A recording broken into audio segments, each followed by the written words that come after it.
Hello, everyone. Hello there, and welcome to the Hell Zone. We're going to be doing some more game development today because I heard you're interested in that and that you think that's enjoyable. So, welcome instead of the Hell Zone. Welcome to the Bone Zone. We started off actually making something this time instead of just learning. And what we had at the end of last time, you must publish this place to the web to access data store. Ow. Look at that. We have a system where a skeleton comes and attacks you. And it's like, yo, what up? I'm a skeleton. Yarg is what he says. And then, yeah, he really wants to go after you. He really goes at it. Okay, and so basically we're done. Basically the game is finished. So, let's think of any finishing touches we need to do on this. Probably nothing, right? Probably all good at this point. Yeah, okay, maybe we could do a little bit. Maybe we'll add a couple things. I'm trying to remember, yeah, this is appropriate, yes. I think the next thing we should do is provide a way for the player to kill the skeleton, to destroy the skeletons. Because, that's ultimately gonna be probably something that you want to do, I would imagine. So I wonder if gun. What about gun?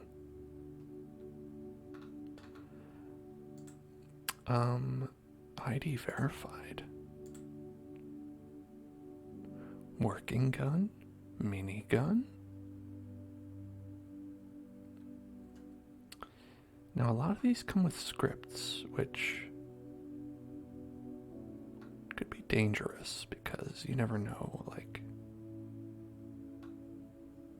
what's going on with that.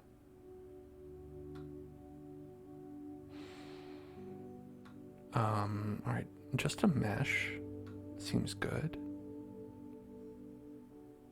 Gun tool. Realistic setup. Black hole gun. Guns box. Hey, bald panda. Trigger word doot. Doot. Doot. Doot. Doot. Doot. Doot. Doot.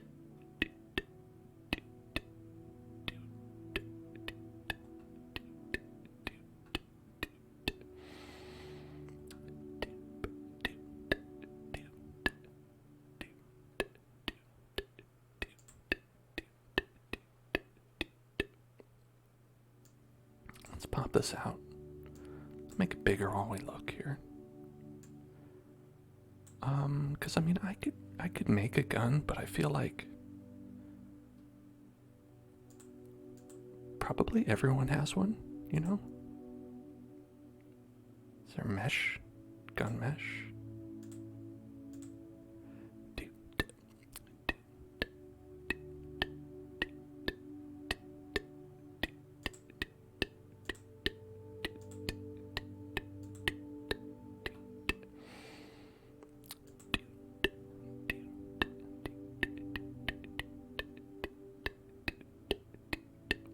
Can we sort? Is there the ability to sort?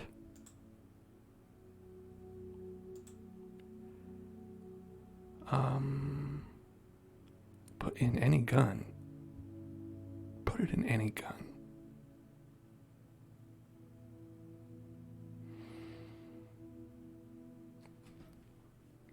Alright, I think if you have a pretty high, level of thumbs ups, that's probably a good thing. Having a verified person, probably a good idea.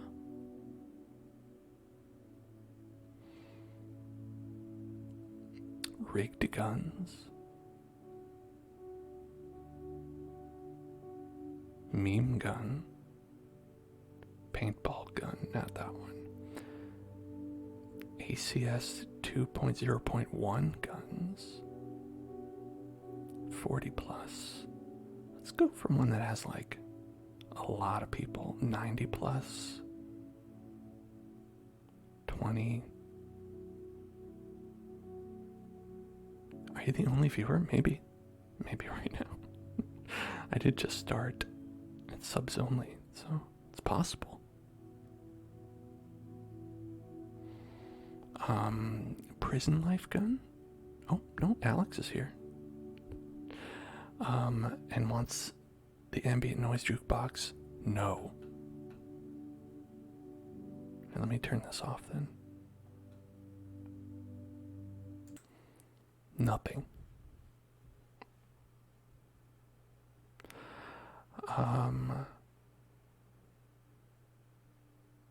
Okay, that one has 200. That one's got 200. So I feel like if that's... Alright, let's put working gun in. Okay.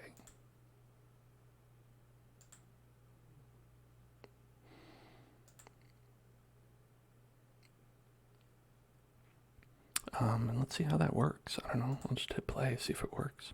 Oh, you didn't want me to turn that off? Okay. I'll turn it back on then.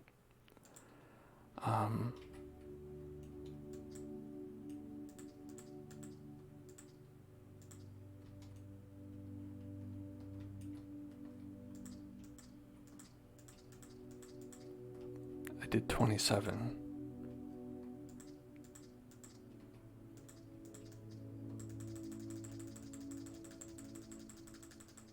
I'm really glad that I have the sound off.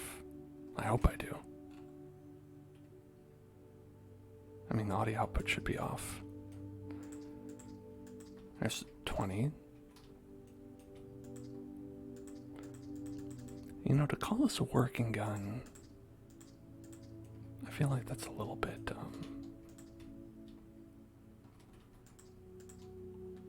I don't know if I would say that, you know? Okay. Well, I'll leave that for now. But what I would like to do is I would like to have, first person, I think.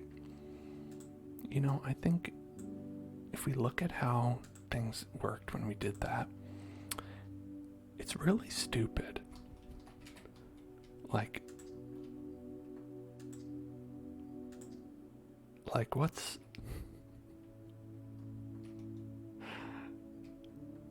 Like, it looks terrible, and also, like, you're just shooting, okay, I'm shooting over here, past my body. Like, that happened when we did that laser beam thing, too. And you can always change it. You know, you can always make it so that that's not the case. But I feel like it'll be a lot easier to just do it first person. And so, let's check out the camera. And I think they actually have that as a predefined option, if I'm not mistaken. I thought they did. We did like a test tutorial of that. Let's see.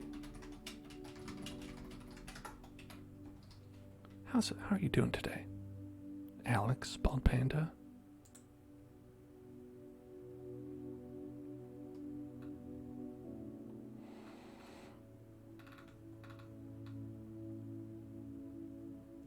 Okay.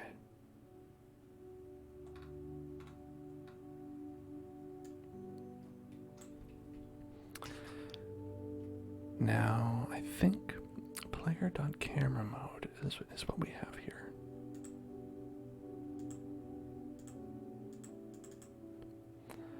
So, okay, character function. Where would we put this? I wonder. Property of player. We have player set up here.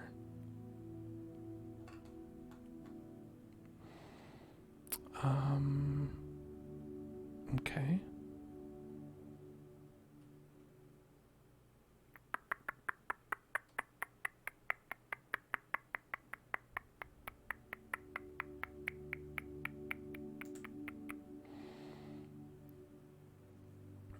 So on character added, on player added. Now this is the player, so I think what we're gonna do is right here. Let's see.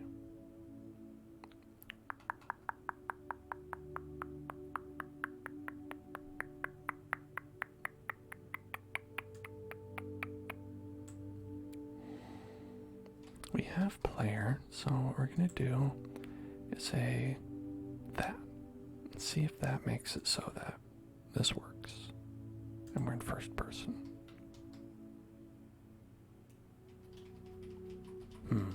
Doesn't seem that way.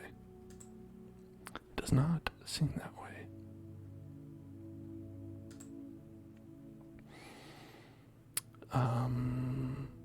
And this part is working. This part is happening. So let's go here. Character function. I wonder if it'd be easier to do it some other way.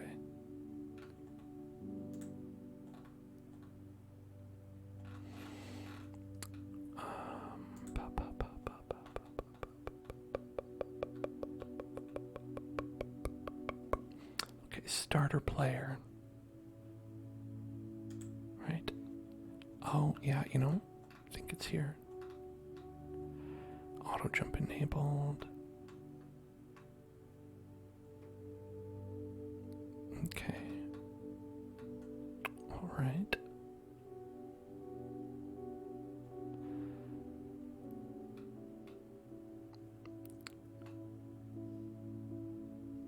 All right. Okay. Camera mode. Lock first person. That's what we want. And now, there we go.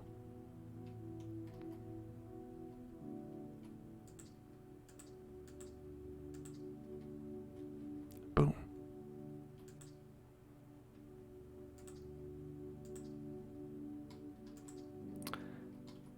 Okay, so we have a gun, and we know how to use it. Perfect. And we're in first person. We've got a skeleton. Right? That looks like a game. That feels like a game, and it tastes like a game. Next, we want to make a system to spawn a skeleton, right, on the map. All right, so then we're going to look that up. Let's see.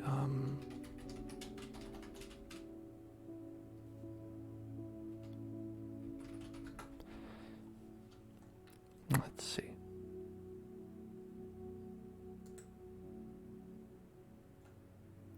Okay, all right.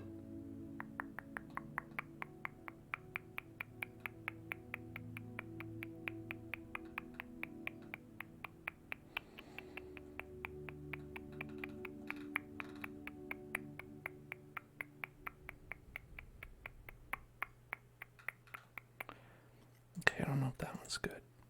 Let's see.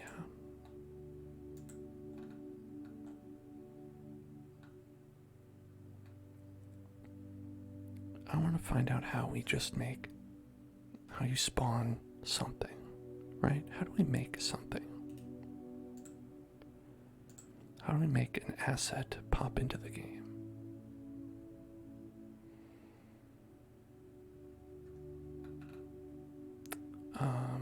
Let's see.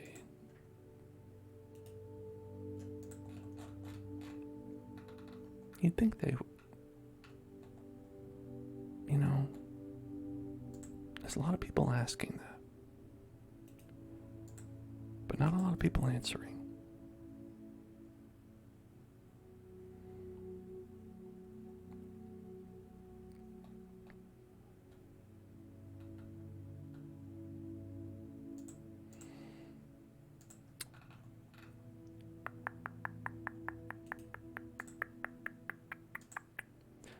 Okay, I'm working on a simple script that takes an enemy from a folder and places it in the world at creation. I have a folder in my workspace named enemy spawns with parts in it. Oh, we have this guy, skeleton. Okay.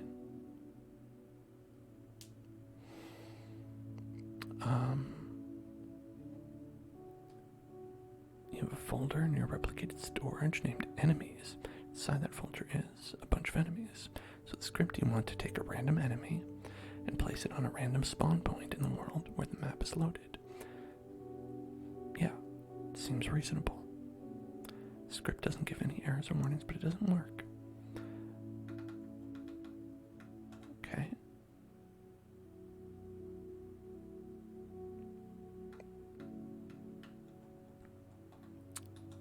Let's see.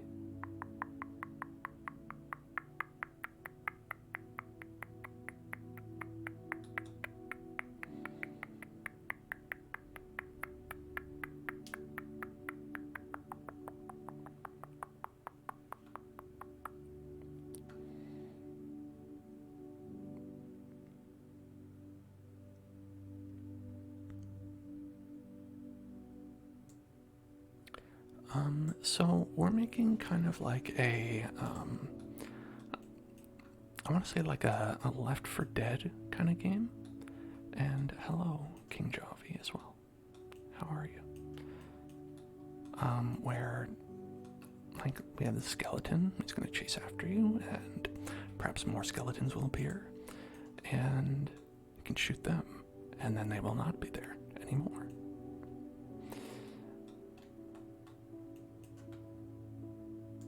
And we can kind of have that as maybe sort of a horde mode, or we could have it as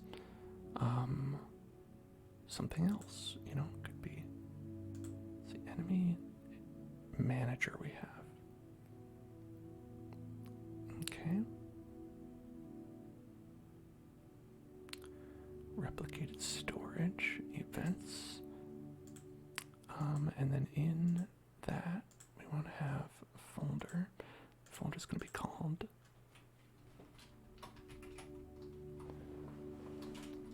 enemies, right? So let's take the skeleton that we have there and actually put it in there. So skeleton is gone and he's in this folder. Okay. And we want to, when the game starts, we want to take him out of the folder and put him into the world. So what we're going to do is we are going to try to do that in maybe enemy manager. I think that's probably a reasonable place to put that. Okay. Let's make a function called spawn enemy. Right? Okay, so what we want this to do is,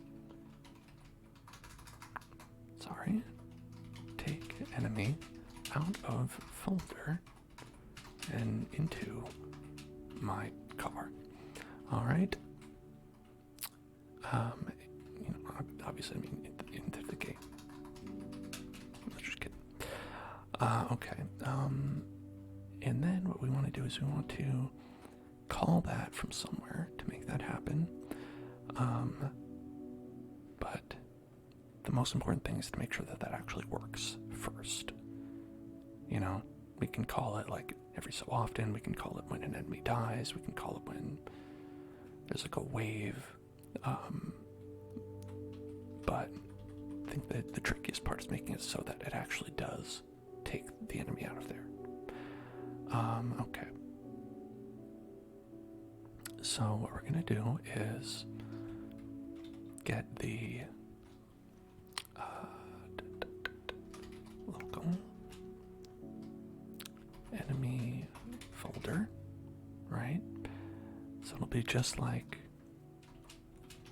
events folder, right? In fact, let's put it right next to there so we can see it. So we have the events folder, which is right here. So instead, we're going to get replicated storage.enemies.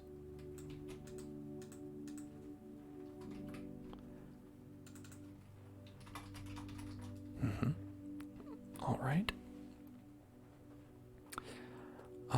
And then with this events folder, we have connect events to .damage character on server event connect right? Yeah, we have those events. So you say dot, and then if you want to reference it, that's how you do it. Okay.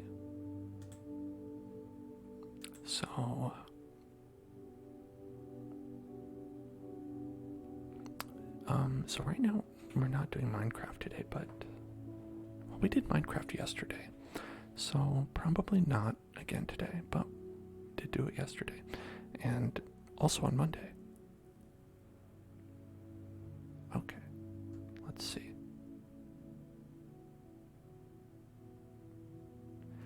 Chosen NPC dot parent equals workspace. That's what they have. Okay, so let's say enemy folder dot skeleton, right? Because it's in there.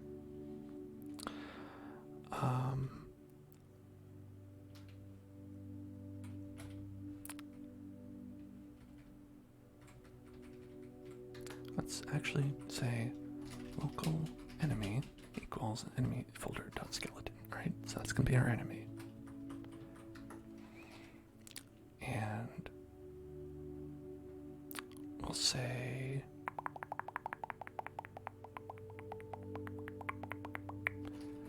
enemy dot parent equals workspace.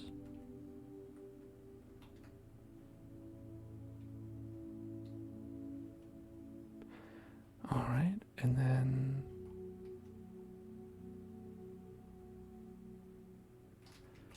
enemy dot. Now they have humanoid root part dot position.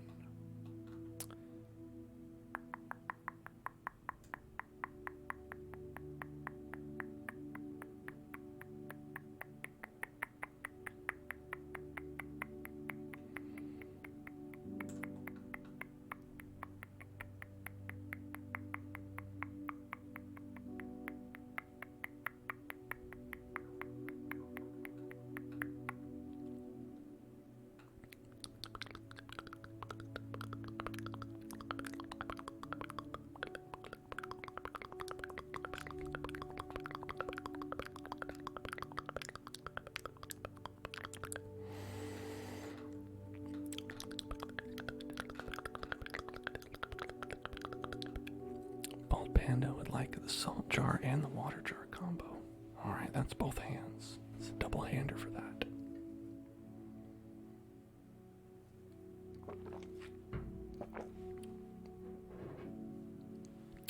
Okay, so we're gonna do double shaking with that. Alright, here we go.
So this is a little chunk of code that they have in this forum thread.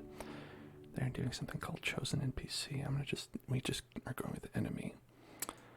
And then they have a bunch of random spawners, which I think is a good idea, but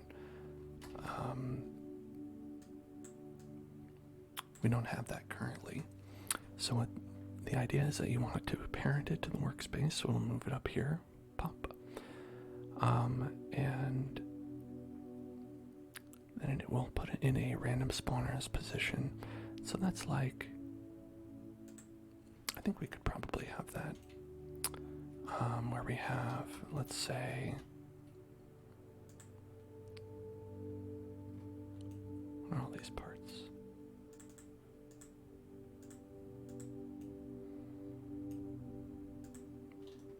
I'm going to delete these parts. Okay. Let's make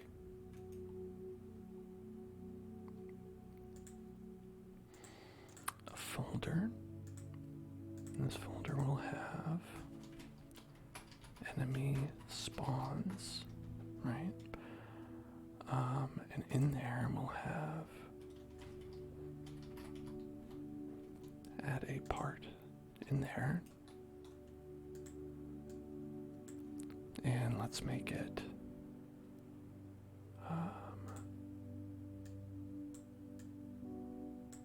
okay.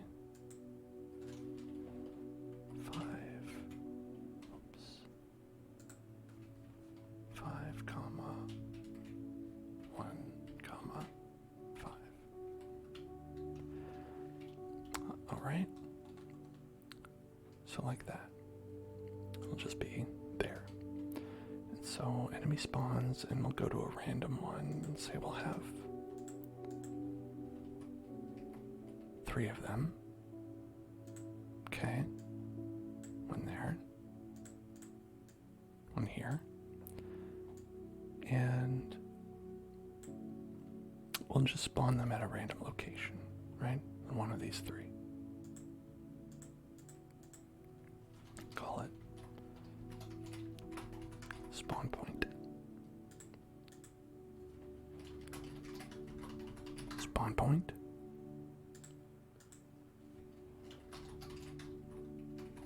Spawn point. All right. Okay. Now,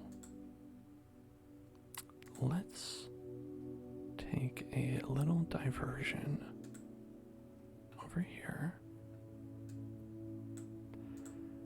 and spin the wheel. What do you say? Let's spin that wheel. Do I have like a little on this side? Hold on, there, that's better. Okay, let's spin the wheel. Let's spin that wheel. Spin the wheel, spin the wheel, spin the wheel, spin the wheel, spin the wheel, spin the wheel, spin the wheel, spin the wheel, spin the wheel. Mic brushing. Let's do a little mic brushing.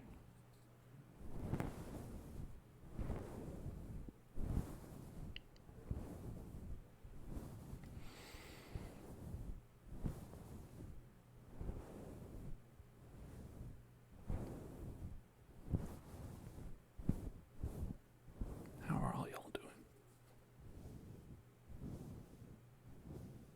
You having a good one? I hope so. It's been real hot here. Been having a hot one.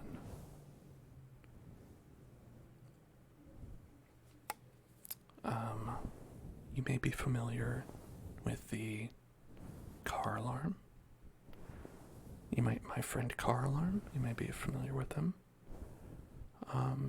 That car, every day it goes off. Sometimes, it's during the stream, and that's annoying, but it does go off every day. I've made progress. I know this car. I know its license plate. I've seen it multiple times being the offending car alarm. And they are just always like right across the street. sometimes parked right outside the apartment building. And last night, their car alarm went off at 5 a.m. And they didn't even get out of bed to turn it off. It went honk honk for, I think, the maximum duration. Maybe their battery died or something by the end of it. Or maybe just the car was like, alright, listen, you haven't come to see me yet. I know that it's a lost cause, so I'm just going to turn this off to save battery. Whatever the case is, it stopped after about an hour. But that was an hour where between 5 and 6, I wasn't sleeping because there was a loud car alarm going. And that sucked. And I wonder if the person who owns that car might be history's greatest monster. Because I feel like if you were a person of any repute at all, you can't always get a new car. I get that. But is it hard to just disconnect your car alarm? Is that not something you can just do? I mean, no one's going to steal their car. Their car looks like it's a minivan, and it looks a lot like if you could imagine like a fake Hot Wheels bargain bin ass looking minivan car. It looks like that. Just like the most fake ass plastic looking thing. Like, I was surprised that it was not like a misused prop from Space Mountain. Where it definitely had that 70s, 80s kind of design feel to it. But shitty car aside, you could probably just go in there and just cut that alarm off. No one's gonna steal it. It's okay, and you'd be saving so many lives of people around you. It's worth considering, I think. Anyway, okay. Let's go back and see what the deal is. Okay.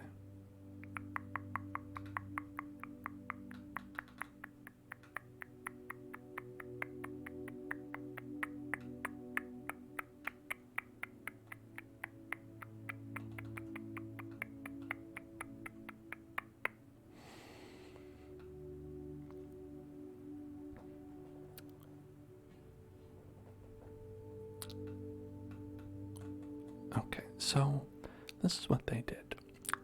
They ended up making a script that they attached to a part enemy spawn. You can place these spawns around the map where you want an enemy, and it'll grab a random enemy.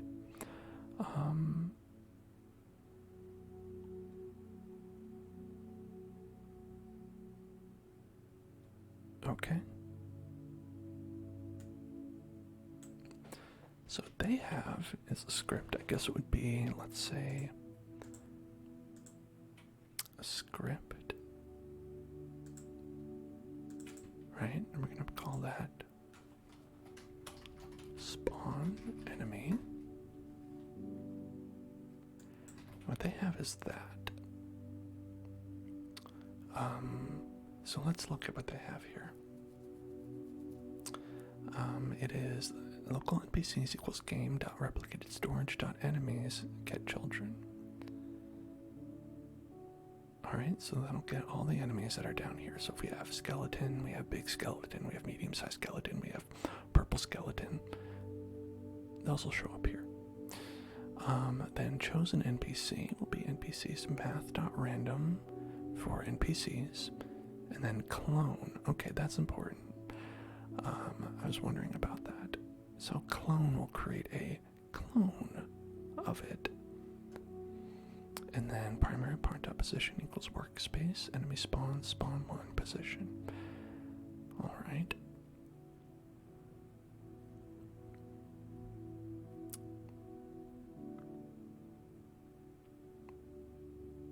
Enemy spawns, spawn 1 position.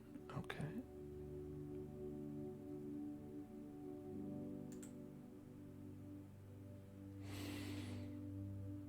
And then npc.parent equals workspace. So it'll take it to the position of the spawn point.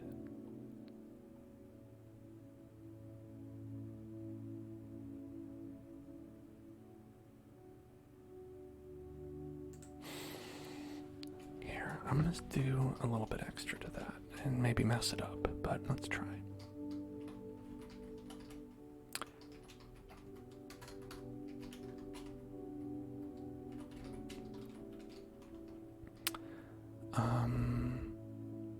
Yeah, we'll call this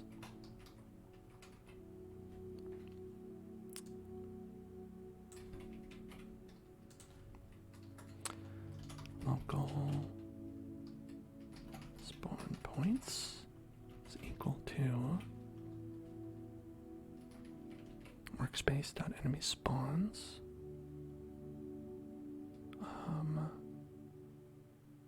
Get children. Okay. And then we'll do this, but with spawn points and enemy spawns instead. So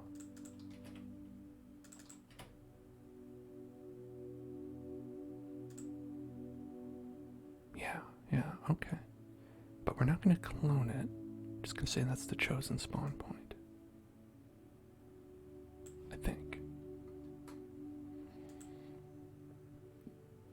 Because we don't want to clone, we want the literal thing.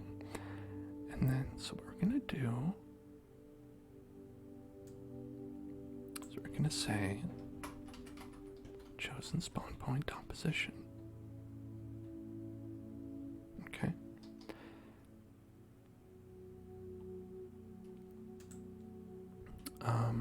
And I actually don't think here.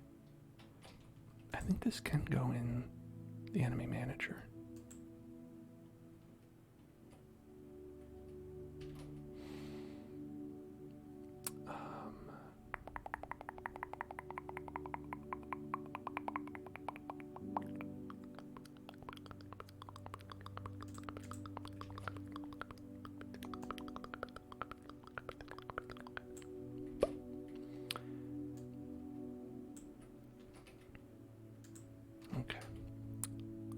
Chosen NPC. I mean, I could change this to enemies. We're calling them enemies, so enemies.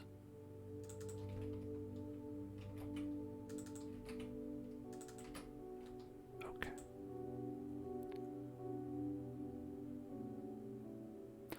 Yeah, and so we don't need this. So let's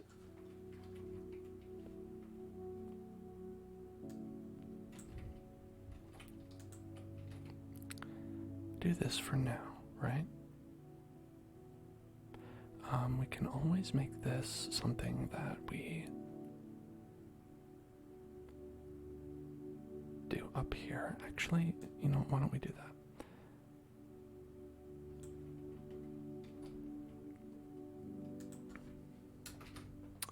Okay, so this will make it so every time we run this, we randomly get an enemy out of the folder. And then we pop right there. And then we randomly get a spawn point in enemy spawns, right? And then we put an enemy there. So let's see. Oh, we have to actually call this.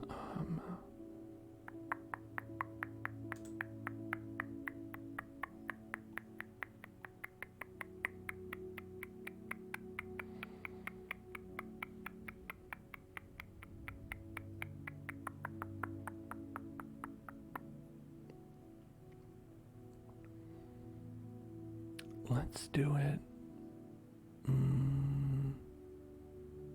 Are we currently calling this from anywhere? Okay. Damage character.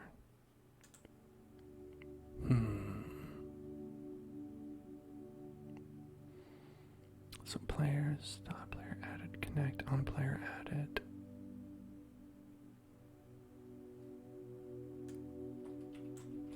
Okay.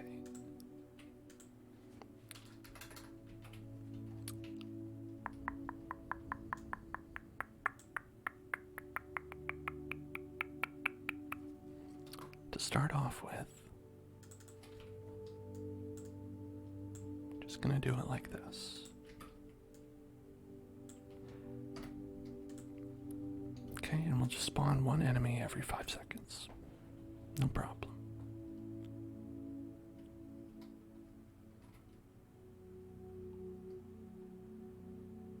Oh, okay, hold on. Skirvish script Shirvish, enemy manager, 14 attempt to index nil position. Okay, we don't have a primary part set.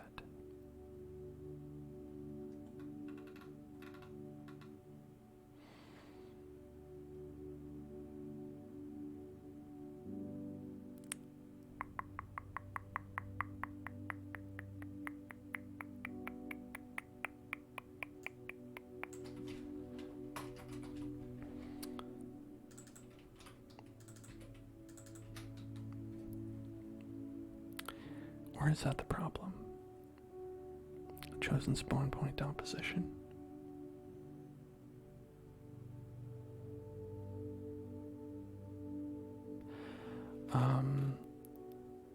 Let's see, we want to do maybe something like this for testing, right? Let's try that.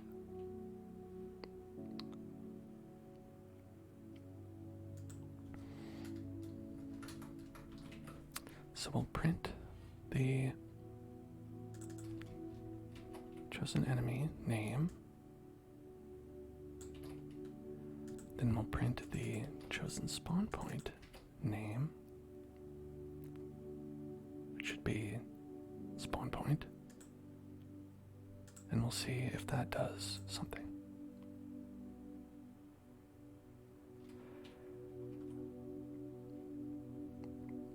Okay. We have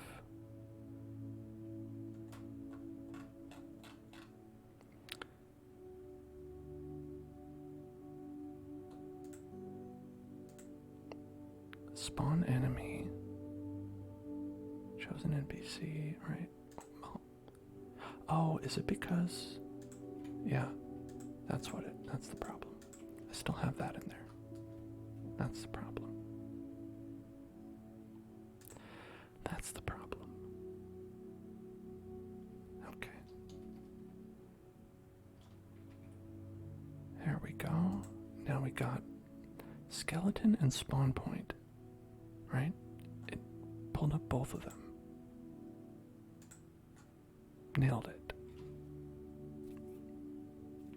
Amazing. Fantastic. But hold on. We're still attempting to index a nil indexication. So chosen enemy, primary part dot position, or chosen spawn point dot position. One of those is nil.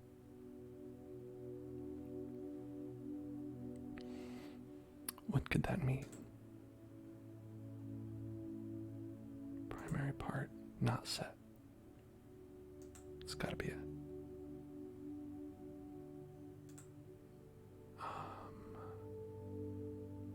The torso? Let's say the torso.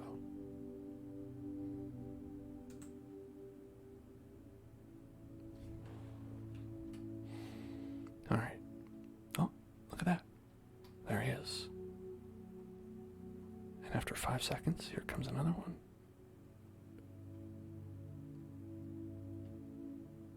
Oh yeah. Skeletons. And they'll just keep on coming.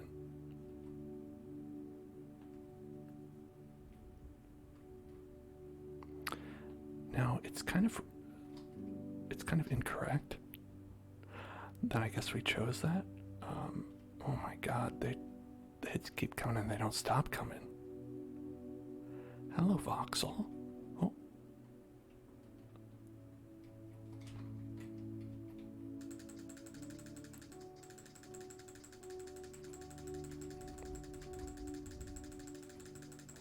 Good pop pop.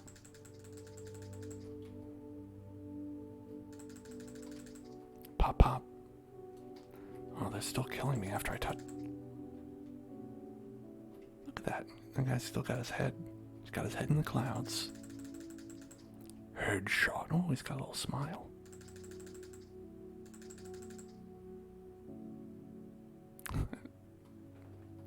I do like that they drop their little smile down to the ground.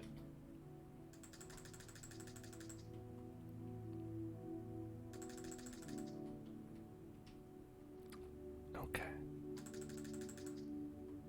Okay.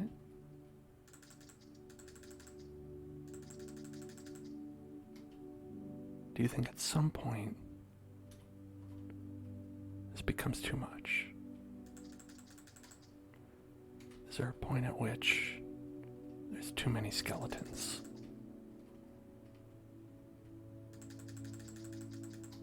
If so, at what point?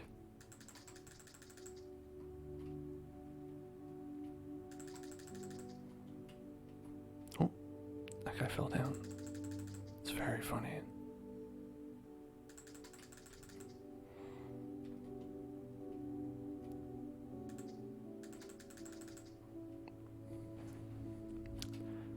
Yes. This is Undertale to me.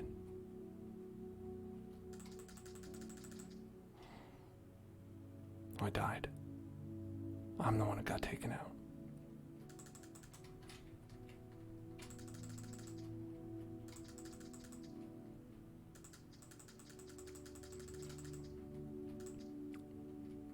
I like it when they fall over. It's very funny to me.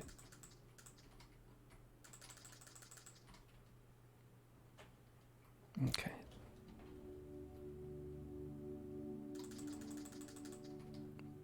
Boing.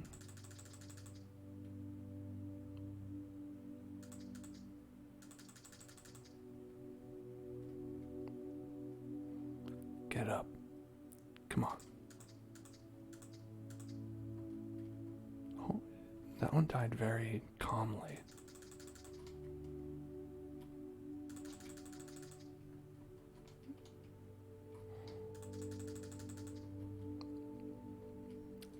Alright, no adjustments to be made in this part. This part's great. This part's amazing.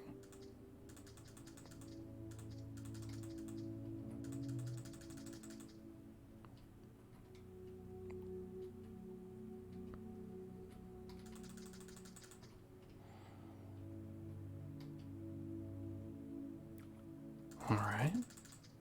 Okay. I wonder how many there are by this point. Seems okay. Seems like it's working out. Trigger word: gently, gently, gently, gently, gently, gently, gently, gently, gently, gently, gently, gently, gently, gently, gently, gently, gently, gently, gently,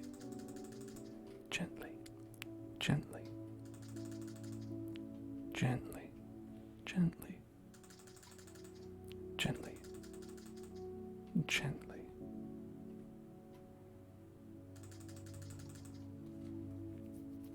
I mean, this seems to be working out okay.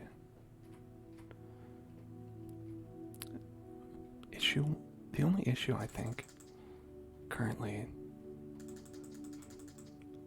is that you take damage when you touch the dead bodies, and the dead bodies don't go away ever, which might be a negative thing. I mean, I don't think it's a negative thing. I like having rib cages stacking on top of each other.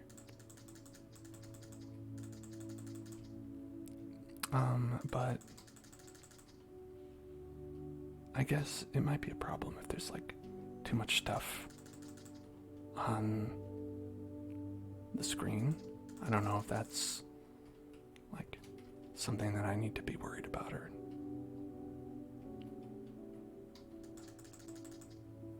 I think for now I'll at least count how many are on here.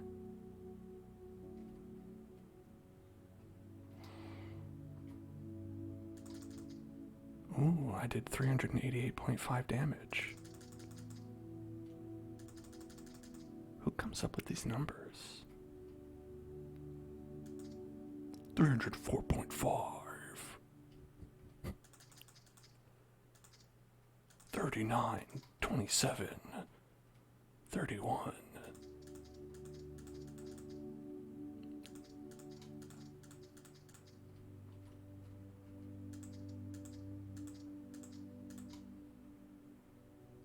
Okay, I'm still waiting for it to crash. It just keeps going. So we gently shoot these yellowing sans undertales.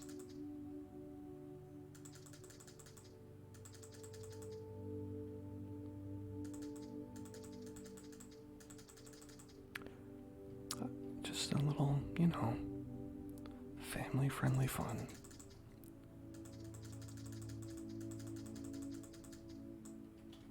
This gun is so loud. This gun is honestly way too loud. Which is why the sound is off.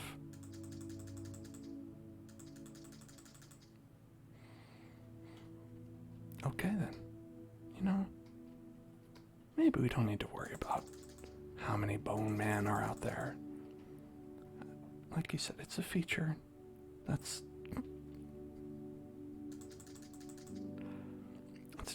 what we like to do.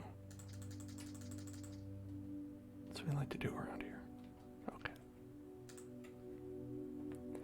You want it to be the sound of going pew, pew, pew, pew, pew. I would upload a sound of me saying pew, pew, but Roblox makes it incredibly annoying to upload anything. To add your own assets into Roblox is a nightmare from which there is no ending. And sometimes they charge you for it, in fact.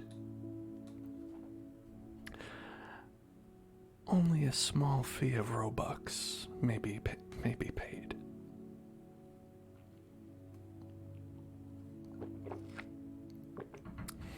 The reason being, I will remind you all, is because of their, they claim that they have to hire people to look at every asset that is uploaded to the Roblox world, which is why you'll never see anything inappropriate or copyrighted or offensive at all in the Roblox world, because they have uploaded a crack team, only the highest paid in Robux, of course, outsourced people that they could find. Anyway, why don't we add Shrek to the game? No, like, for real, it's some bullshit. It's it's a bullshit place out here. But our game is wonderful. Our game is wonderful and amazing. I think what we want to do is that you cannot collide or touch. No collide, no touch.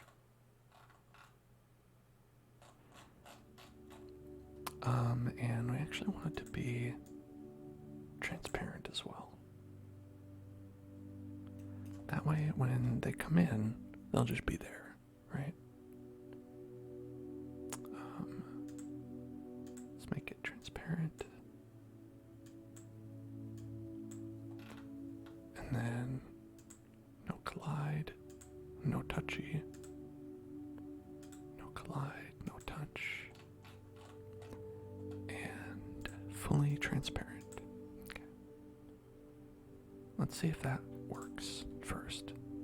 Every time you make a change, you gotta check it out. I don't know where it is now though.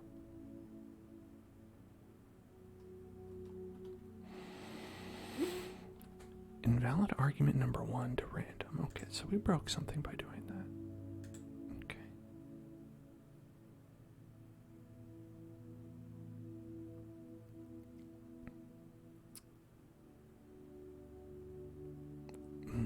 Okay. I don't know what it was, but let's assume it was one of the things that we did. And so let's say you can collide.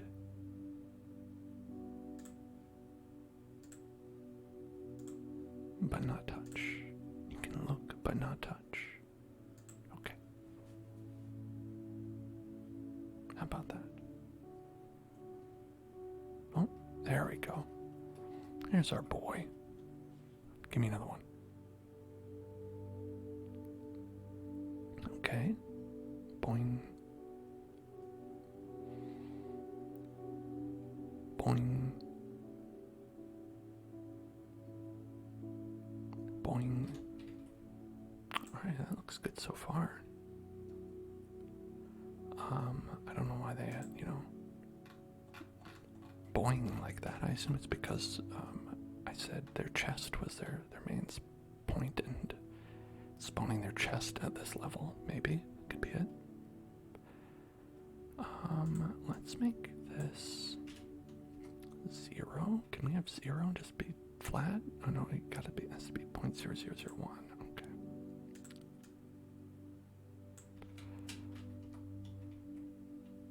It's good enough. Okay.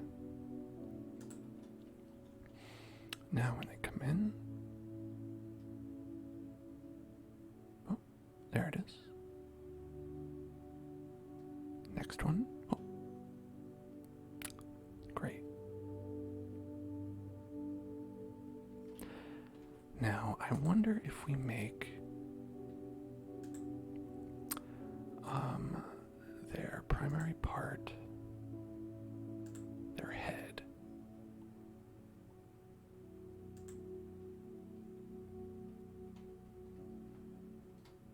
Will they look like they're coming out of the ground?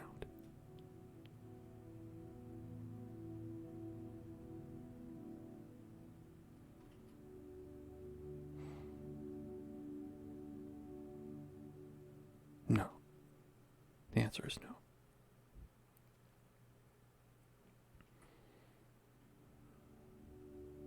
But it does look like it works correctly. So I guess it's fine. Sure, it's okay.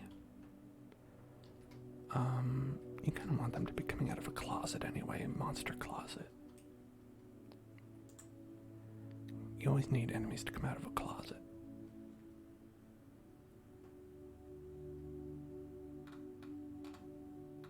Don't think too much about that. Okay, so we have that, nailed it. And next we're going to,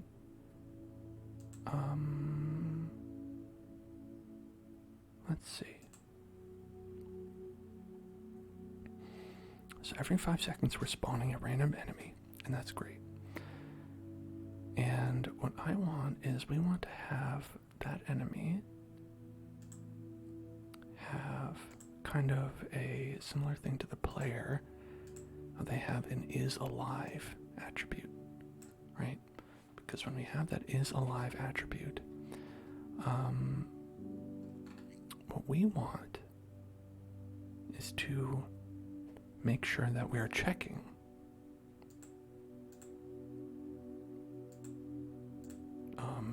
that, and if they're dead, then you don't take damage from them. Okay. Now, do I remember R. Kelly's Trapped in the Closet? I do. Man, everything involving R. Kelly has aged terribly.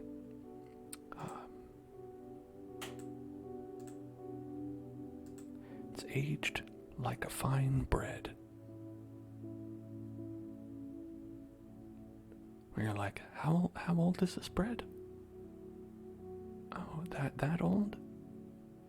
Is it bread? Is it still bread, technically? Okay, let's get rid of this. We don't need that to be printed to the console. Hello, Eric. Eric. Hello, and thank you for subscribing. This many months. 5. Here's a high 5. There you go. This is for you. This high 5. Don't take anybody else, okay? Nobody else take this, alright? Just for Eric. There. Okay. It's for you. Thank you. It's going well. It's going alright. I think... I don't know, we have progress here? You high-five me through your monitor? Good. Thank you. I appreciate that. This is good. And what we want to do is when we're setting it up, we want to do this, right? We want to say,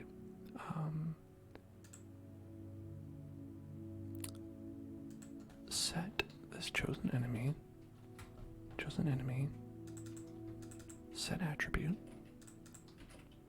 is alive, true. Do we have to do anything else? I don't remember. Okay, attribute. Get attribute. Okay, so I think maybe you're allowed to just say attribute is attribute, right? You can just say set it, even if it doesn't exist yet. Maybe. And what we'll do is we will find damage character, right? Okay.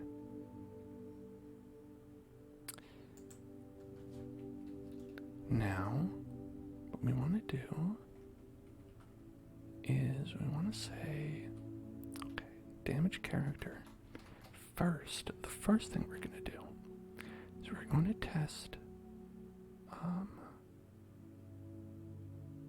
the enemy that we have. Okay, let's see.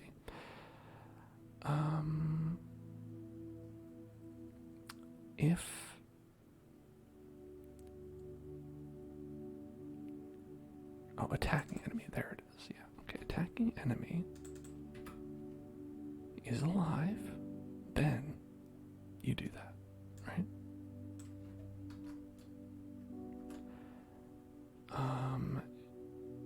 Okay.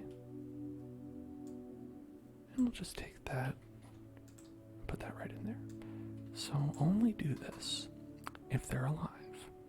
Only damage the player if the enemy that attacks them is alive.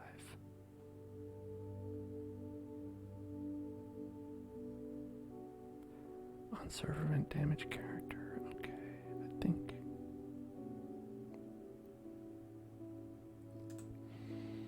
I think it's good. I think it's good so far.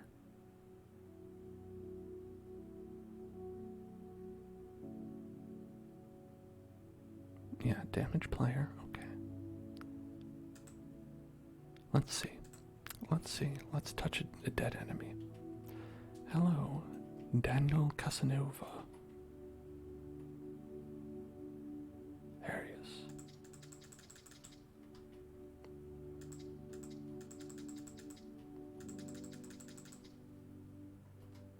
No? I did in fact still take damage. Okay.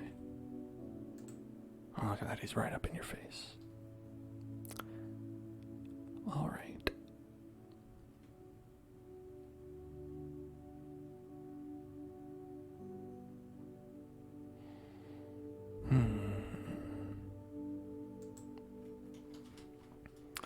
Let's say print tagging enemy dot name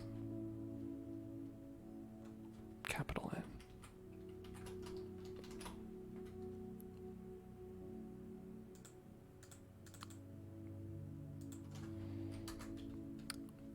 All right, and so we'll be able to see the name of the attacking enemy.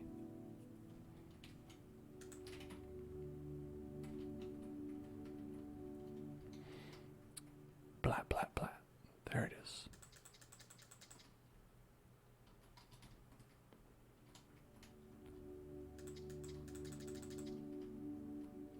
You know, I'm not hearing it. I'm not seeing any, like this isn't popping up at all. Interesting. Okay, I mean, we must be taking damage from something somewhere.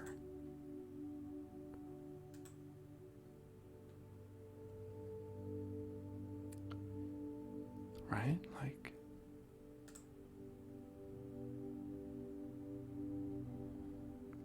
enemy AI, we have that. Enemy manager, that's up there.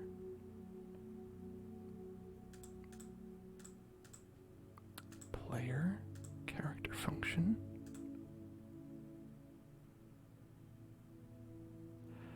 Okay, alright. It might be this. Humanoid dot take damage, enemy yeah, attack power, okay.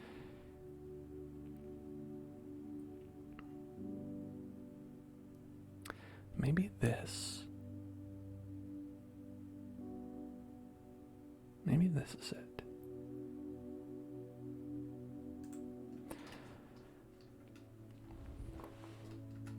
So let's say character model dot name. No? Is that not a thing? Print character model dot name.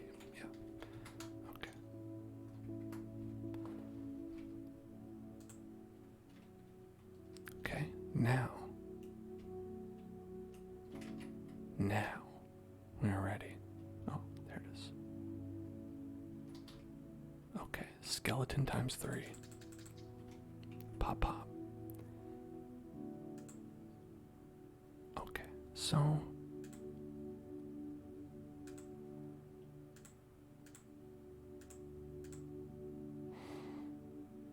yeah, so that's coming from right here. So this is actually what's being called. This, I don't think this is being called. I don't think this is working. You know? Maybe that's what we were having trouble with last time. Again, not usually good to come back to this sort of thing maybe 2 weeks later and try to figure out what's going on, but it's okay. Let's see.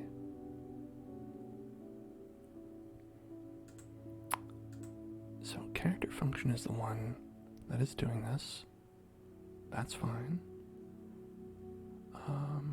Class model. Is this a model? Model skeleton. Okay.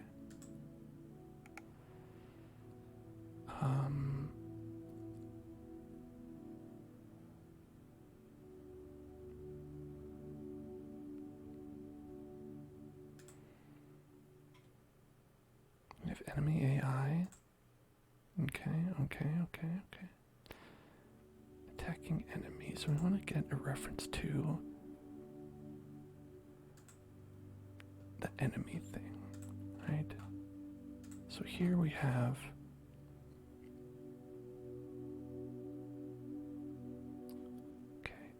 right. Enemy.set attribute is alive, true. Okay.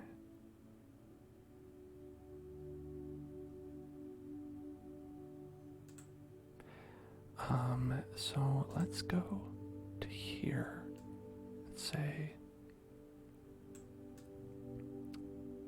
if character model dot get attribute is alive.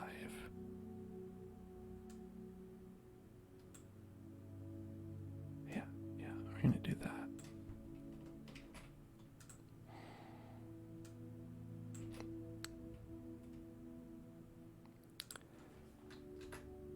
Then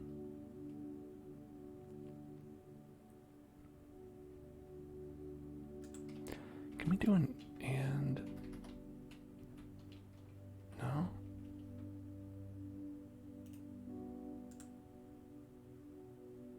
Oh, and, okay. And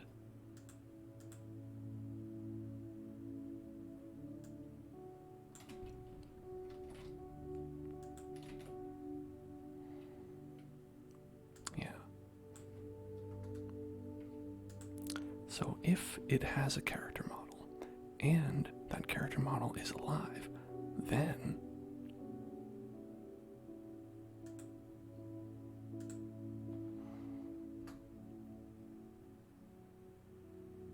do that. Otherwise, ignore it.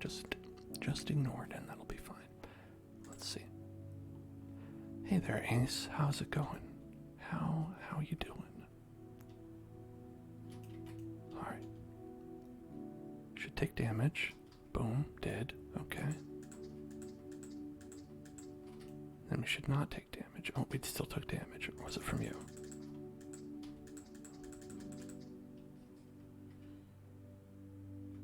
Okay, no. So the character model get attribute is alive is not. It's showing up as alive still. Alive.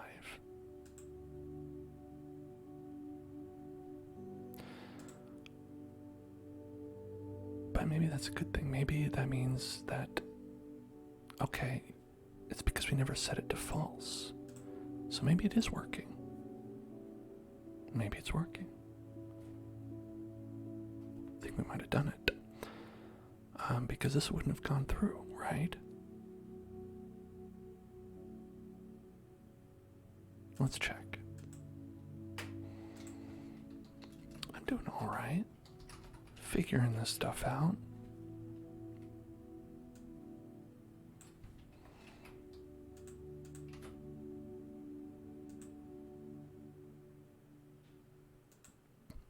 So we'll have it just tell us whether it's alive or not.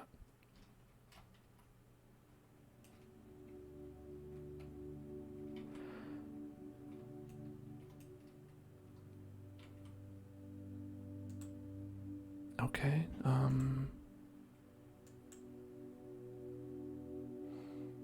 right, true. We got true a bunch, and I don't know what this was.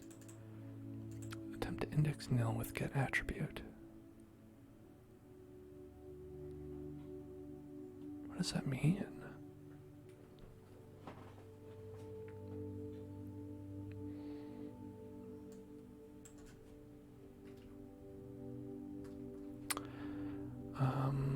Let's see, character model and character model is live.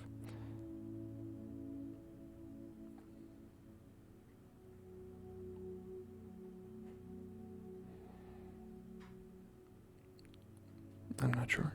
I don't know.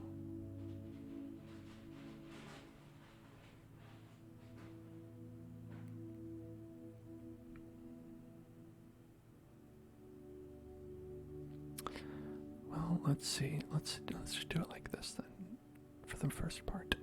It was saying that they're alive, and that's true. We want to have a thing where when they're dead, when they die,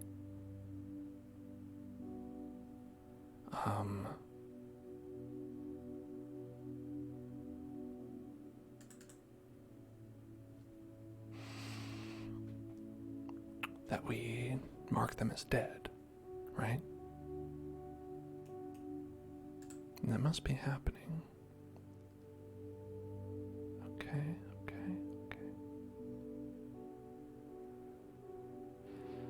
It just came with it. I don't know what that's all about.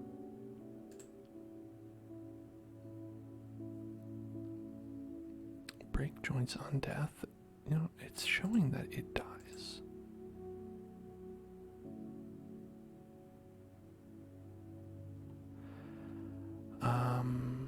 Let's see.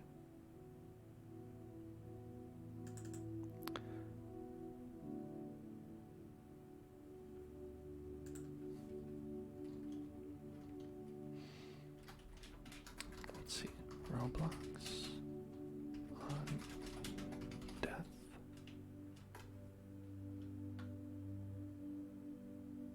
All right.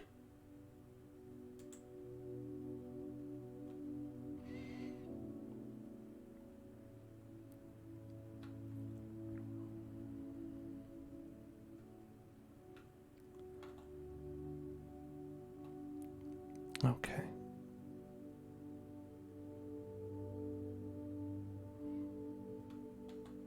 I want to get an event that says I'm dead. An I'm dead event. Humanoid.died. Alright. Event of humanoid.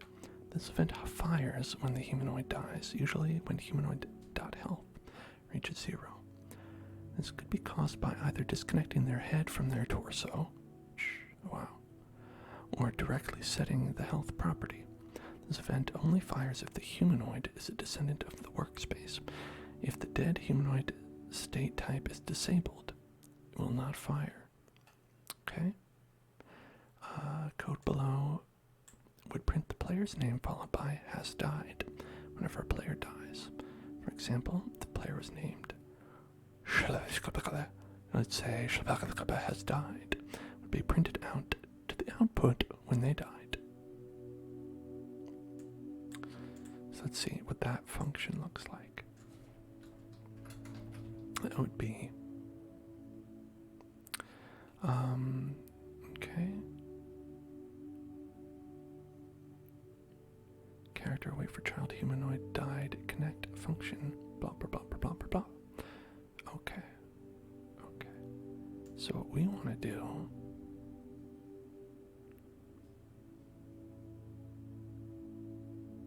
is this part right here. So they're doing this when the player is added, you add that, right? What we want to do is when the enemy is added, we have this.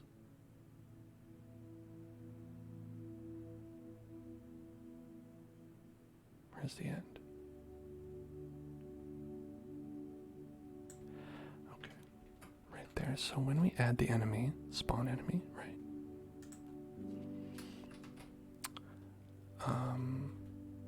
So we'll do chosen enemy, wait for child, humanoid, right? They have one right there, yes. Died, connect function. Let's see. I'm gonna call this function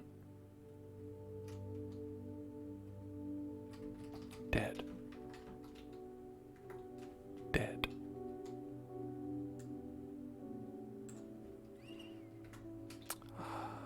And then connect. Dead. Okay, so when this humanoid dies, we'll connect to dead, and we will do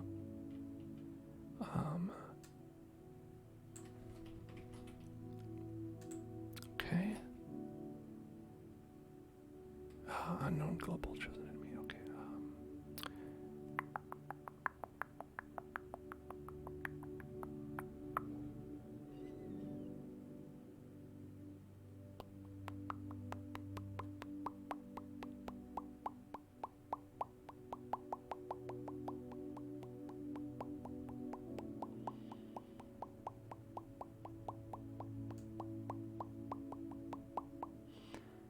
Okay, maybe we will do it the way they did it. Function instead of doing this.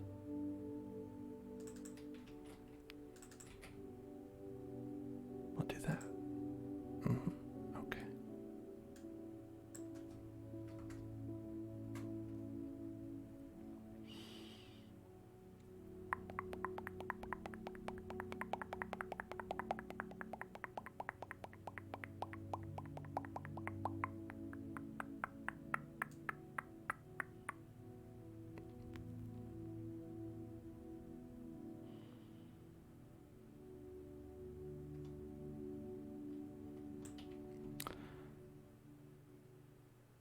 Okay, hold on. I'm gonna copy the whole thing.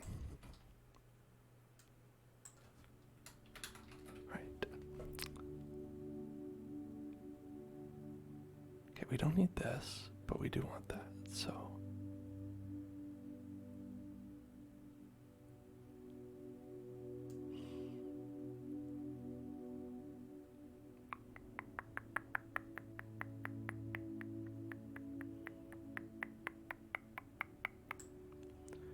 connect function player added. Okay.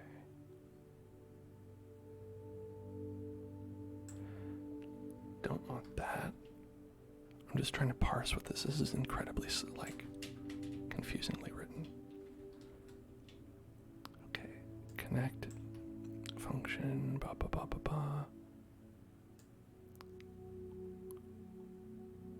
This part. Just this part. Okay.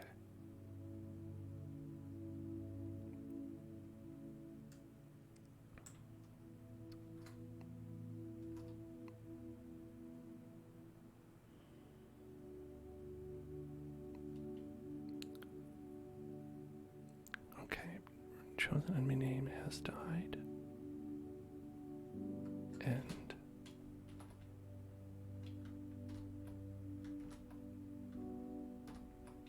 how many do you want? Expected identifier. Parsing expression. What?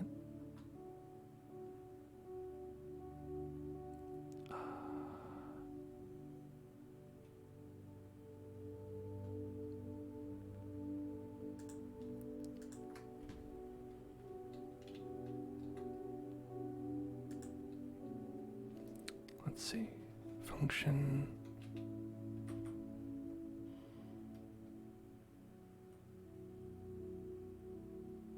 I don't know. Function.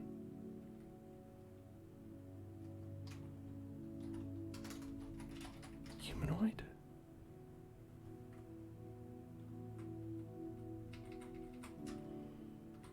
Then humanoid.name has died.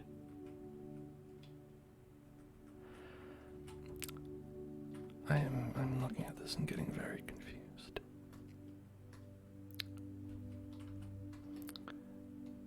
Welcome back, Bald Panda. Oh, Ace has a deep breathing exercise, which is a good idea. It's a good idea to do that. Alright. Why don't we do...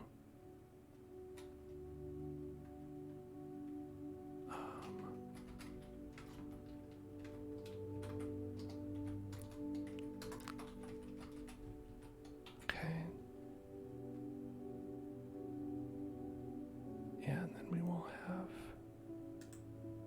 function died. And we'll say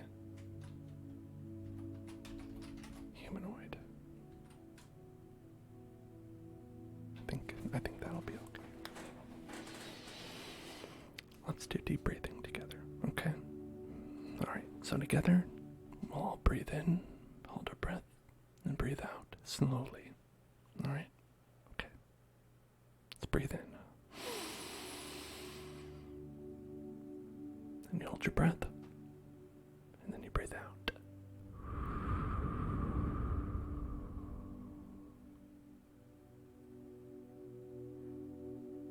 And breathe in again. Hold your breath. breathe out.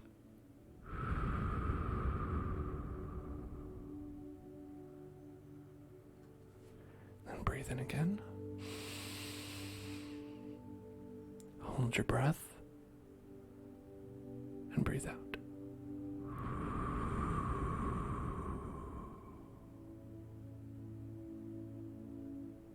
Breathe in again.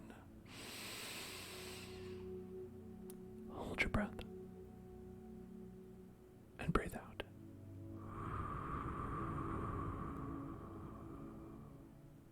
Good, good, good, good,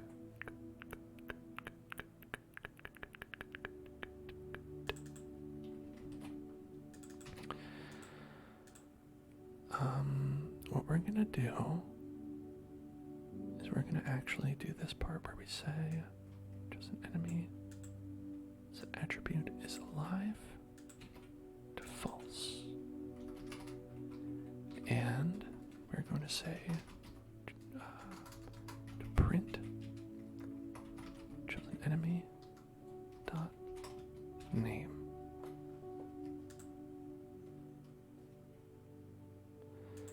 And since this does nothing, I'm going to comment this card. Just comment it out. Okay. Let's try. Okay, attempt to connect past value is not a function.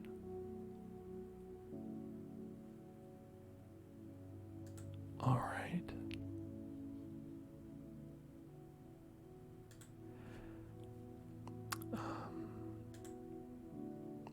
32. Okay.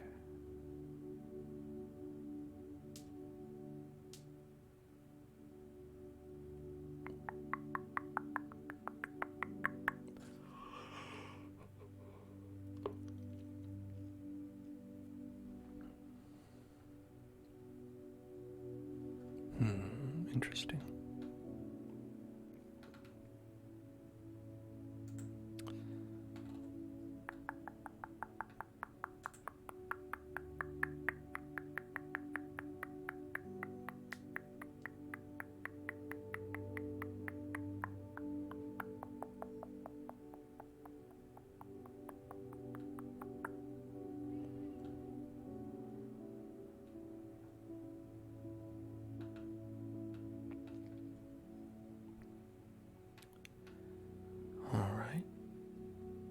Humanoid equals script.parent out humanoid. If humanoid.health is greater than 0, then humanoid died, wait, and print dead.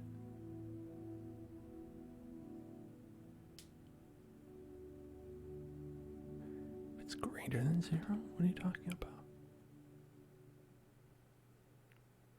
Okay, that's alright.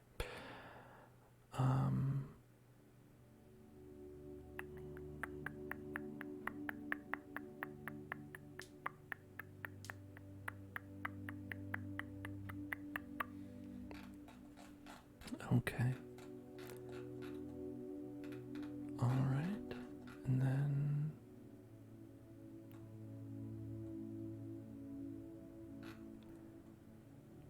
okay, not this one. I'm not going to look at that.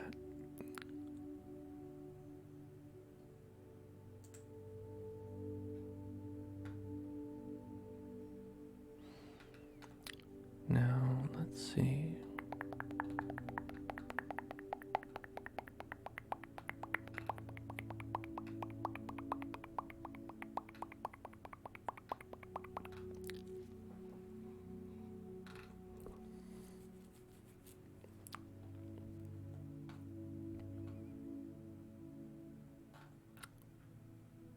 Here's what I think. What I think is they're dumb. I think they're dumb is what I think. Okay, let's see.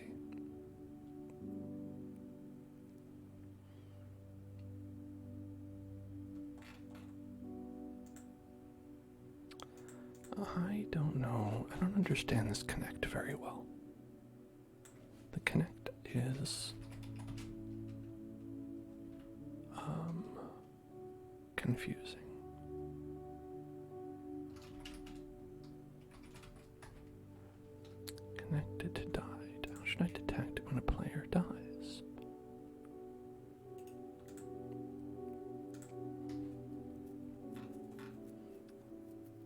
see a link back to that page. Okay, great. Thank you.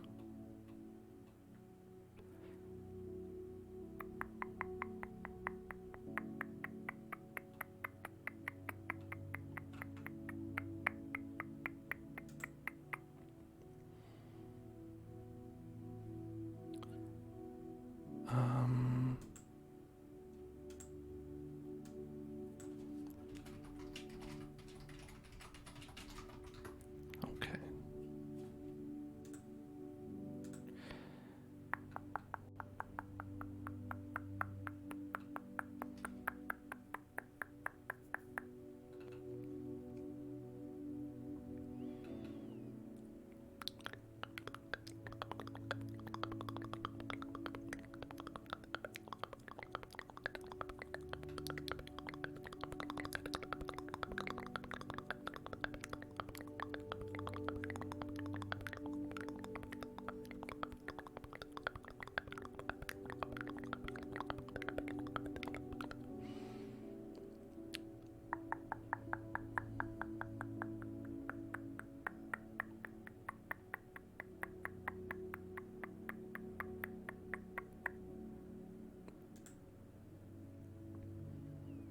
Okay. I think this also, get rid of that. I don't think that's the thing. Okay.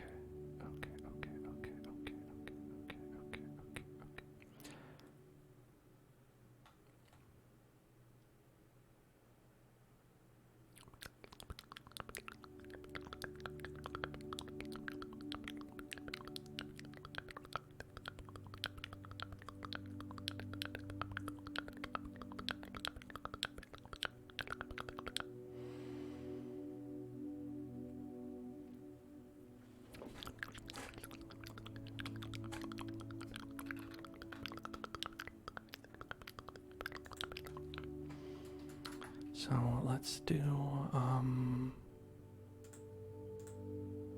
over here. Let's see.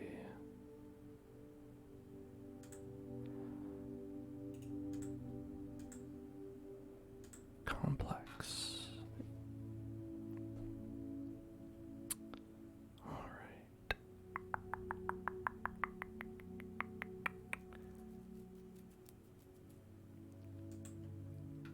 Okay. Okay. All right.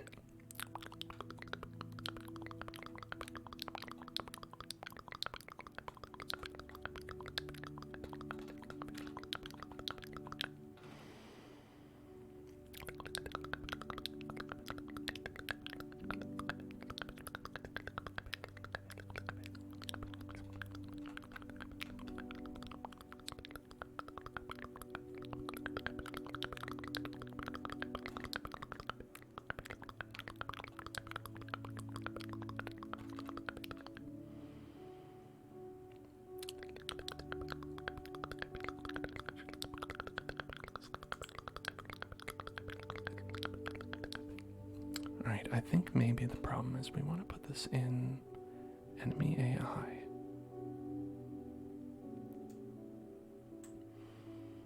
And that might be the issue here. So we're trying to put it in the wrong place.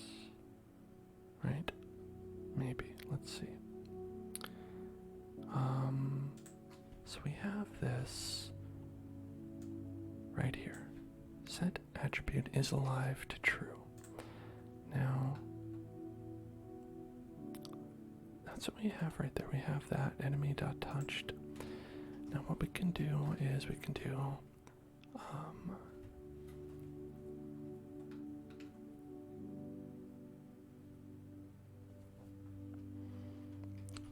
enemy dot died. Right? Is that it? Died?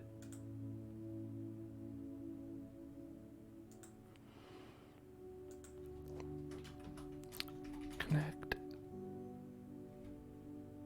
Maybe humanoid enemy.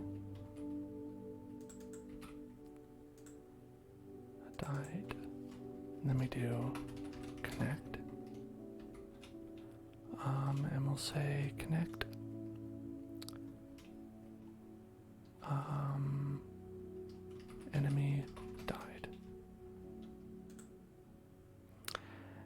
do is we will have that be a function. Local function enemy died. Right? Okay. And what we'll do is we will say humanoid enemy. Okay. We have that, we have that, we have that, we have that. Okay. What we want is to take the enemy. So enemy dot get attribute is alive, right?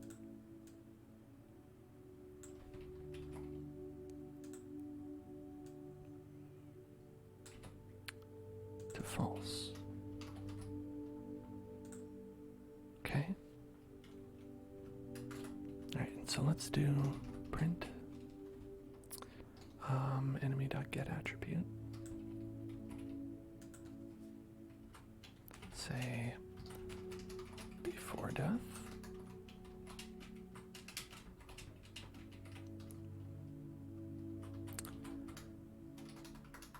Right, get attribute is alive.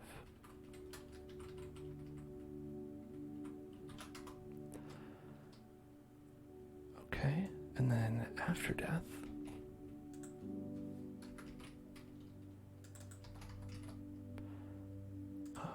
then we'll see what it is before and after death.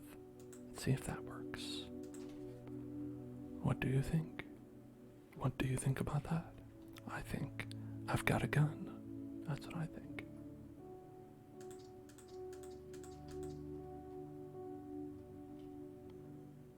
Okay, neither happened.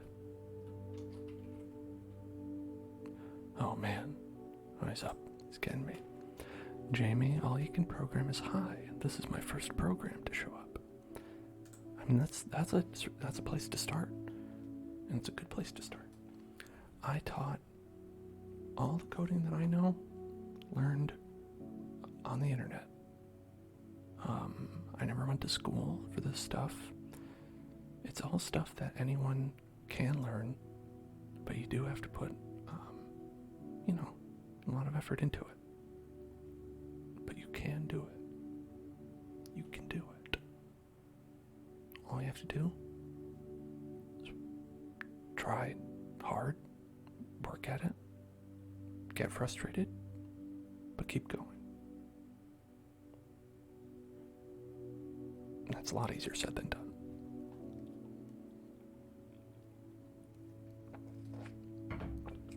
But the point is, anyone can do it, including you. And I think, okay, so this didn't even print. So enemy died must not have been called.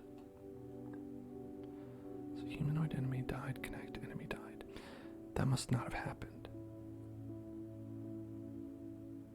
Which is weird. Right? Right? I mean, it should have happened, right? Arms. I don't know why arms. Why did arms appear? Arms. Okay.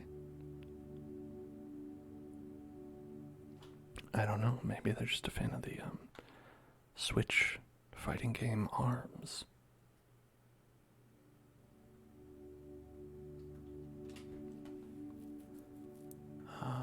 Okay.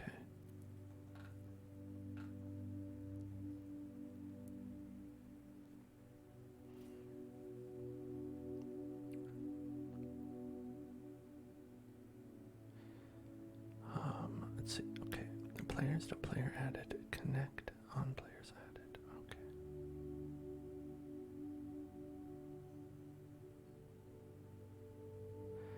Is humanoid enemy dot died not valid?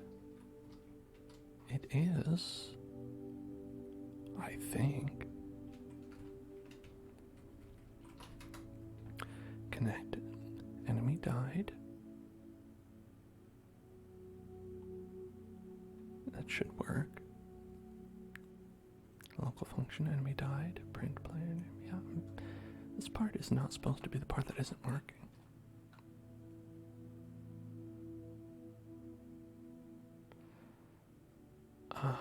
Okay. Yeah, local players. Right.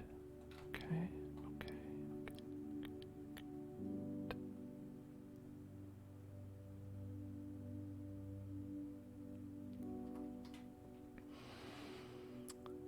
Let's see. Let's see. Let's see.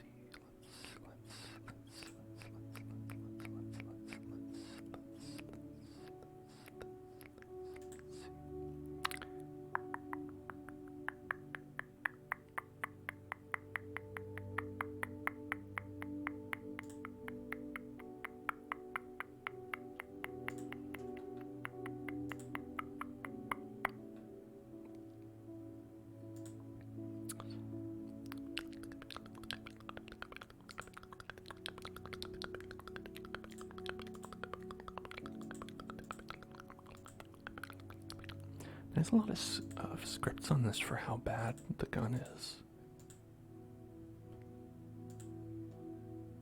There's a lot of scripts considering it doesn't do anything that is that special. Just kind of shoots and, I mean, you know, it's whatever, I guess.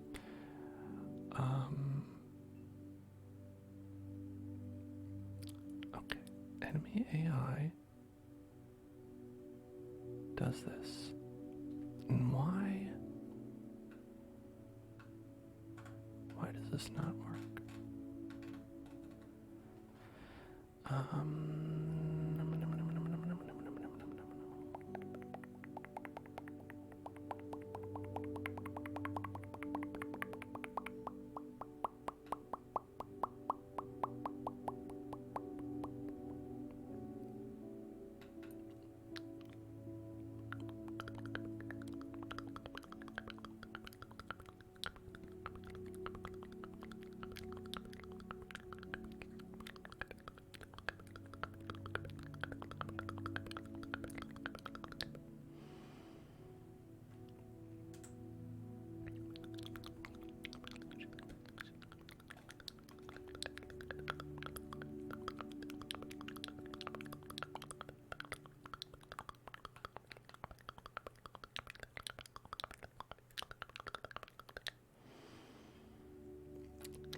All I wanted to do, here, get rid of these. All I wanted to do is when the humanoid enemy dies, say I did in the script. Right? That should absolutely be happening, right? So when this enemy dies, it should say I did. It did not say I did.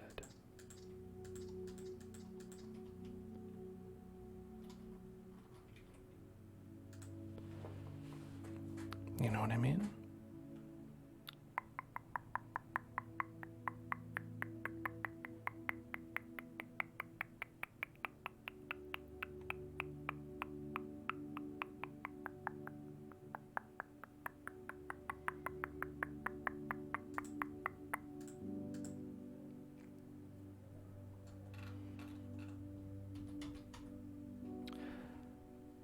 Is it a local script thing? You know? That we did say that, like, if it doesn't work, try a local script. Right?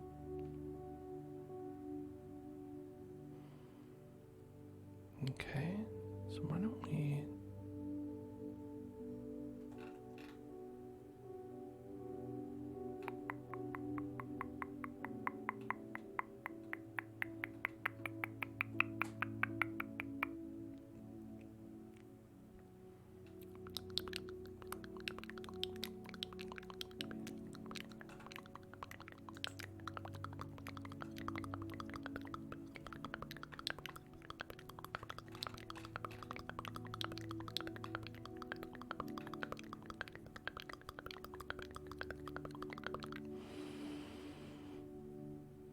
Okay. Here's what we're going to do.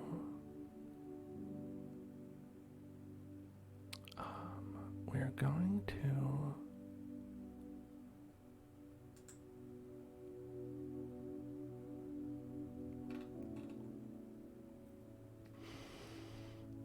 let's see. Let's find the skeleton. Let's make a local script. In that local script, we're going to say just this. Is it because I said local? No, it can't be that, right? If I said function, would it work? No, that doesn't make any sense.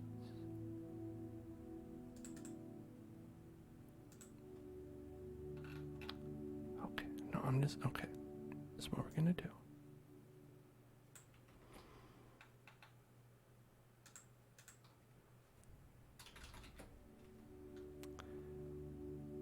All right.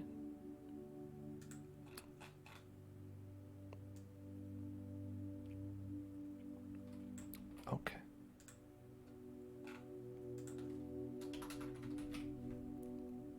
Enemy is script.parent. Humanoid enemy is the humanoid of this. Okay. What's going to happen is that when it dies, it's going to say, I'm dead.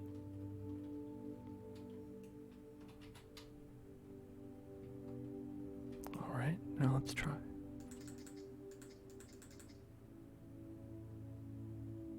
Okay, that did not work.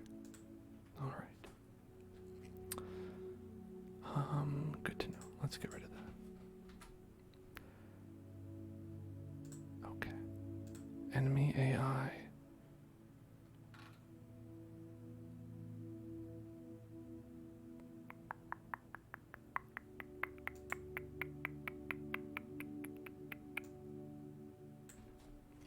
Okay, why don't we try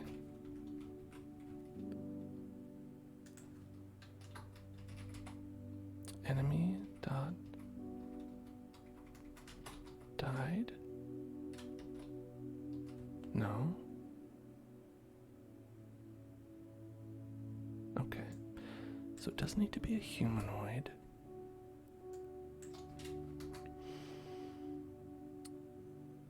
What if we say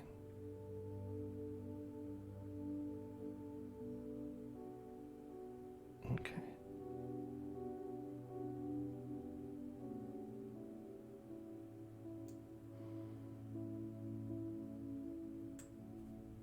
Connect.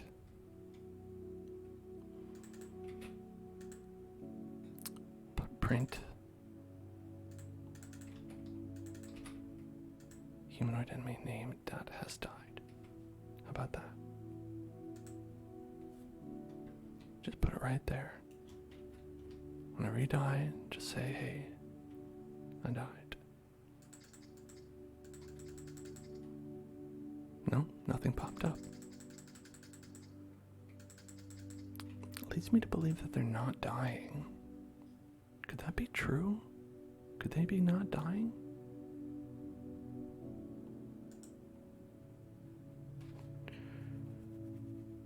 Maybe because they're skeletons? They're not really dying? They look like they're dying. Are they not dying? I want to say they're dying.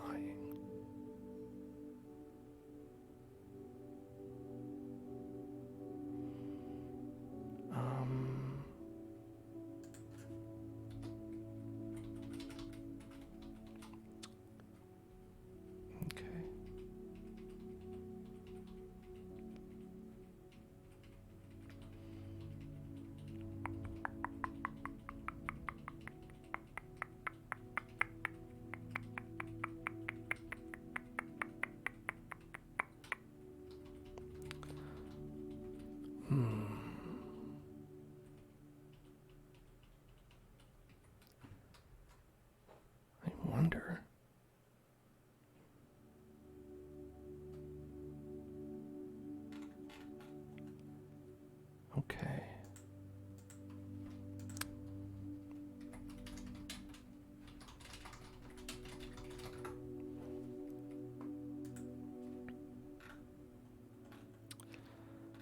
let's see.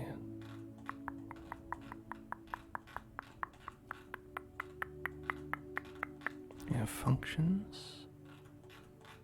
We have events, climbing, died, falling down, free falling, getting up, jumping, ragdoll. Okay, maybe ragdoll will get us there. Right?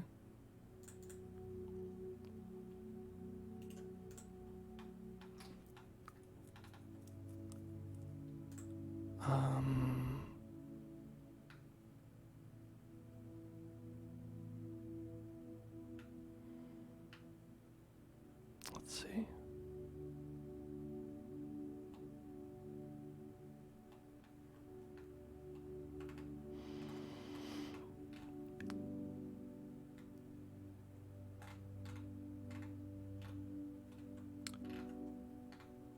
Give me a code example. Humanoid dot ragdoll. Where is that? Humanoid dot swimming, strafing, running. Ragdoll connect function is active. Print. Ragdoll is active. Okay. Okay.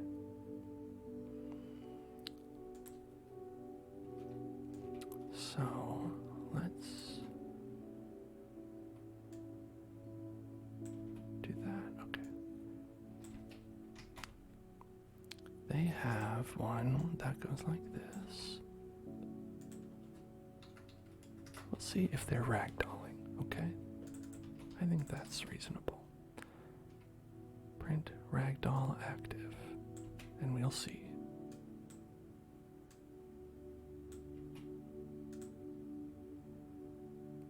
Okay.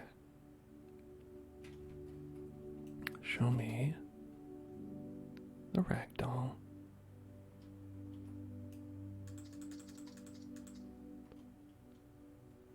Well, you ragdolled, but that's it. Nothing happened. I didn't see anything. Okay, that leads me to believe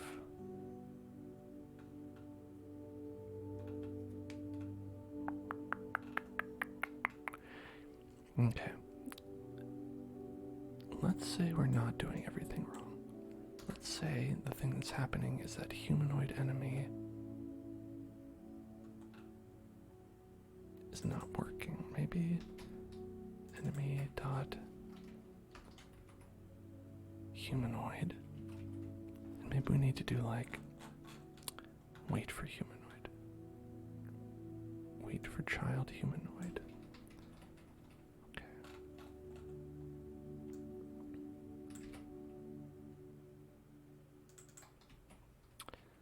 Let's see.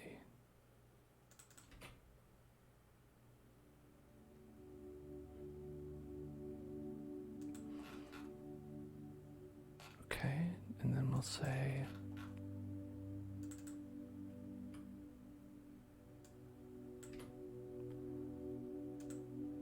maybe that's it. Maybe that'll work. Maybe it's not connecting to the humanoid. Maybe we didn't wait for it. No, no, no, that ain't it.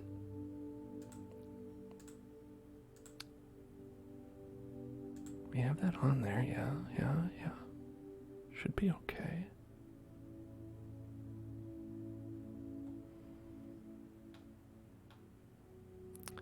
So much of programming is this.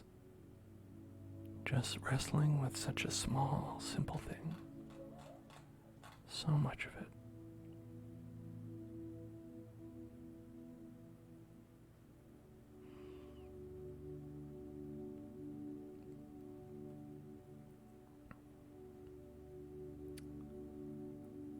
Okay.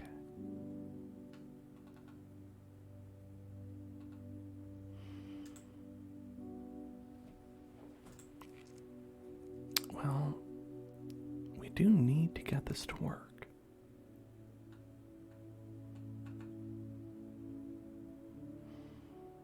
This code, when run from a local script, parented to a player character, will listen to the humanoid's action events. Does it have to be a player character? Is that part of it?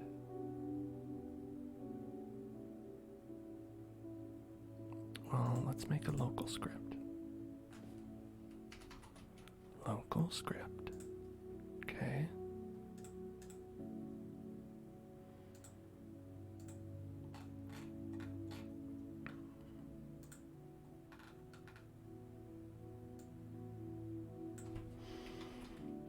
All right.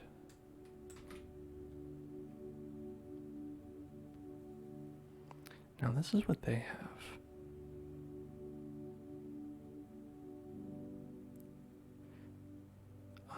They have blah blah blah, player added, connect function service. We don't have that. Connect function player. Okay. Player character added. Connect function character wait for child humanoid died. Connect function player. This is their example. This is the only thing on the page. Look at this, okay? This is their documentation for died. This is it. This is what they have. And they're just like, here, this explains it. It's all you need to know. How about making something readable next time, dog?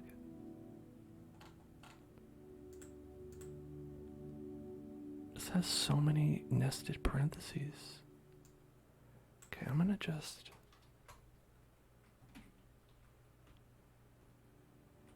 make it one line. Maybe we'll be able to read it that way.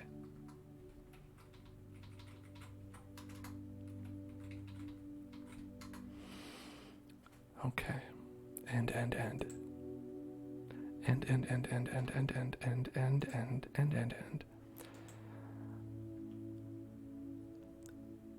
Why don't we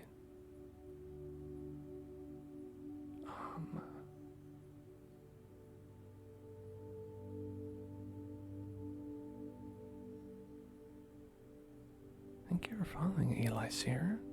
Welcome to the Hell Zone.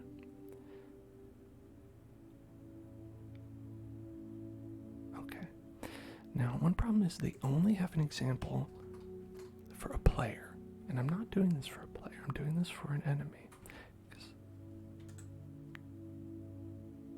Because it's an enemy and not a player. Not everything is a player in a game. Okay, connect function, player, enemy. Enemy. There's no character added, connect.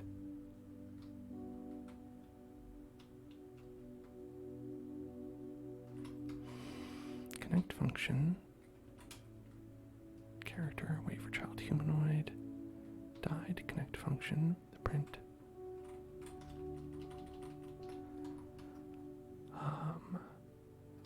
Let's just do character dot name has died. So do we need to connect this? Is that the problem? Is it unconnected? Like how we have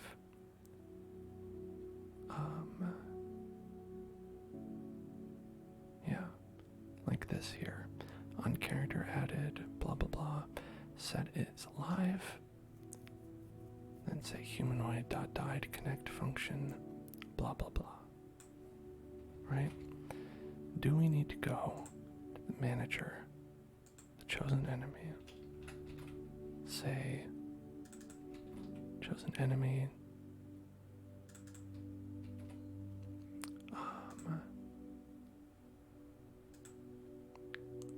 find the humanoid, where's that? Wait for child humanoid.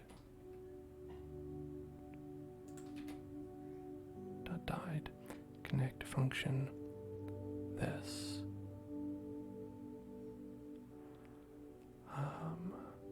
And set, yeah, we can get rid of this part. Where we say, not player, so we had in the other one, player setup. Okay, came from there.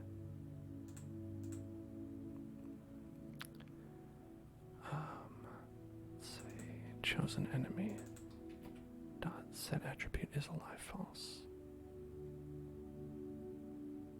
Like that.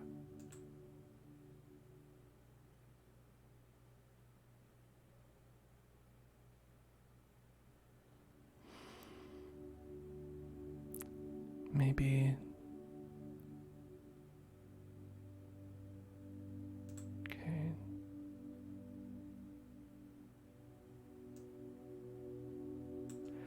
But that's not on a local script. Is that going to be a problem? Because in the enemy manager we don't have that.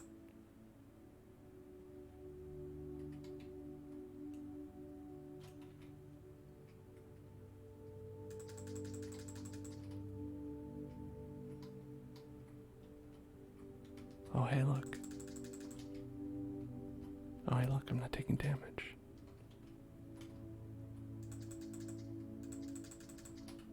I think I did it.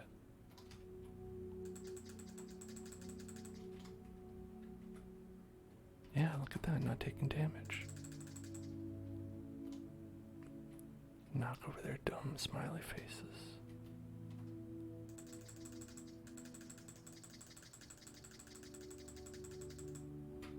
You can still shoot after you're dead, which is funny. Okay.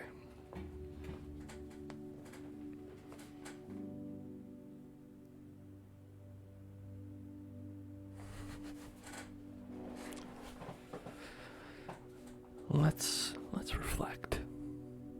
Let's have a moment of introspection and self-reflection. Okay. What we did, you're real new to coding, but also making a game of your own, just kind of messing around with code. That's the best way to do it, Eli. I think that's a really good way to actually learn how to do it for real, is to just kind of like mess around, try to make something work. It'll teach you a lot as you're going through that. Okay, so what we did, we had the chosen enemy. When we spawn it, say, wait for child humanoid, and then on the .died function, connect this function, which is chosen enemy, set attribute is alive, false. So.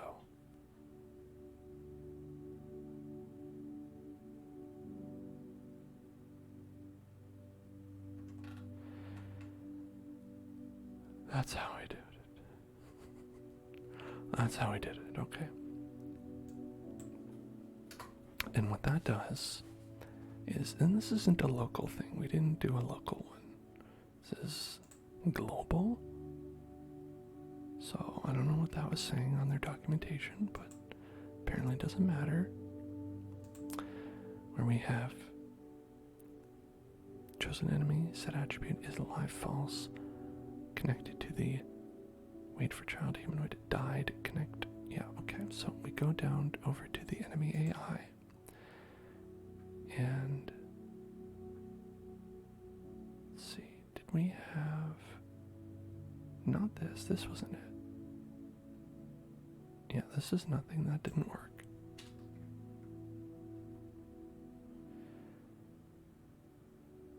And this didn't work either. In fact, the only thing that actually happens is that we add this. Like, this is all we needed. We just take that little bit of code and we just stick it right on the enemy when we spawn it.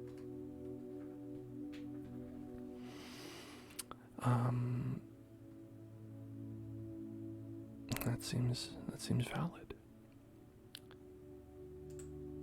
Now, could do a thing where we also have a line that gets rid of the body after a certain amount of time. So let's see.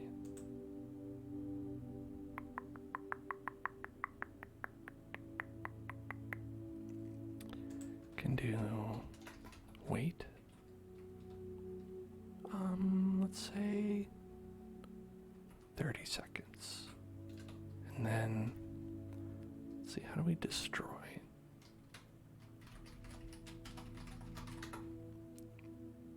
Instance.destroy. Okay. Sets the instance parent's property to nil, locks the instance parent's property, disconnects all connections, and calls destroy on all children.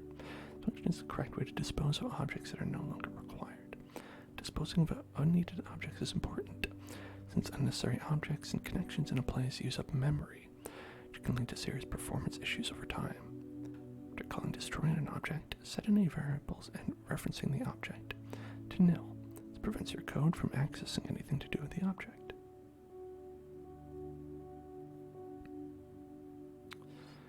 Okay.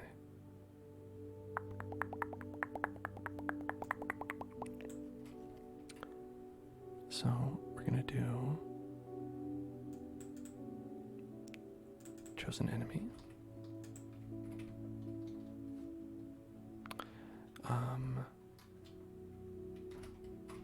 Destroy. Destroy. Destroy. Destroy. Destroy. Destroy. Destroy. Destroy. Destroy. Trigger word. Dude. Let's change this to 5 first while we're testing, because I don't want to wait for 30 seconds. But we'll change it back to 30 when we know it works. Okay?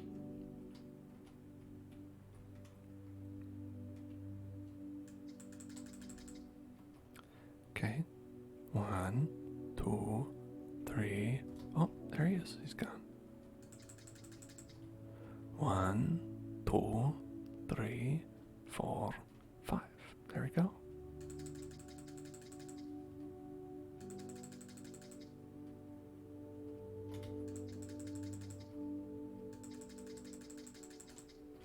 Okay, all right.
Okay, so what do we have now?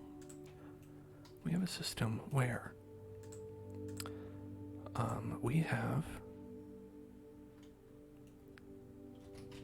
a gun that shoots skeletons as they appear once every 5 seconds. And they die, they fall over, they do not hurt you.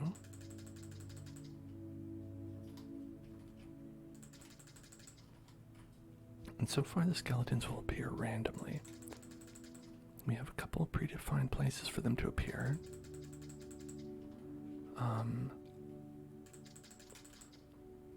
And for now, you know, we can just add as many as we want and it'll come from one randomly, right?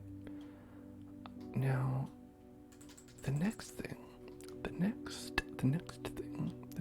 we should do is, well, there's a couple of different things we could do.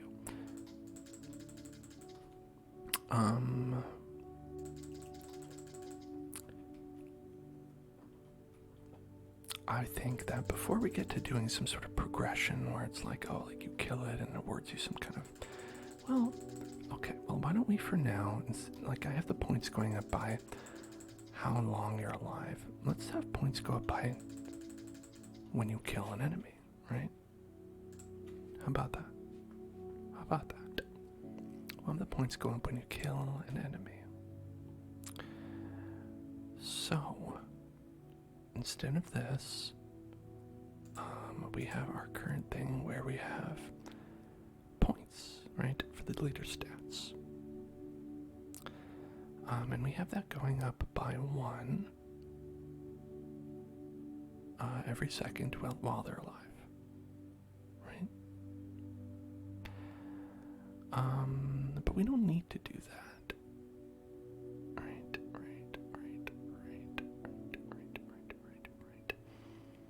Okay. What we want to do is say, add that here. When they die, give a player, well, I think what we want to do is we want to have that happen when you are attacked or when you do an attack, right? You check if the enemy dies and then you give that player a point, right? So that's a little bit more complex, but it's what we should want to do, I think. So let's try and do it that way.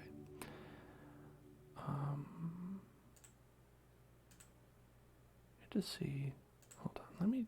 Here's the sound. Is this it? Hold on. Yeah. That's very loud. We're going to turn that down to like 2. That's more reasonable.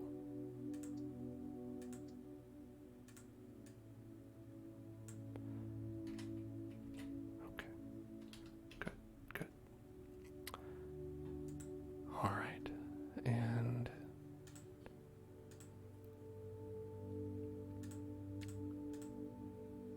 client hit ID configs fire rate special recharge time. All these functions, why? The person who made this gun is like, I'm gonna make this the coolest gun in the fucking world. It's gonna be the sickest gun. You're gonna be like, whoa, what a cool gun. And I don't know if we'll keep this gun, but it is useful for now. What we're gonna do is say,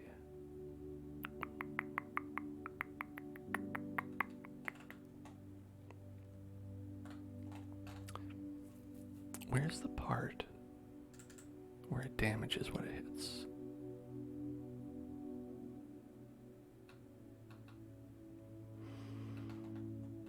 Let's see.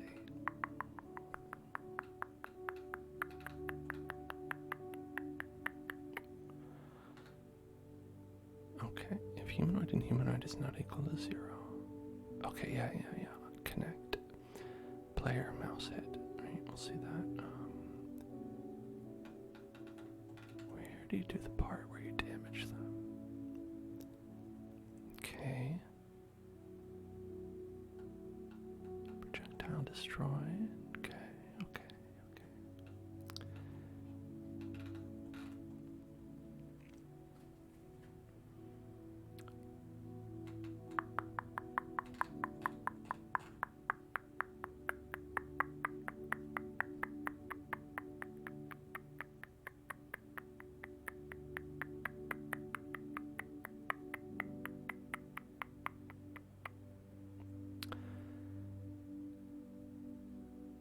It's damage is head, then damage is equal to damage times 10. How about just 2? How about 2? Critical point equals max damage dot value. Damage and tag humanoid. Okay, damage and tag humanoid for that amount of damage. Okay, is that a function that we have right here? Yes, there it is. Okay. Humanoid.take damage. Right. Okay. So this is a place where we have that. Okay. So instead, we're also going to add a line that's like humanoid.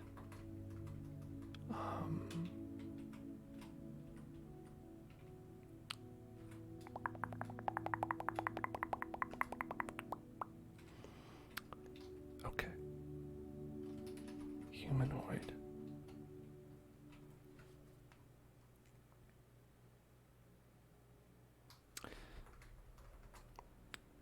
If humanoid dot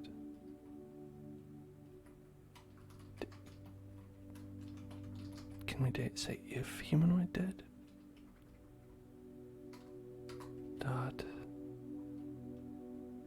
health? How do we check the health?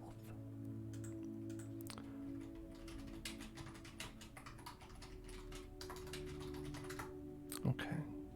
Humanoid dot health. Okay. Alright. It's a float. Okay.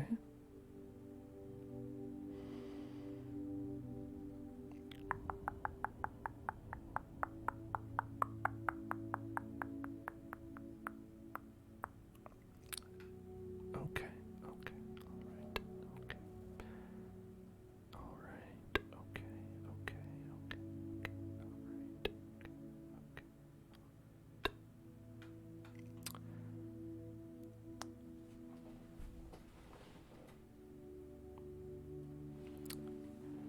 Okay, here we go.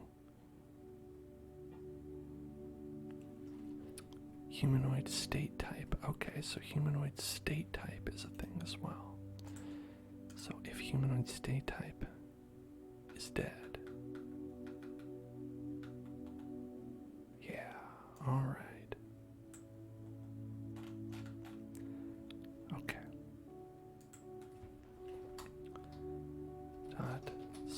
Humanoids, how do we, okay, when altering this, should be done from there. Humanoid.get state, okay, yes. Humanoid get state equals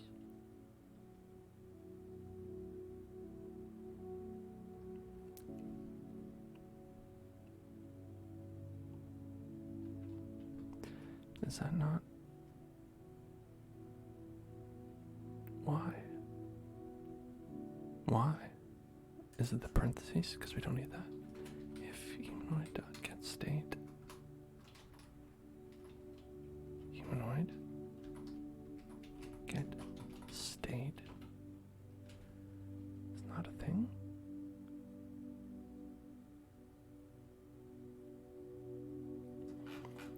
Let's see.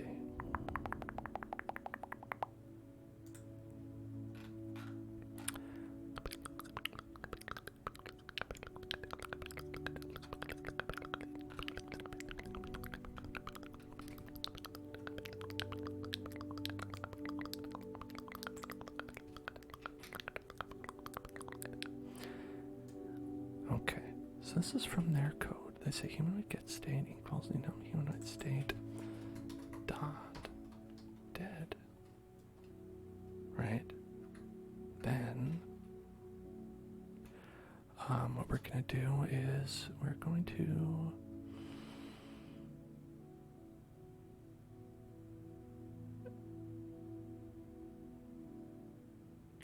player. I want to do like player add point, right? Player dot add point. And one rat trigger word game development. Game development. Game development. Game development. Game development. Game development. Game development. Game development. Game development. Game development. Game development.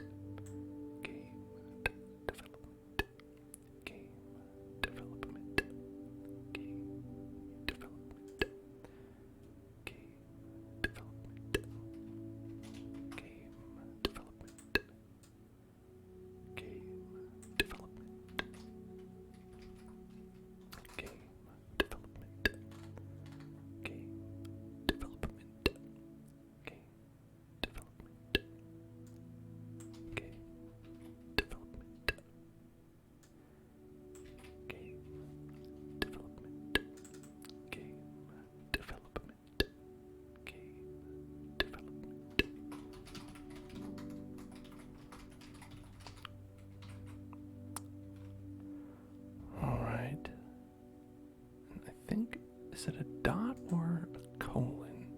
Don't know. Get children is a sister of.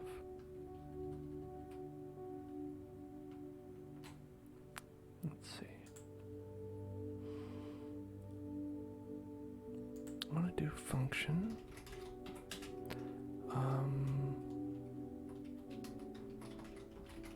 Add point. Okay.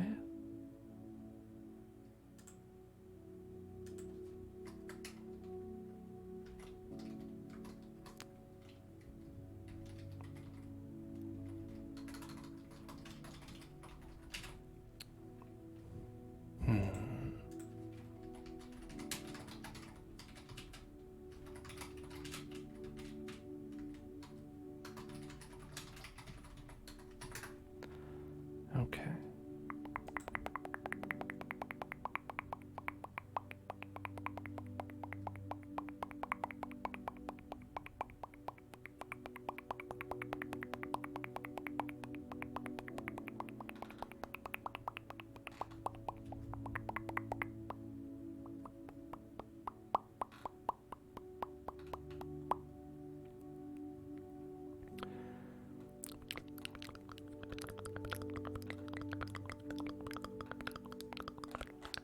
Alright, maybe you can't do that. You can't reference a script.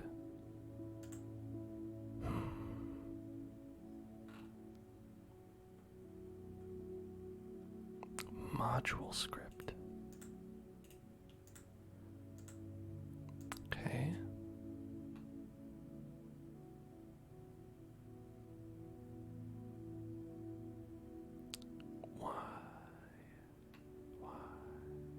Why is this so hard? Why must this be a challenge? Why must this be a challenge? Okay, what I want to do is okay, I can reference server script service, right?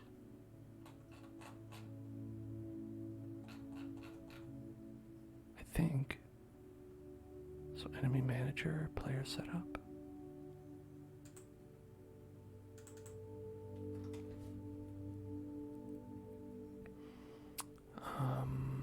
Let's see.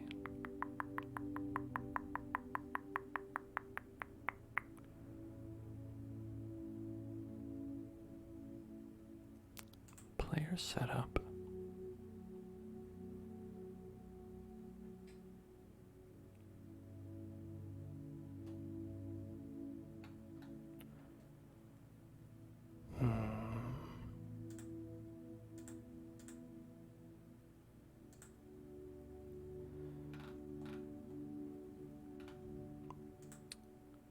Reference a function in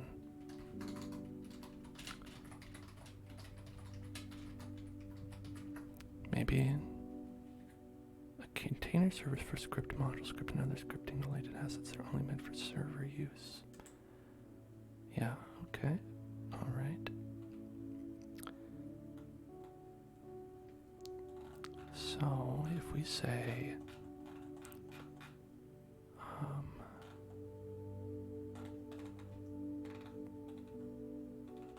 get service, how do we use this?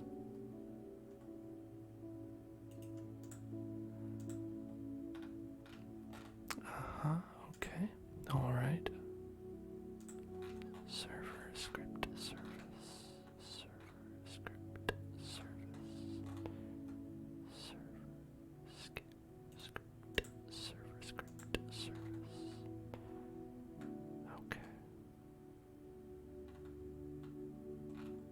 I'm pretty sure we used server script service and other things.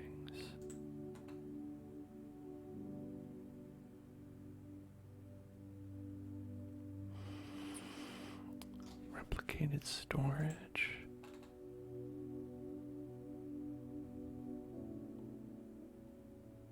I'm almost positive we did. Where is the replicated storage? I feel like we can do this. I feel like I'm allowed. Probably, maybe. Let's see. Let's figure this out. I'm gonna look in my files for this. I think we do have. Okay. Let's see, where might that be? Could be in here.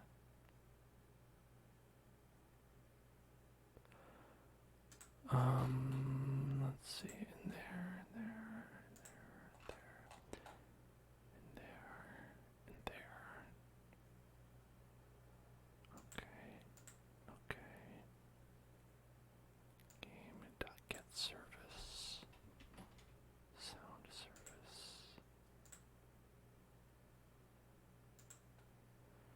Maybe it's this.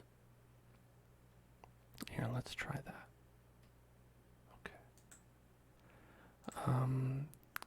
Let's try going here. Okay.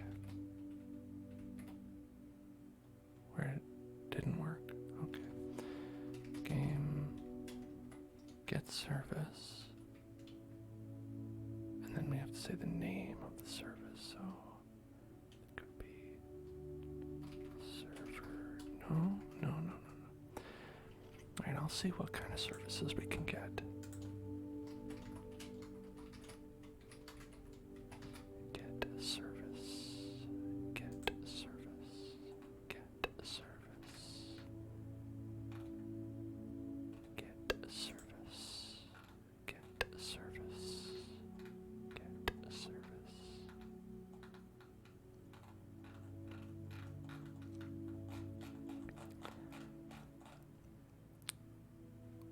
Any. Okay. Where's the services? What are the services? Class name? Badge service? User game settings?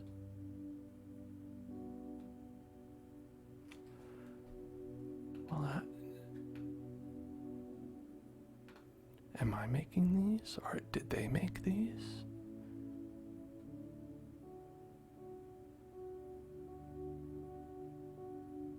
If I do get service, and then, okay, players, replicated service, debris, chat stats, visit Opera Studio, workspace GUI, run service, starter GUI, test service, text service, usual asset, badge service, game settings, sound service, tween service, network script, service, server storage, server script.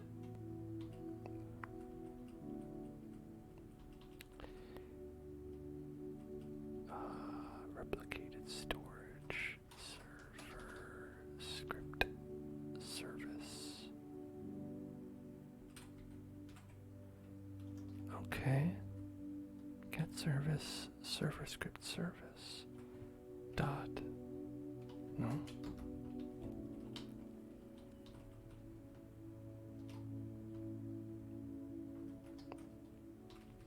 Get child.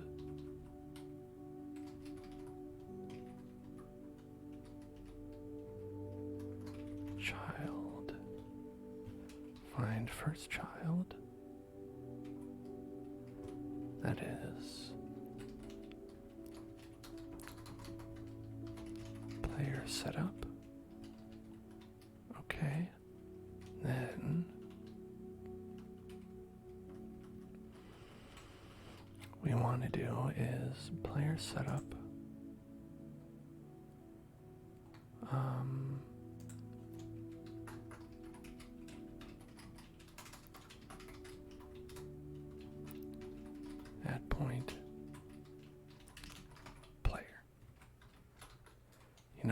Then we're going to find a player and add the point to it. We also have that character function, but I don't think we can do that. Okay.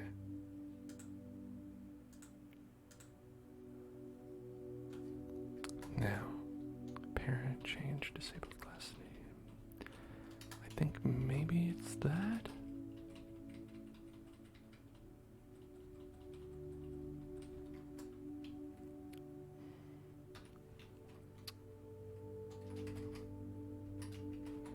Add point player.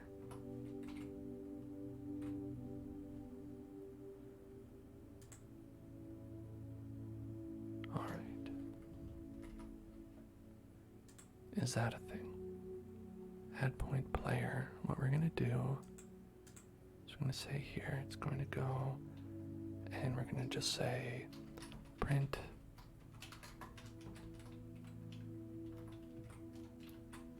add point to player dot name. We'll see if that works. Or it causes many, many errors. We'll see.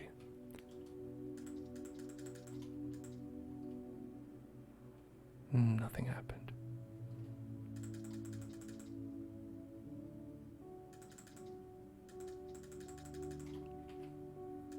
Okay, trying to see where we went wrong. I'm gonna guess that it just didn't get there. Didn't get there all the way. Okay.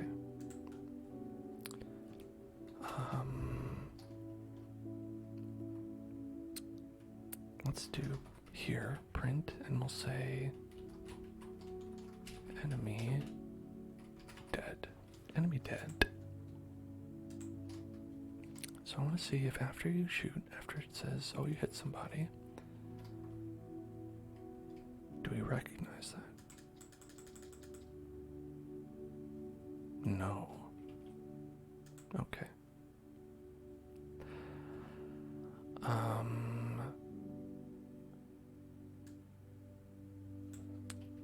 Here, let's just say this then, and we'll say enemy ouchie. You know? Because the gun damage is a humanoid. Say enemy ouchies.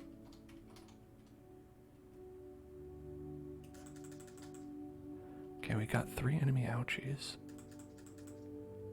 7 enemy ouchies.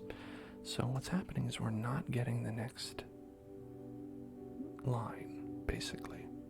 So they're getting an ouchie, but they're not dead. Okay. So let's see what state they're in. Enemy state. And then we'll say humanoid gets state.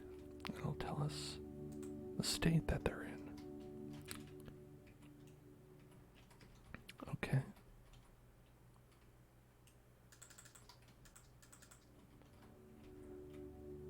Alright. Attempted to perform arithmetic on string and enumeration item. Well, let's fucking deal with it.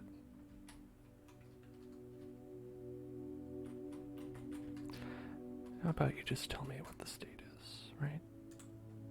Just print the state. We don't have to have any kind of like text or anything. It's okay. Just tell me the state. He's running, running, running. Running. Running. Okay, so the state is not updating. We're not getting a good update on that because he's just always running. Okay, so that's not a good one to call for that. So we can't do humanoid get state. Maybe we can do humanoid. Let's see, humanoid.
Health. Let's see the health. Right? Health.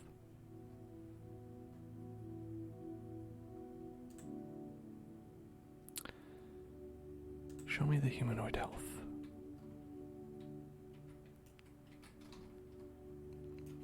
Alright, we'll see how much they have left. Okay, health is not a valid member of skeleton humanoid. Really? Isn't it though?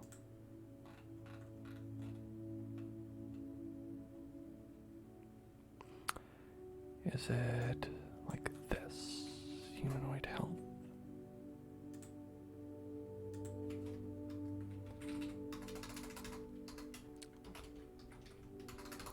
Dot health, maybe?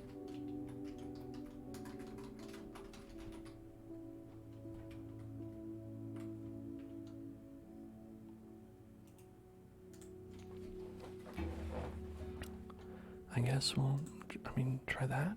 See the humanoid health. Alright, where is he? Where's he at? Where's he at? Okay. 80, 56, 38, 7, negative 10. Alright. Okay, we can work with that. So when the health is less than or equal to 0, right? Less than or equal to 0.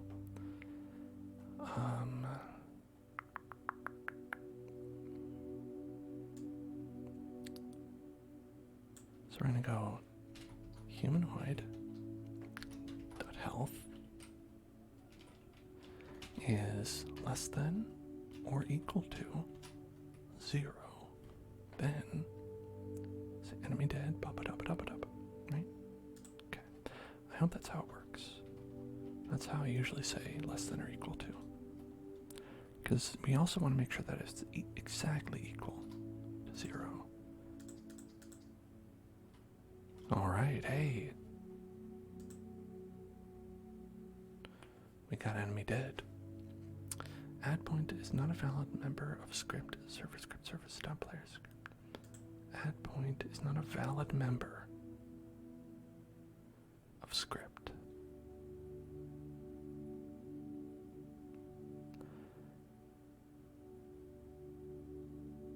Player setup. Add point, I have it right there. It's not valid.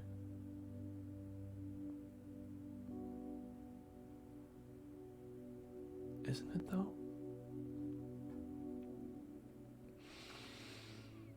Maybe it needs to be local. Local function add point. I think by calling it local it wouldn't be, but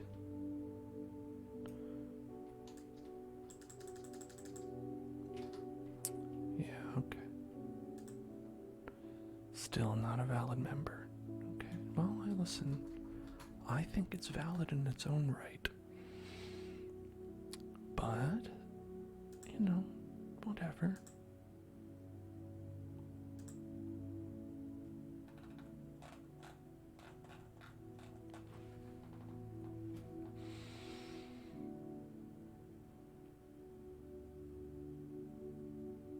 Alright, now, because what I want to do is, I feel like that would be a much better thing to do if we could reference this and say add a point to the player. That way we could just add something else if we don't want to just do points. We want to do experience, things like that. It's a lot easier to reference from right here rather than on the gun. Which is why I would want to do that sort of thing, right? Because you could just put it right here. It's like, hey, give them one of this or whatever, maybe.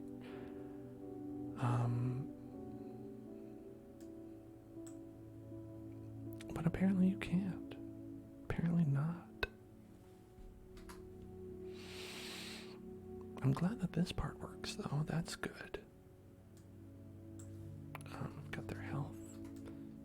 When they die, the this pops up. Let me see.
All right. We can maybe do a set attribute. All right. If we do player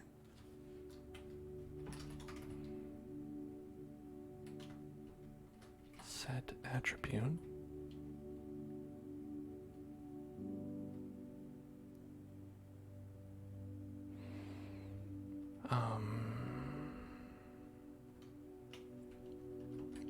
Points.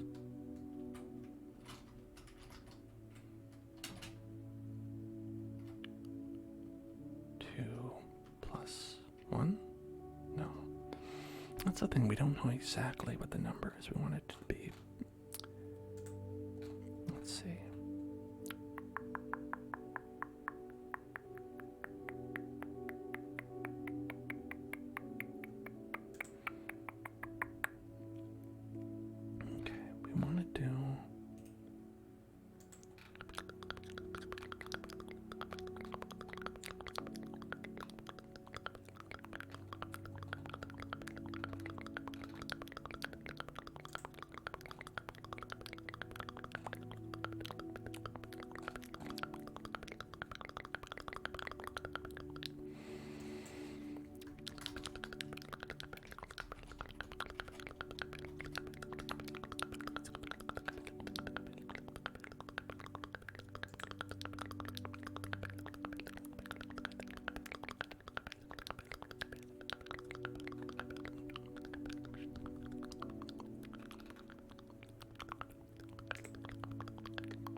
Okay. All right. So I think if we have this, and we have, okay.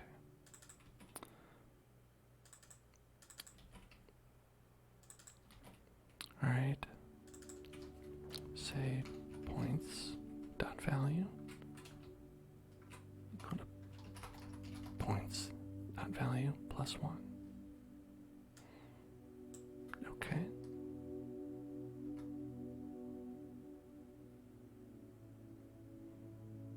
Yeah, and maybe that'll just do it from right there.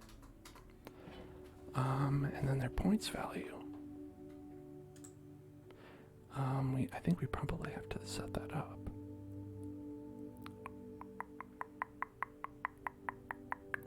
Points, yeah, local points, instance, new, into value, points, okay.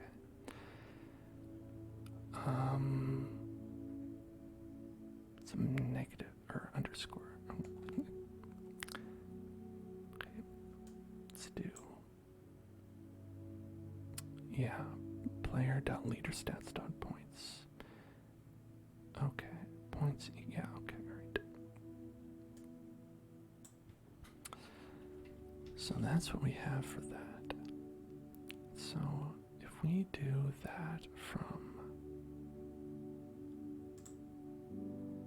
let's see, from server, right? Okay, player, later stats, points, points value +1, right? We have that.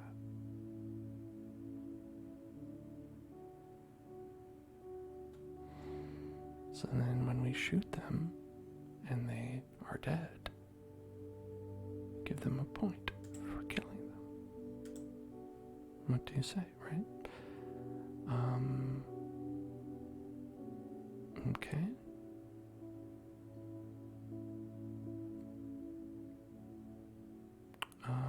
And this one has, okay, for the layer, we're going to go through that. We actually don't need to do this.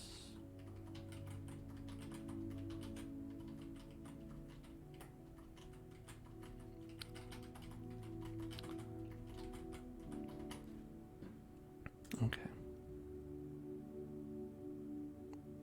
So we won't do that.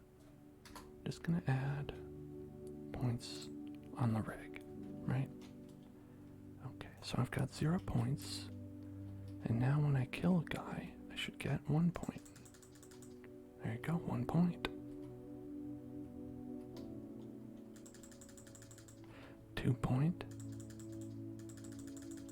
3.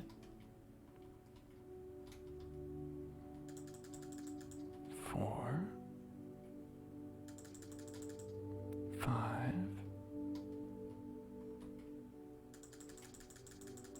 Yeah, okay, so now we've got a way to score the system, as you can see.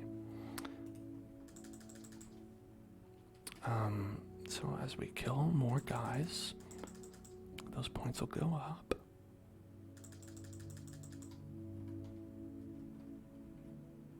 And then that's a game. Okay. This is great. Yeah, it's going great. And then, you know, it's all about adding in things from there, right? This is obviously, it's very bare bones, haha, because of the bones. But it works, right? So when you die, I think your points go down to 0. Which, I don't know if we want that, but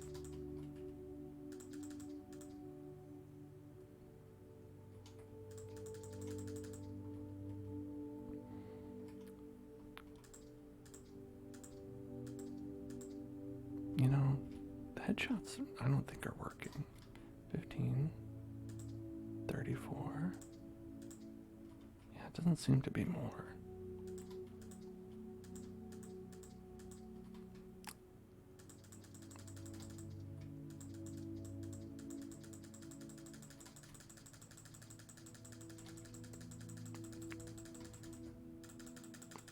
Just, you know, blasting. So anyway, I started blasting.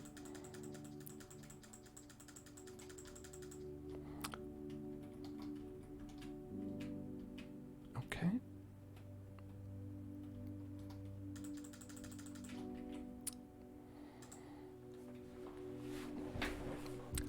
So perfect. Got that.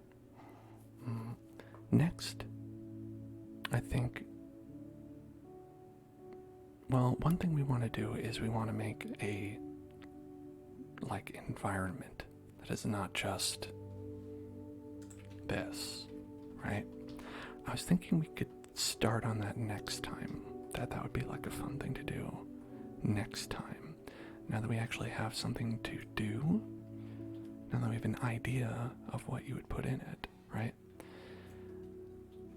That we would have like a general like world where you'd have stuff, right? You could imagine a terrain, right? and then you can run around on there, and skeletons will appear. You can kill the skeletons, and then when you do, you get points. Maybe you level up, and those are different, like additional, like things we can add, which is why I wanted it to do it on the, like a separate place other than just on the gun. So I mean, that's still not perfect in my mind, but so far it seems like it's working. I think what we want to do before that, though, is we want to think about like what else, right? We want to think about like what else is gonna help us when we get to that state. I think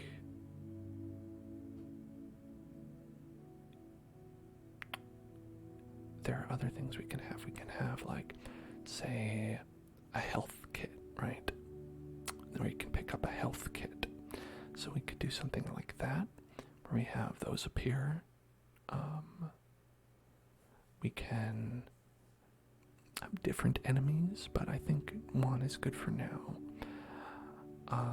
Because we have that in place, right? All we would have to do is just, I don't know, make it a little different, make it pink, make it large, make it small, and that would be set up, right? But I think maybe like health, a way to restore your health, would help. Things like other guns, or maybe a better gun would be a good idea, but I think given that we have one that works and that's good for testing, that's probably okay for now.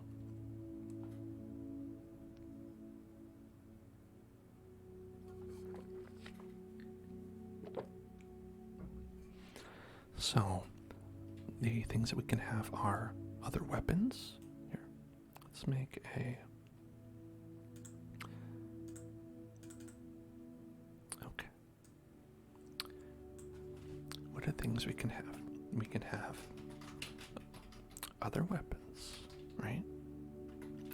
We can have other enemies. We could have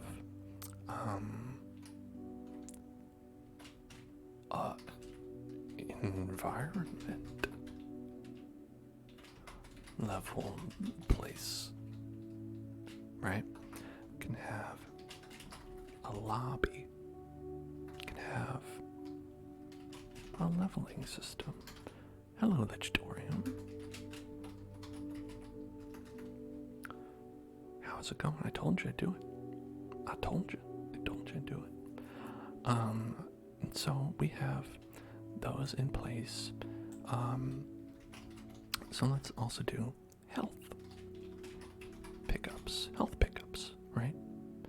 I think that's going to be the one that we'll probably do right now.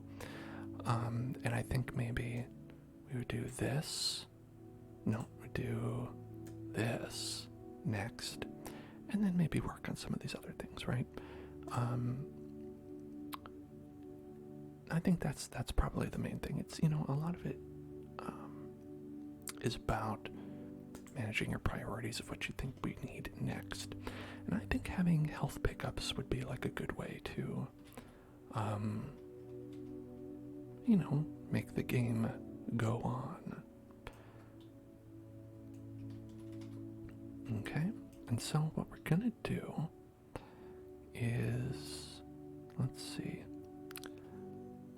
let's get a, okay, hold on, where is the marketplace?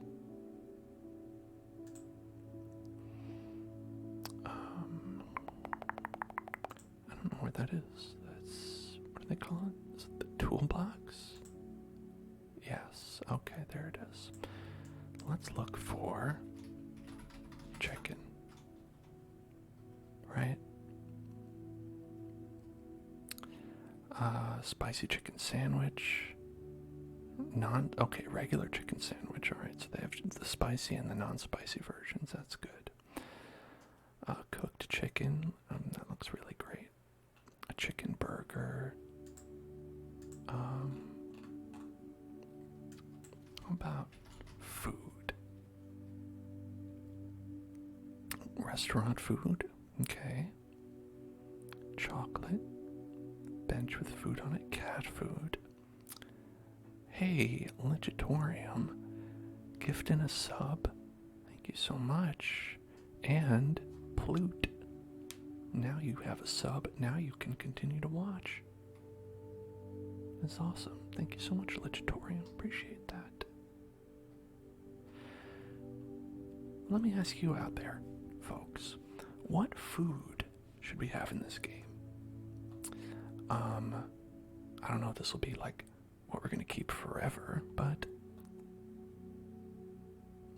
you know, I think restaurant food could add that. Delicious. Delicious. I think this looks great. Thumbnail camera. Union Parkwood. Okay, interesting.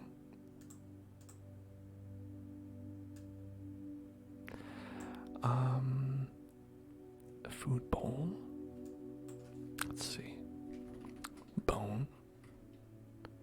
A bone would be a delicious food to eat. Bone 3. Bone. A bone. Bone, bone, bone, bone.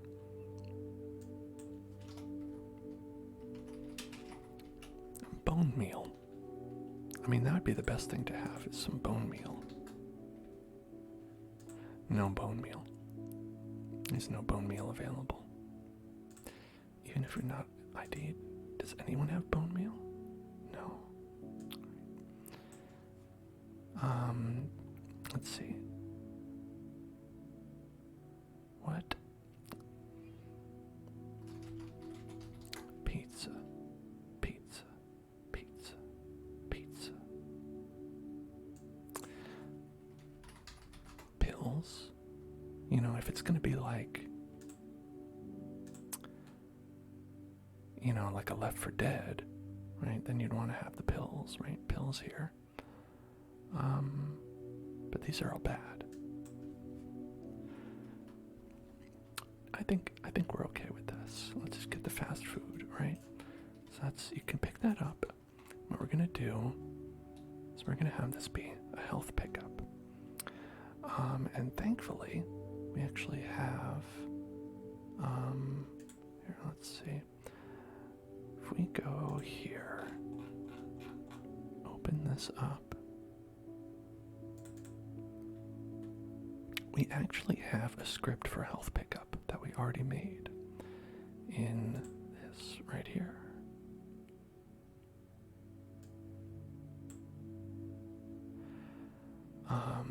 And let's see, where's our pickup? Our pickup right there. So this pickup manager, let's go ahead and, where is that? Health pickups, health. Right, okay. No, thank you, Plute. I think, honestly, that you're all very nice people, and I'm glad that you're all here. I always tell you this, because it's true. It's very easy for, you know, communities to be like real toxic, to not be nice to each other, but you are all very kind and respectful of each other. And I think that's something that you out there should all be proud of.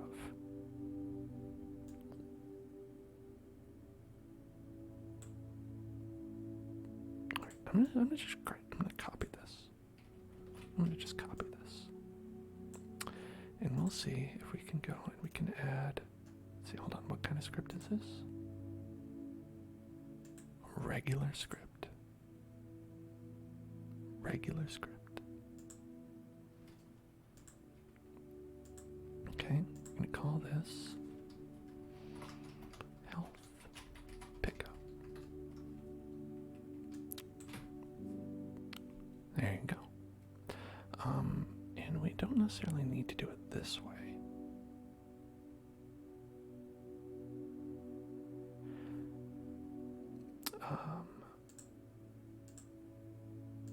Okay, let's do a folder, and we'll have health pickups right there. Health pickups. And we'll put that in there.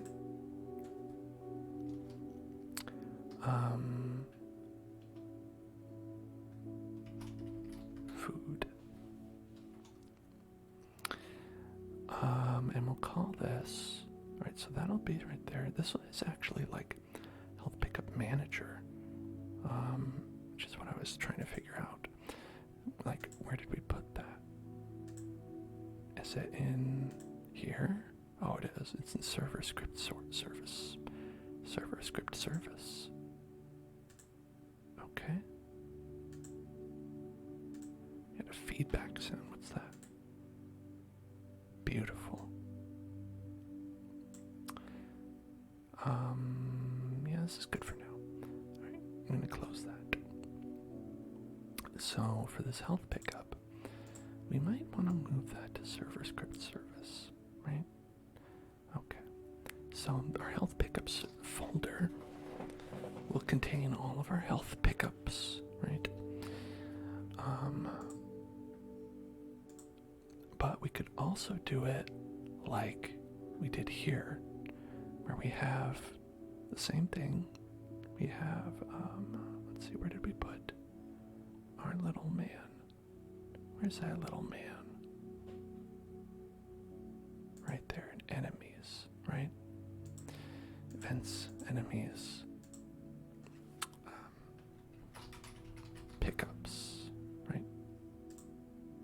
Whoops. I want to add a folder that's called pickups. Pickups, okay? So let's put the food in pickups, okay? And we're going to do the same thing that we did with enemy spawns, where we have this function spawn enemy.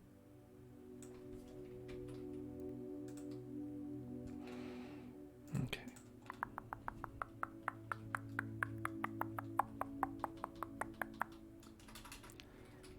All right. Spawn health. Let's call it food. That way we're not confused about like what's your health and what's food, right? Because we're just spawning food. Okay. Health pickups folder, workspace wait for child, health pickups, right there. And then we're gonna get health pickups folder,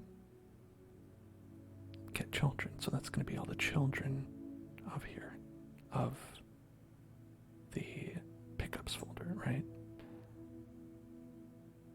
Yeah, workspace wait for child, health pickups. Okay. Right there. Yeah. And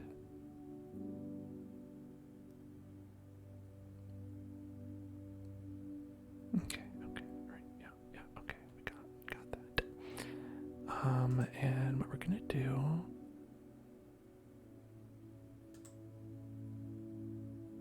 did I paste the wrong thing? No, I thought I did, right?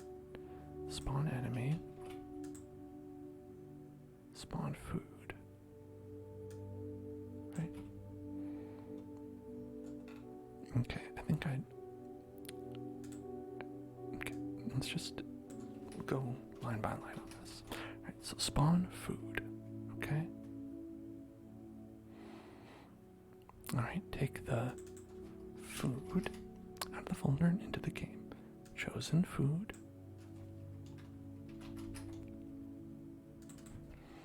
Okay, and then we're going to change that here. And that's not really all that important. Just, making sure that we have it set up in our heads. Okay, so it's not going to be enemies, right? We're going to call it foods instead of enemies. Right. And again, we're just going to have one for now, so it's going to be okay. Workspace.enemy spawns get children. Okay. Chosen spawn point.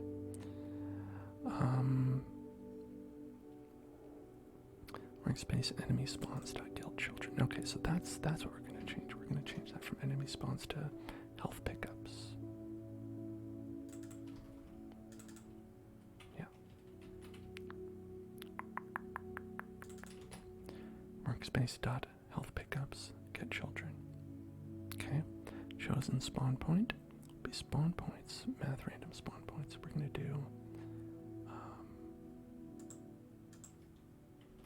health pickups. Chosen health pickup point. Chosen, let's just call it pickup point.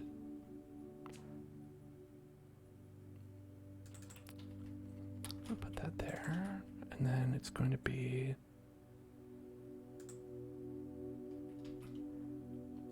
health pickups.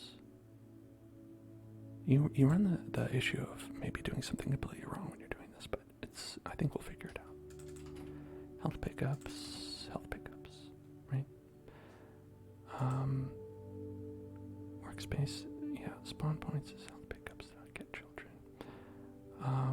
Chosen pickup point is health pickups. One of these, yeah, pick up one of them.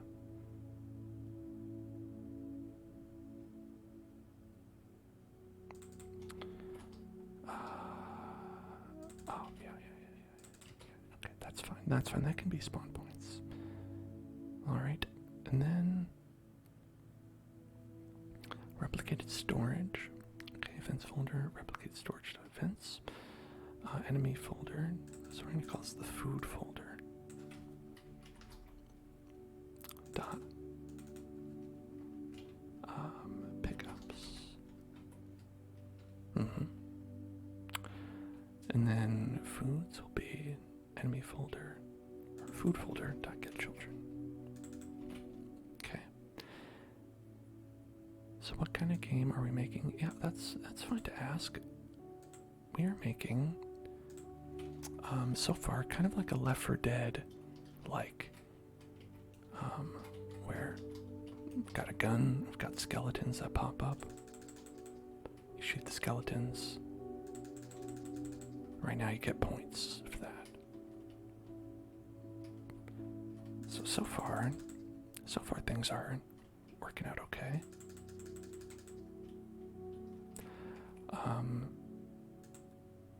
And what I'm doing right now is we're making a health pickup. So like when you're playing Left 4 Dead, you'd get like, pills here, right? Instead, we're gonna have this delicious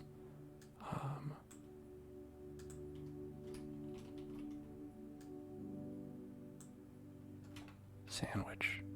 Look at that. Delicious meal. So you can just have a nice little meal like that. Chomp on that. And so we're just working on making it so like we can have a bunch of spawn points for those and have them spawn at random points.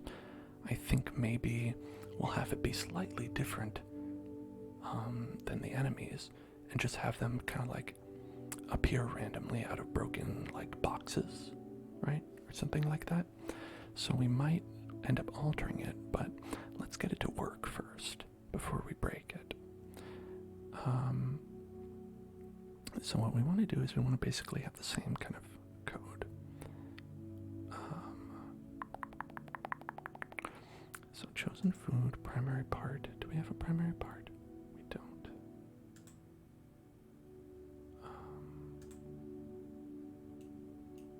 I think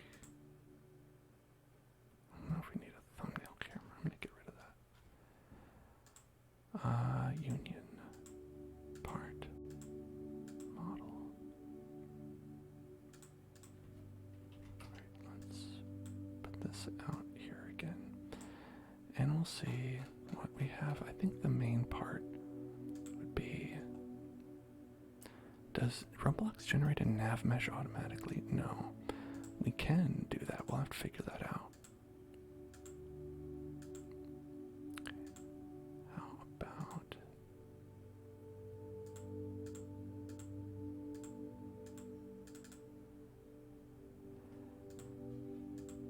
where is the plate itself?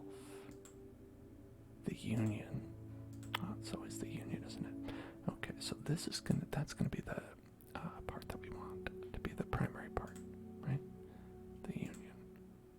All right. So that will be our main pickup, right? All right. So we will find food, and just the one. Spawn points, workspace, health pickups, get children, chosen pickup point. Primary part dot position equals chosen pickup point dot position. And then the parent will be the workspace. No, the food is not alive, but we are going to have one, which is can pick up is true, right? You can have can pick up is true, and so like the first time you touch it, can pick up will be false, and then it'll go away. Right? That way you can't have 3 people touch it at the same time, or whatever. Alright, so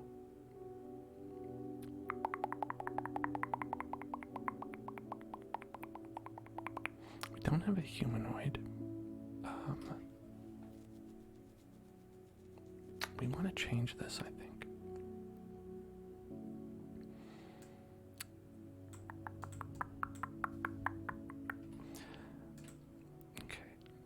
I think,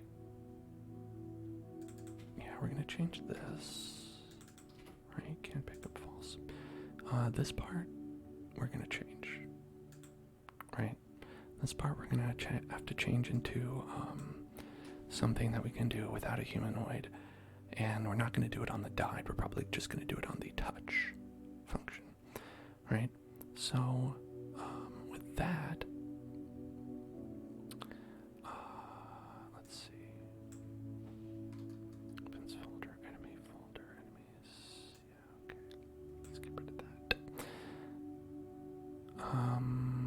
see.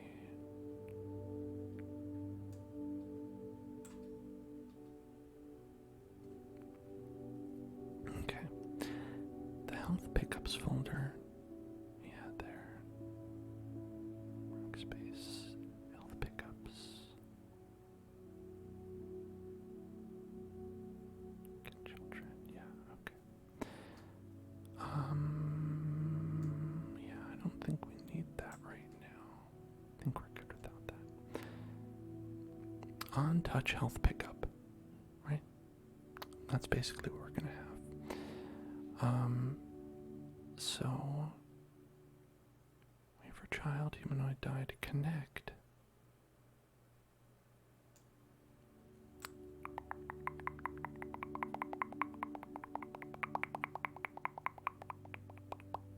Yeah, okay, so this is kind of what we want.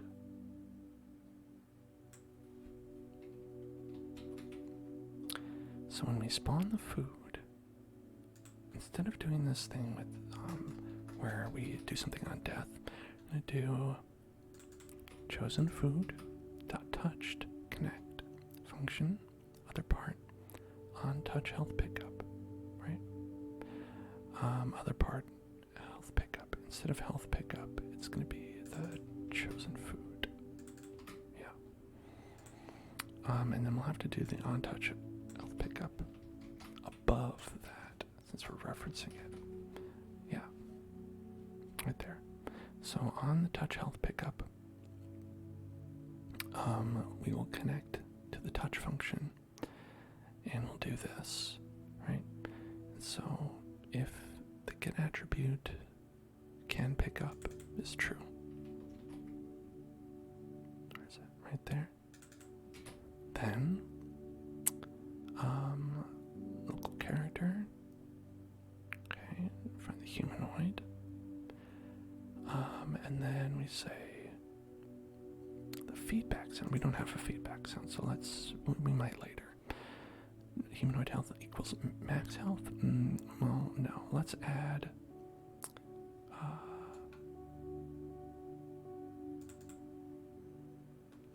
let's say... instead of max health, we'll call it... health value, right? And let's say we give 30, right? So you can get 30 back.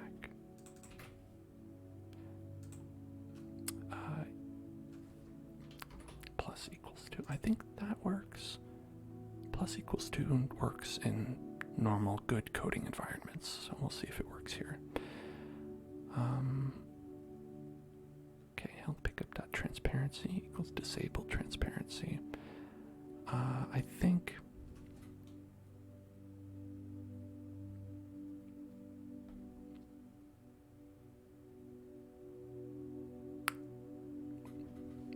do we want to do that, or do we want to have it be like over time? Because again, that's one that we had in our other project, which we could get out. We could do a little animation, right? You know, why not have a little animation as a treat? And that could be anything that we did. We did that a bunch of places, actually. Got it. Laser trap. No, it was fade on touch, right? Yeah.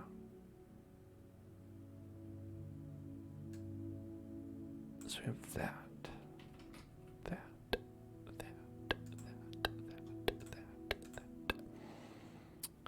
So, if we look at this instead,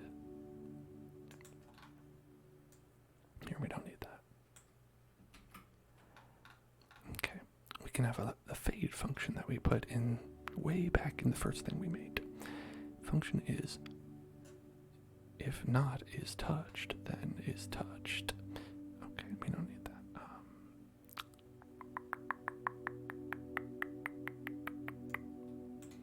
Okay.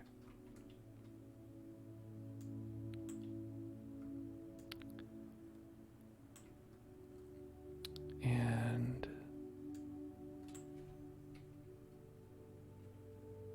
okay.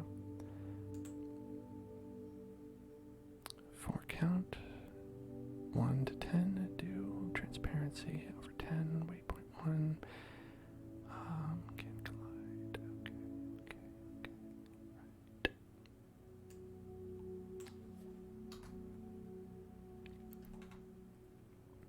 right. Okay.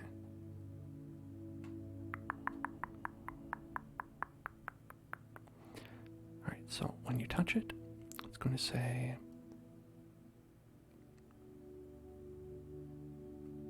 add to the health value, right? And then we're going to just delete it. We don't need to do this like cool down, bring it back, that sort of thing.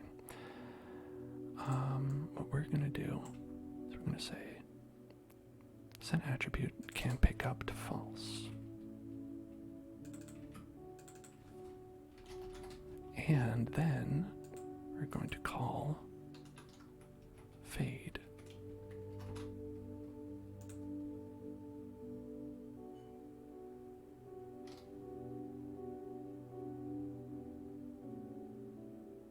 I guess it needs to be on it, right? Okay.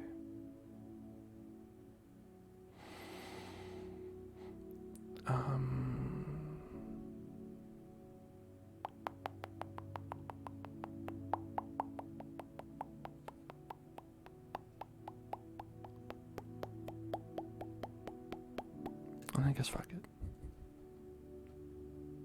I don't care. We'll do wait 1 and destroy it. That's what I said.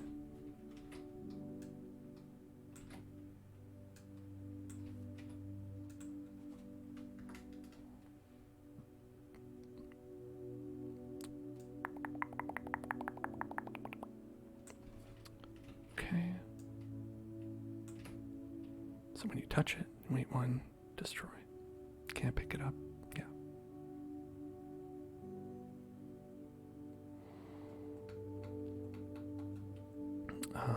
Health pickup. Is that one that we have? Oh yeah, we do. Okay. Alright, health pickup. Destroy.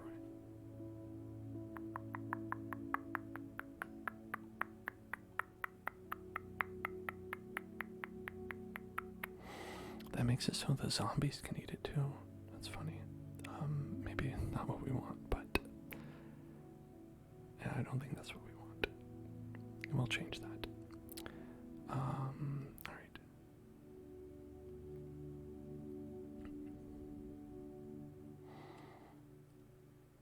How do we know if it's a player?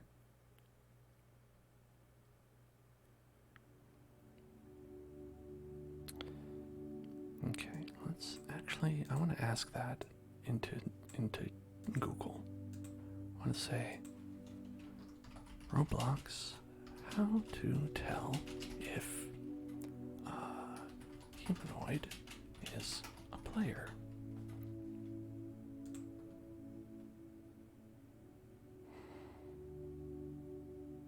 All right.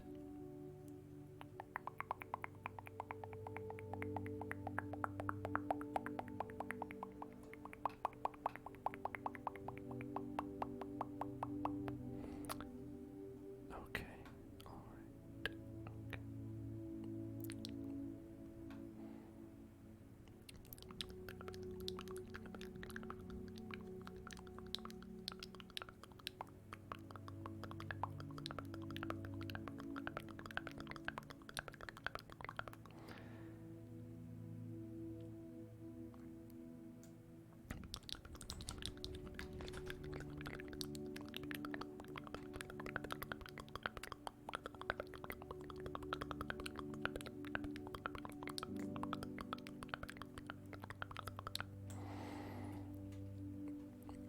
Okay, so what we have that we can do is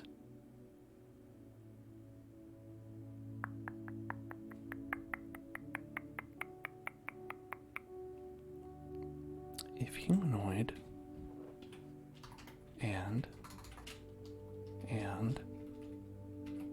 game.players get player from character target.parent. Okay, not target.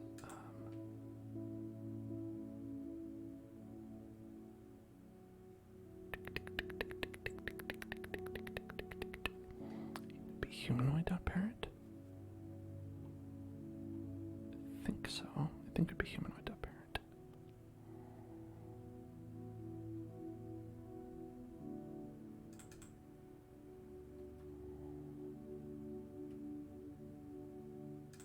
Character. Oh, actually, we already have character. Yeah, alright, just character. Okay, game.players get player from character, then blah blah blah blah blah blah blah. Right? So you just don't do it if a zombie touches it. Okay. And we say we can't pick it up twice, right? Only once. Only once.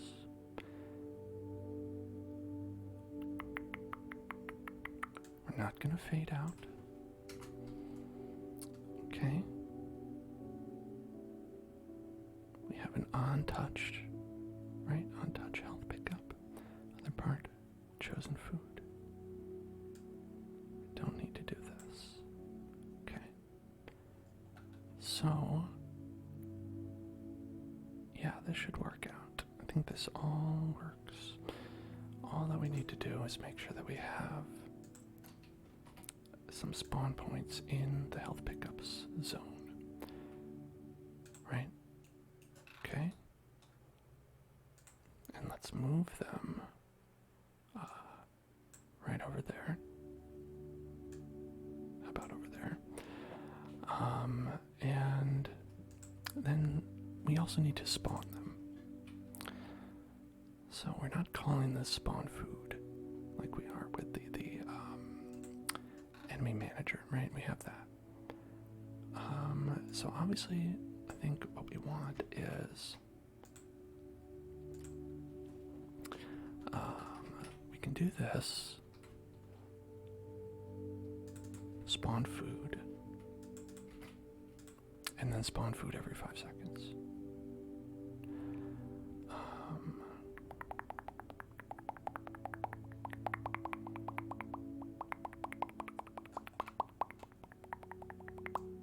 We don't need those. Cool down 20. I guess we could have that. Okay, we could do that. Where we could replace that with the cooldown once we know if it works. And then what I want to do is, okay, I'm going to put this in as a note. Change to, yeah, see, that's the problem, is it will spawn food on top of the food. You've already connected in your mind the issue.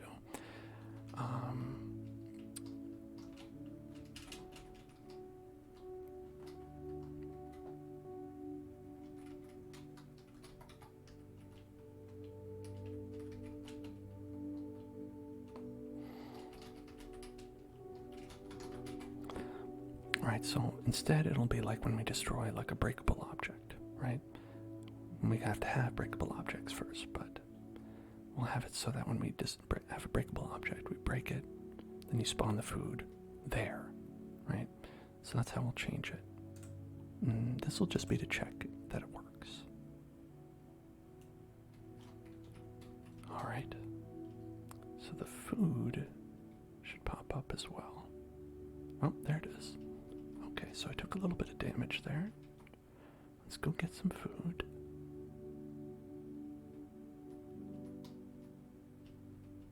Alright.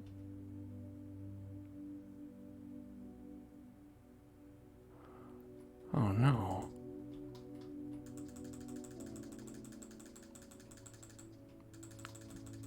Oh no, the food broke.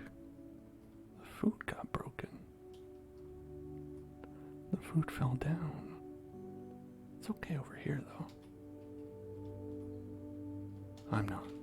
Alright, so there seems to be a problem where when we touch it, it's not an on touch. And maybe there's no, like, what you would call, what I would call anyway, a collision box. It looks like there is right here, like this blue, right? But I don't know actually if that counts as that or not.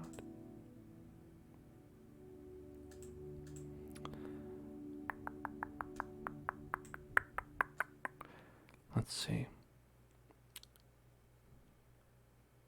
Okay, let's find.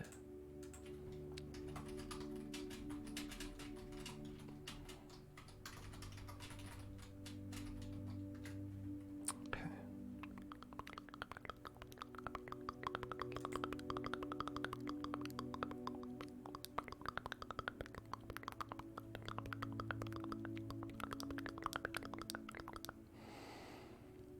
Base part. Base part is an abstract base class for in-world objects that render and are physically simulated in the workspace. Okay. So, the food, is that the same as a primary part? Base part, primary part.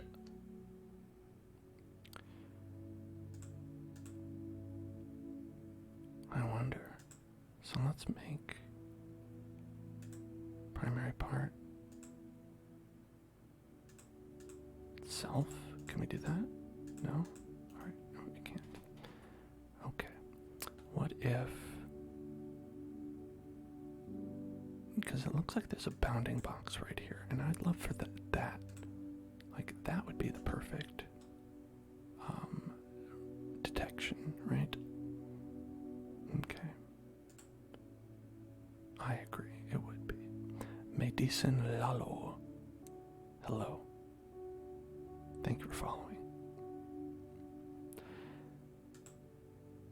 Union. Union. I don't know what thumbnail camera is. I don't want it. I don't want no cameras. Get your cameras out of here.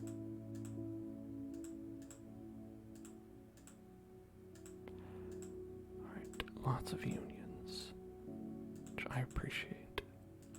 Appreciate unions. Okay. Let's add a part. And we're going to call this part the collision. Did I spell that right? I don't care. Alright. I'm going to bring that over here. I'm going to rotate it. Okay. Then we're going to scale it.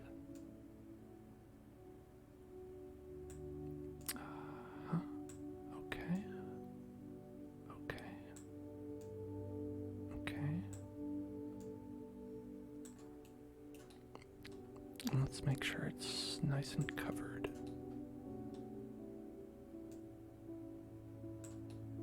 Yeah, okay. So then what we're going to do is we're going to say you can collide. Or I guess maybe touch is probably the best.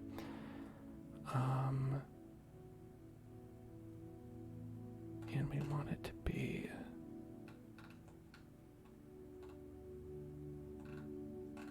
no, I think you can just get in there. Just get in there. It's okay. I think it probably works. What we're going to do is we're going to make it transparent. Right? And make it so that, let's see, the food, the primary part is the collision, right?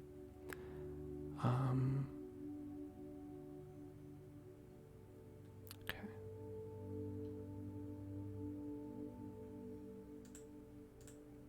Okay.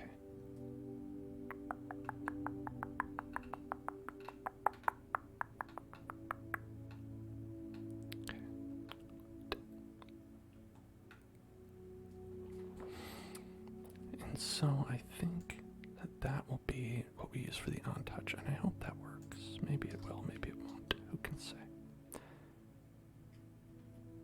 Oh, the food already fell down.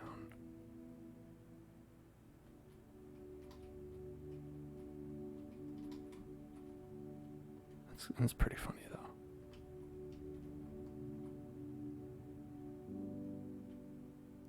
Okay, let's get this one nice and fresh. Oh my god. It really came out for me. Hey. I forgot we do have to move it. Okay, let's put it there. Alright, where is that food? There it is. I'm gonna shoot that food. Blat.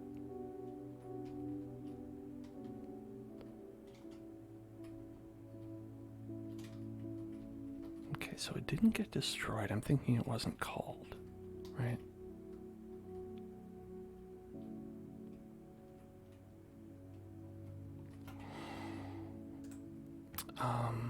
Let's see. So let's go to our,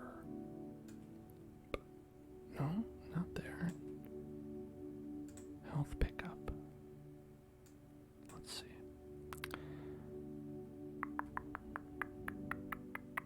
So that part works. Spawn food, I'll touch health pickup. Let's do this. And we'll say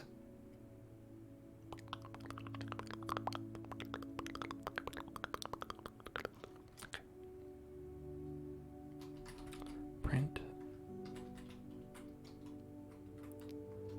and let's say if you can pick it up. let's print that. Let's print the can pickup. Right? And so when we touch that,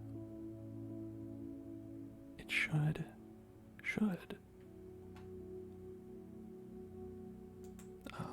let us know if we can touch it or not. Or it'll do nothing. I guess that's also possible. It might do nothing. Hold on, let's check. So the way we had it working in here, did we have any scripts on this? We didn't have any scripts. We just had okay, other part health pickup enabled. Yeah, we just had a pickup manager. It's just like, hey, touch to connect function. Yeah, we just had a touch to connect function. Okay, and that's what we have here as well. Right there. Yeah, I believe it is like basically the same thing.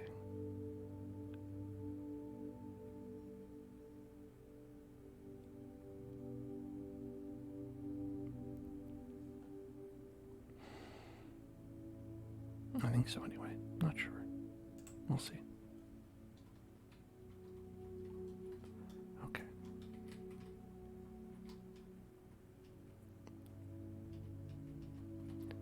I've taken damage. The food is fallen over. Okay. Okay. Nothing's happening. Oh, you know what? I see what's happening. Touched is not a valid member of workspace.food. Really? Why? Touched is not a valid member. Why? Is it because it's a model? Do we have to look for...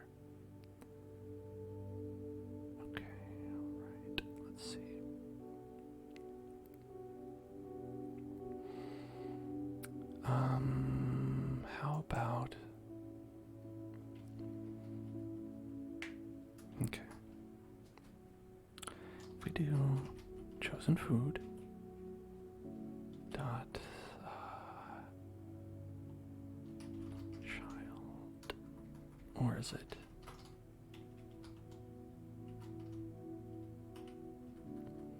find first child that has the name collision, or I guess we could just do the primary part, right?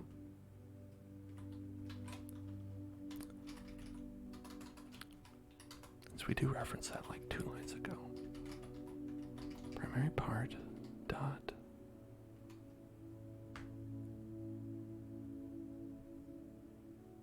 unless that just changes.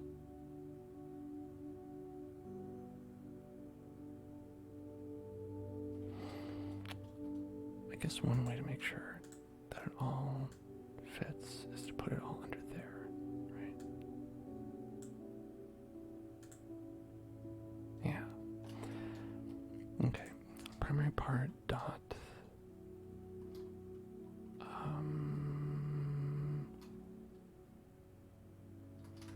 touched.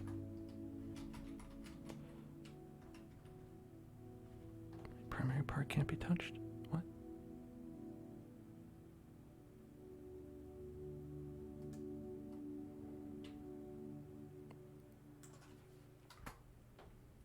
Does that not work?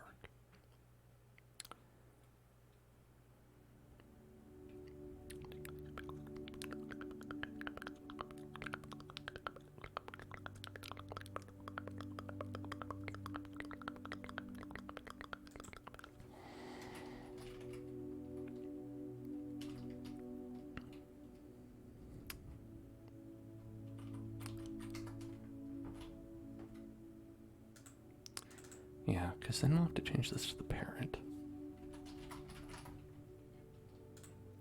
That should be okay.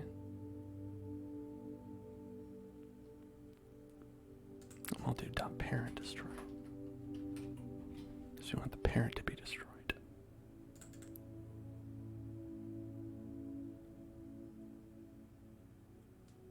On-touch health pickup. .parent. Yeah. Let's make sure we get that too. Okay.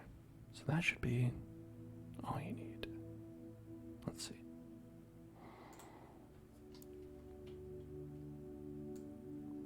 All right.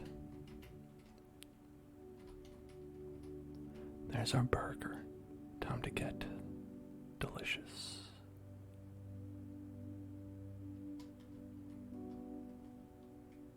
Oh my God.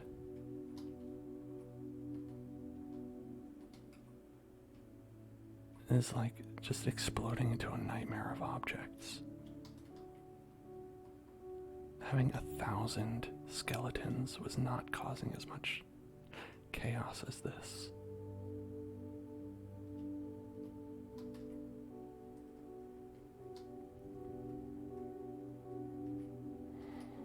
Alright, okay, Okay, this is what we need to do. We need to make these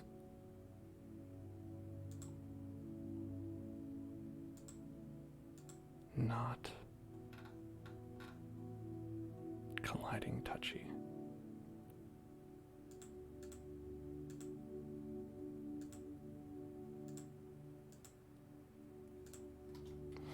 I think another problem is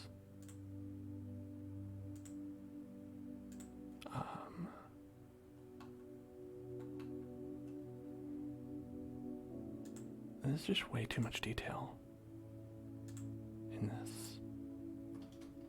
Just way too much. Like, honestly, here. Let's make a folder. It's called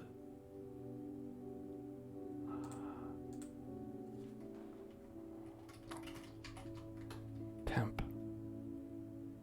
We'll get rid of it. What I want to do is I want to just here put that in there as it is. We're gonna do just hey, get rid of all that.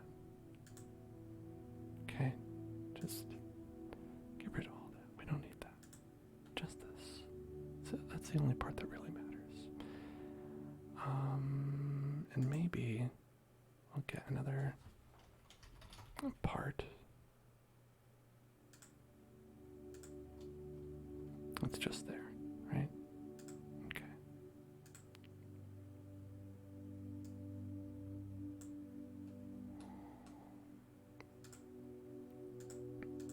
Okay, wait, where'd that other part go?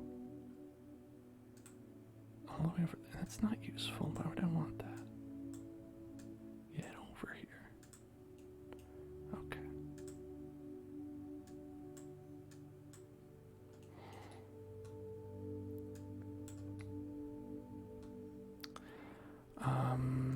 And we're gonna scale that up there. I don't know, it's just gonna be a box right now, right?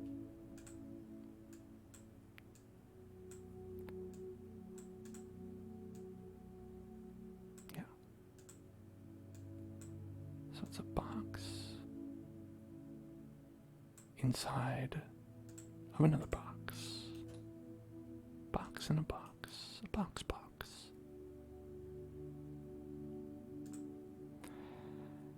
I'm gonna scale that down a little bit right there. Okay, there's our delicious burger. Okay. Now play. Hello, raccoon. Hello there. Hello there. Hello there. Hello there, raccoon. There's the food.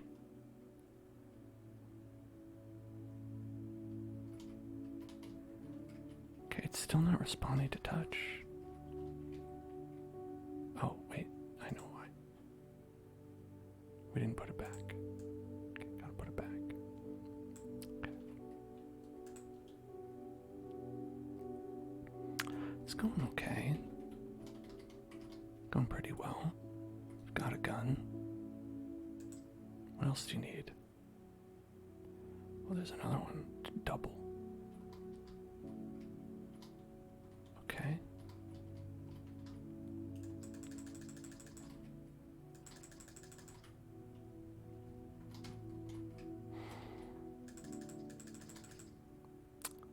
Yeah, it's like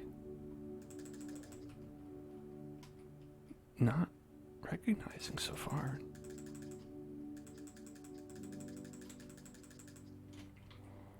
Okay. Perhaps what we need to do is keep it even simpler, right?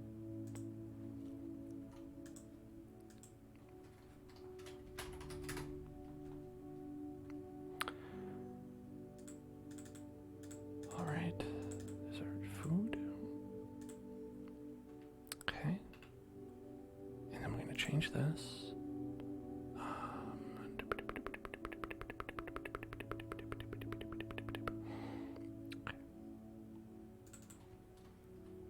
So we don't need parent. Right? It should not be a parent. It's a parent. That's not the problem. Parent. Parent. And then, okay.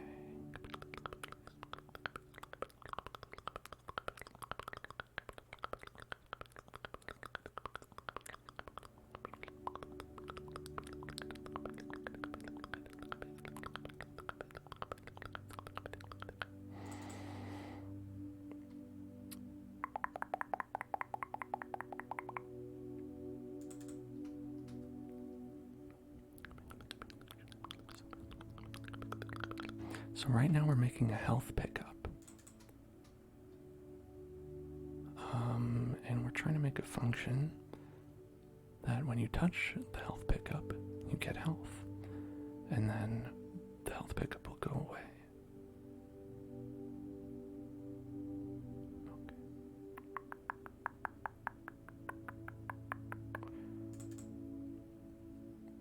Okay, we're parenting it to the workspace. Then we're doing, can you pick it up? Yes. We're doing touch to connect function other part. On touch health pickup other part and chosen food. Okay. And that should work.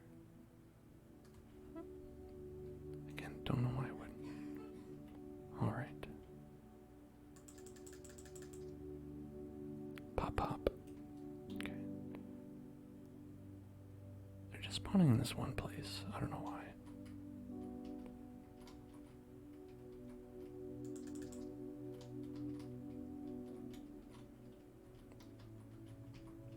Yeah, right now it's just a bunch of boxes and nothing's happening.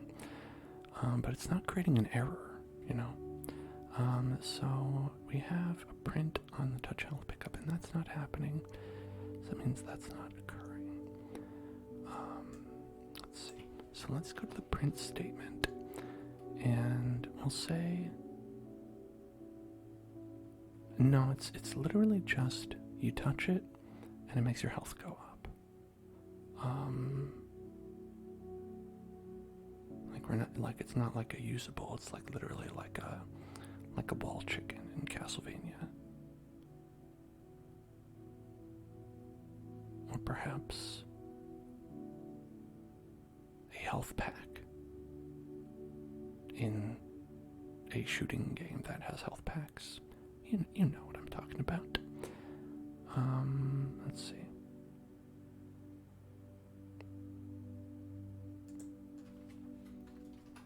So we're going to call this print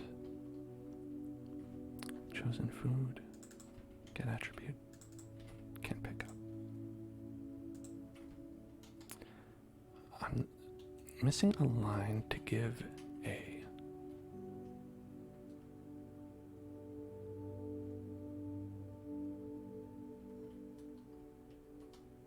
players the amount of health.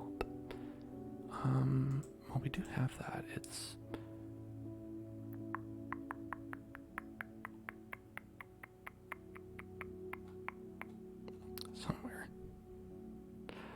Let's see, I did have that at some point.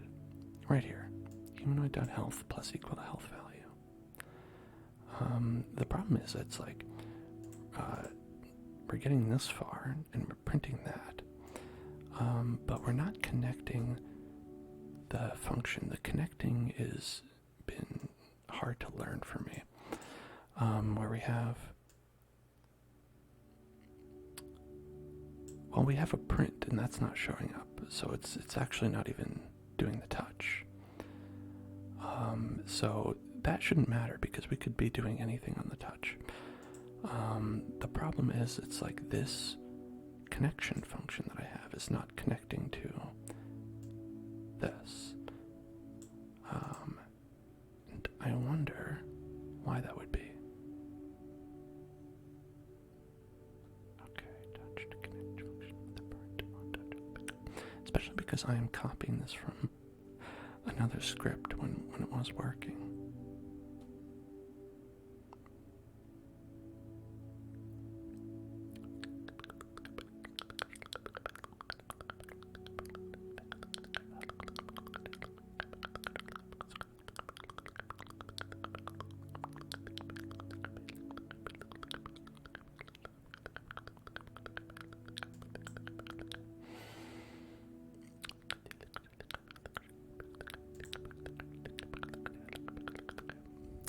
Alright. Let's try it. We should be able to see the print function whether or not we are at full health or not, but I will take damage just so we can double check that that part's not working. So I have about half my health gone now.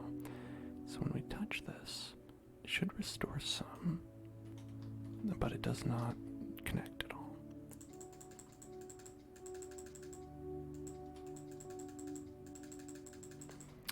Maybe one of the functions being local and the other one not matters. You might be right.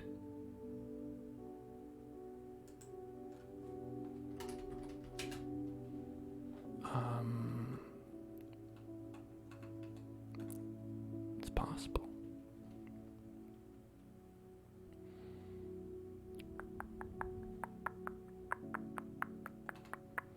In our pickup manager that we have, it's on a non-local script.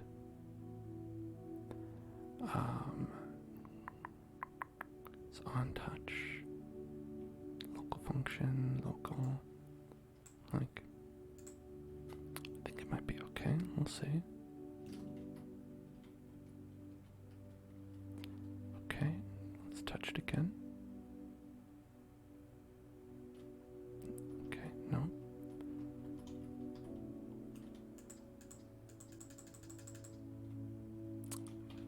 So, still not connecting. On touch health pickup. Touch health pickup. Yeah, because that is actually like almost the same script exactly, and it's like maybe there is some part that is different, but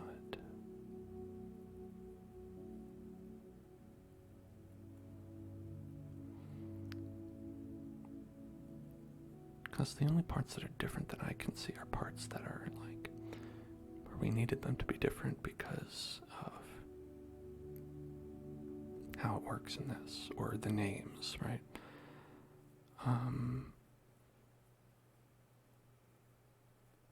And everything is spawning all right.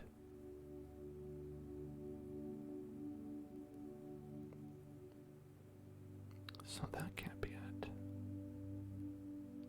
Untouch health pickup. Other part. Health pickup. Health pickup. Get attribute. Can pick up. Then local character. Other part. Parent. Local humanoid equals character. Find first child, which is humanoid. If humanoid and game players. Well, that part's not even. This part, we're not even getting there. We're not getting here is the problem. So worrying about that is either the next step, or we could just say will work, because once we connect to it, it'll all be fine. Problem is literally that the on-touch health pickup is not getting passed to when we set it up here. And that's the part that is almost 100% the same.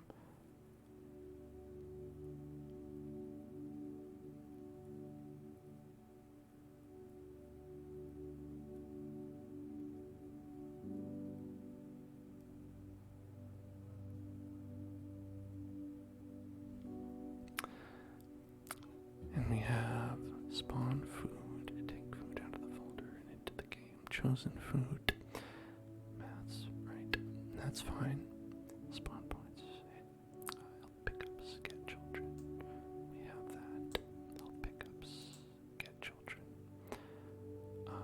and then we have, let's see,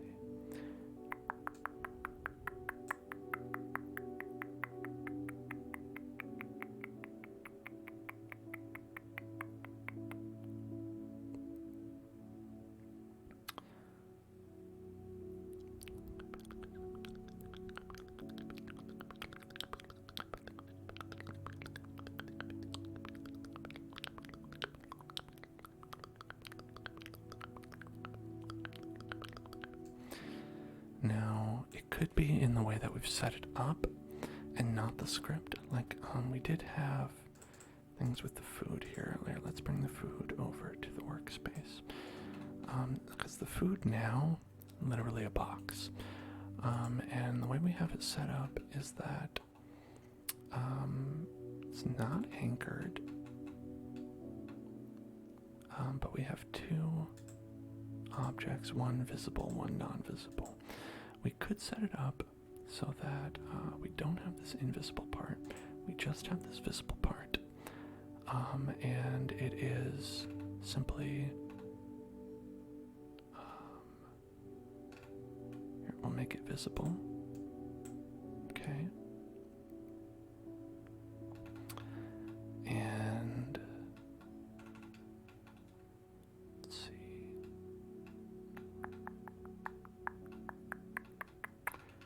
I don't know where the collision stuff is.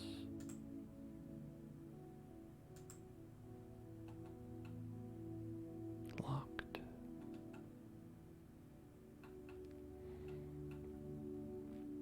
Oh, there it is. Yeah. Can collide. Can touch. Maybe we want can touch but not can collide? Maybe. Let's try that.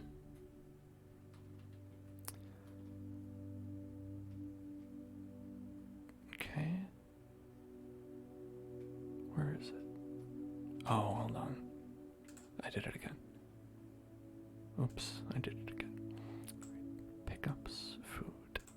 Okay. Alright, let's see. Where is it? Oh, no, you're the enemy.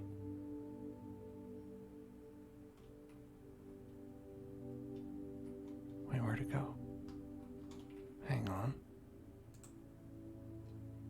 Where'd it go? I need can collide on. We do, okay. Okay, can collide and can touch we need.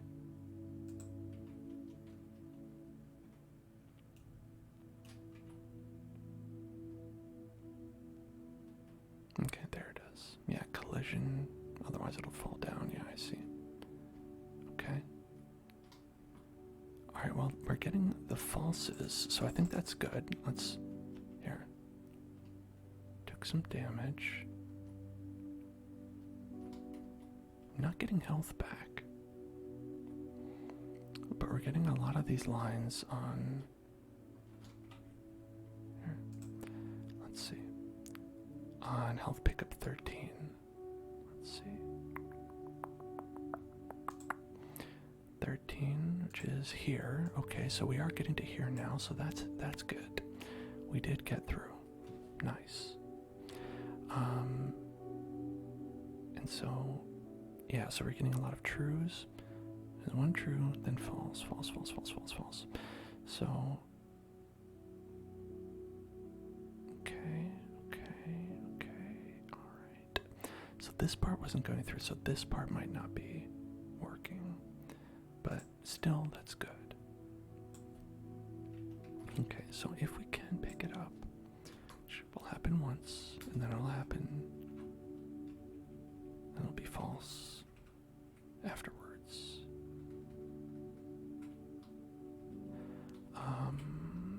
Okay, let's see. We want health pickup, or we want to say, right, humanoid dot name. Yeah, see the humanoid name.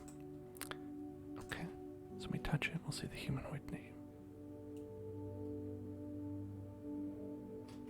There it is. Okay. All right. Humanoid. Great. Oh, and it went away. Good. Okay. They seem to have gone away as well. Alright. Okay, it doesn't seem to be giving me additional health.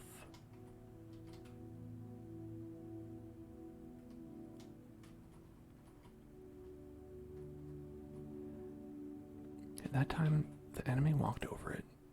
Didn't go away. Okay, so it's working a little bit. We also got an error where we tried to print the name. Maybe it was because it was touching something that was not a humanoid. Right. Okay.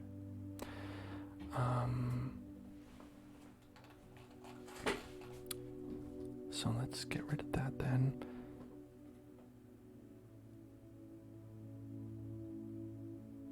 Okay, let's try character name.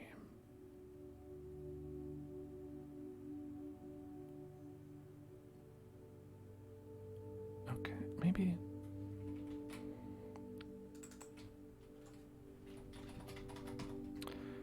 Character.name.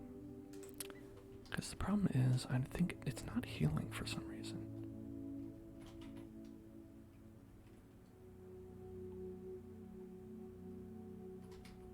Okay.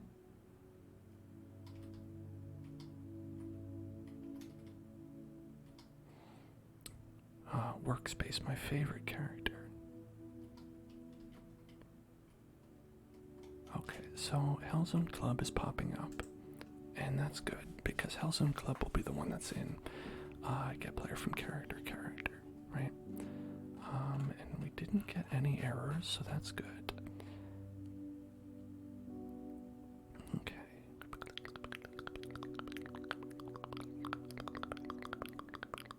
Should be healing for 30.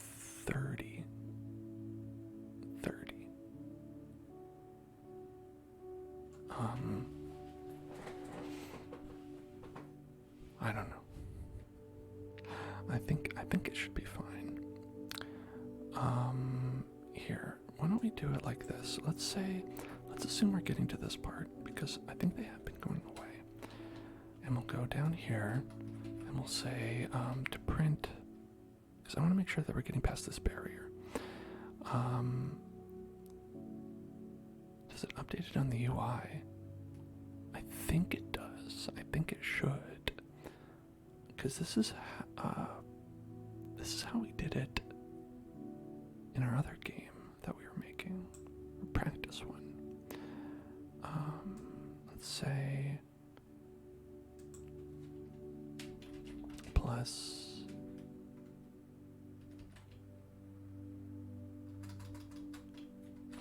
I think if we do it like this, yeah, no. Let's see, let's print the character name and also humanoid health.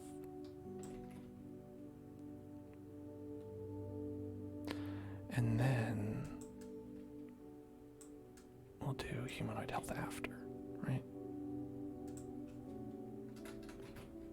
Right, so it'll show us the health before, the health after, and we'll see if it's going up by any amount. Right, let me take damage. Pop, okay.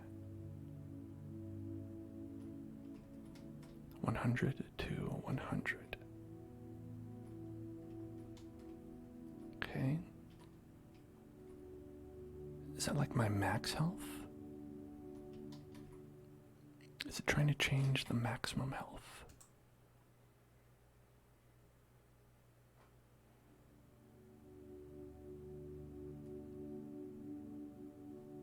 Because it says 100, but it was not 100. Is there a difference between health and, like, your current health?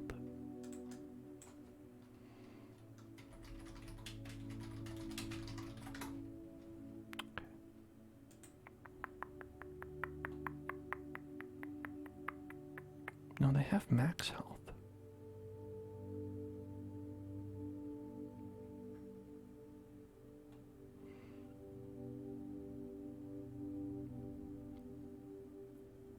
Interesting, interesting, interesting. Okay.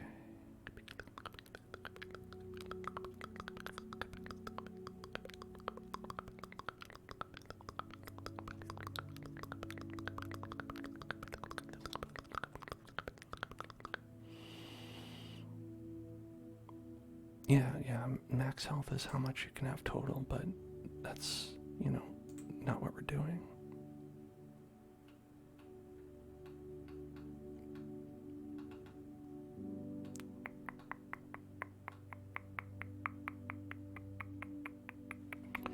Okay, maybe the plus equals isn't working because maybe this is a bad programming environment. Okay, so let's say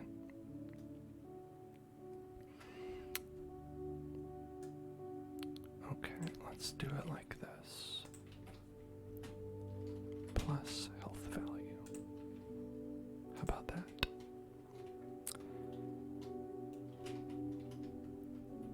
What if instead of plus equal to equals, we did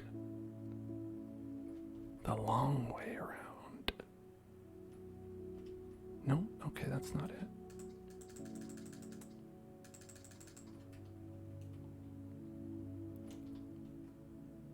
Yeah, okay, well, it goes away, and that part's good.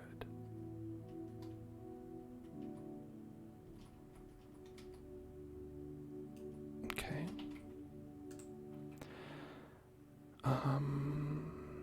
Let's see.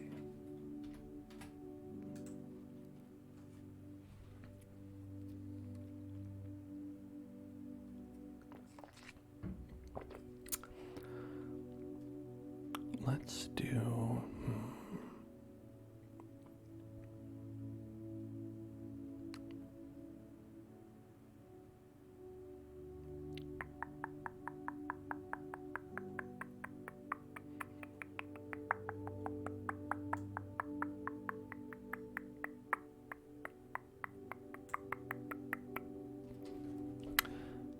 like, if we're reading health as 100, why would that be happening, right? Because we're taking damage the whole time.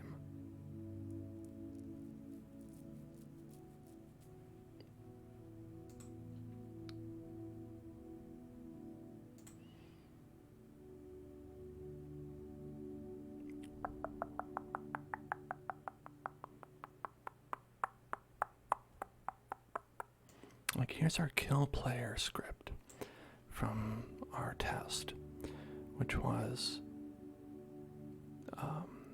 we find the humanoid, and then humanoid.health equals 0, and then you die.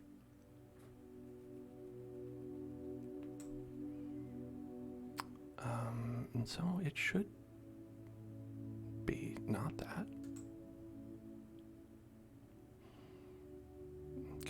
And then here's the one where we had the pickup manager, where we did max health, humanoid.health equals max health, which was 100.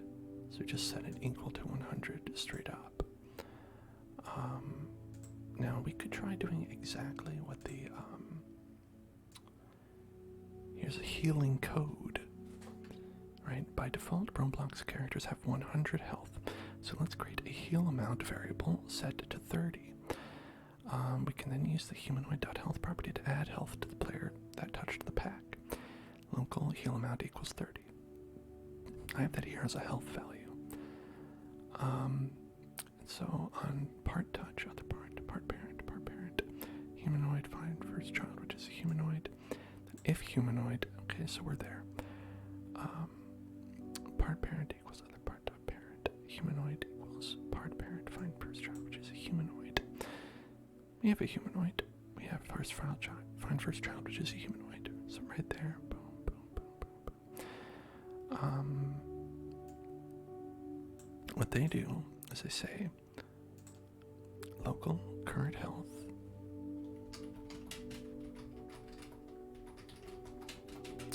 like we can I'll literally copy it here. Okay. So heal amount we're going to change to health value, which is still 30. So humanoid.health equals new health. And they're saying new health is equal to current health plus health value. And so the only difference is that they store this in a separate variable, which seems totally unnecessary. Is it? We'll find out. Okay. We'll find out.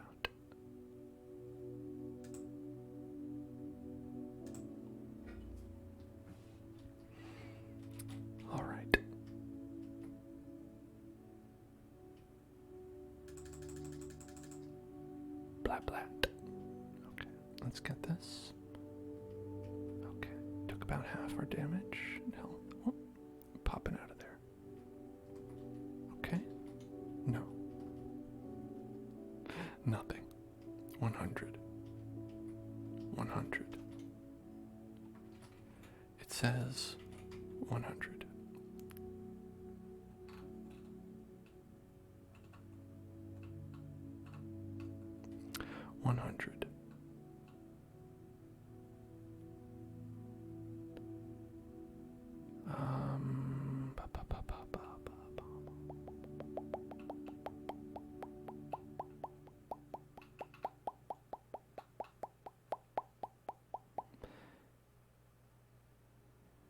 And the problem is that it's showing as 100 no matter what. Like even when after I'm like almost dead. So you know it's not 100.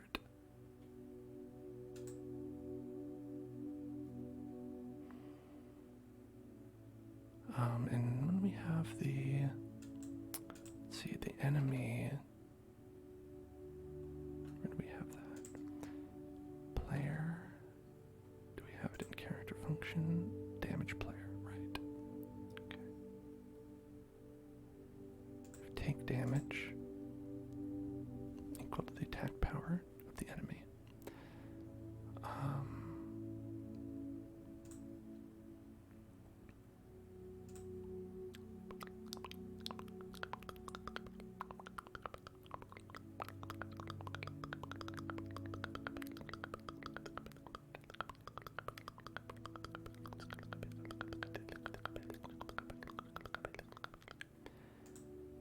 I mean, I have no idea why it wouldn't be working.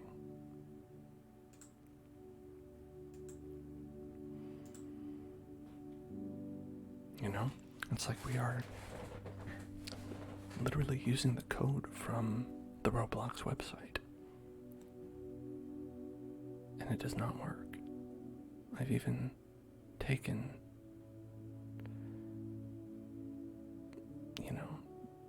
I haven't quite used all the variables. The same name, literally, but that really shouldn't matter. Let's see. Let's say local heal amount 30. Why not? Okay.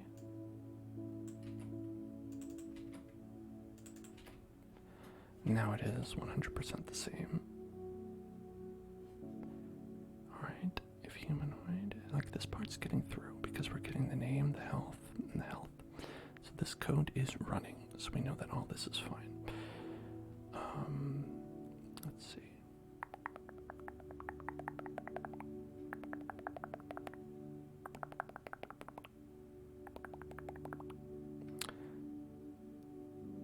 Okay, here's what we'll do.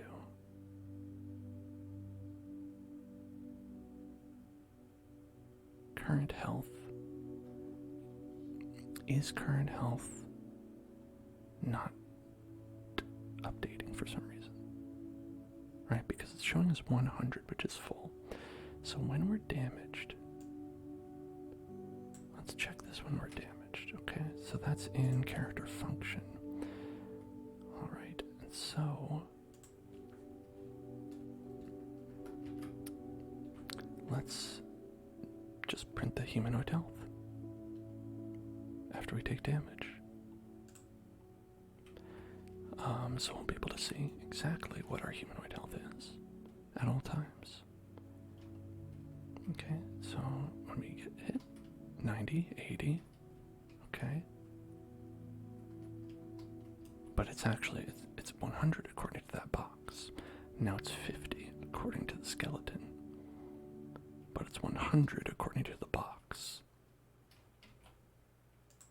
Okay, and so the skeleton is correct.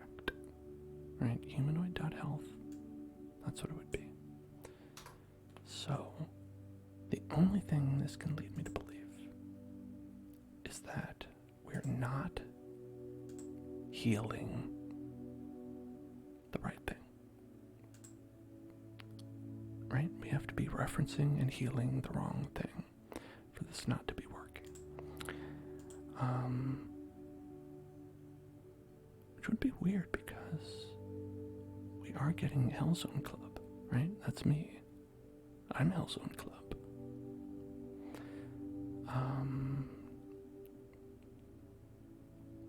Okay, character. Find first child, which is a humanoid.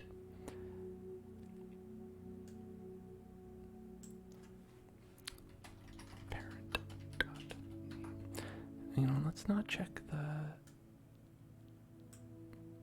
Yeah, let's say.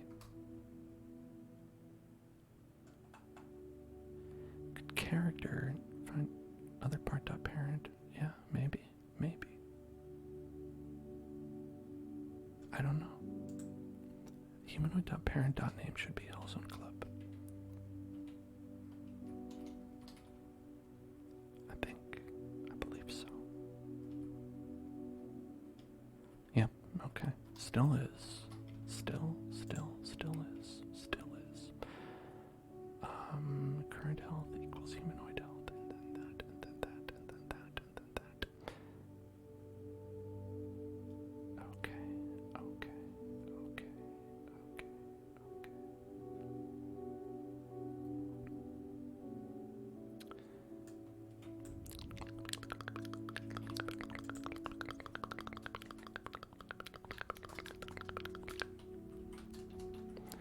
So let's print current health,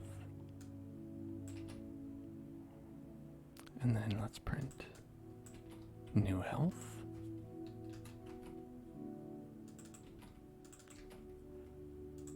and we'll see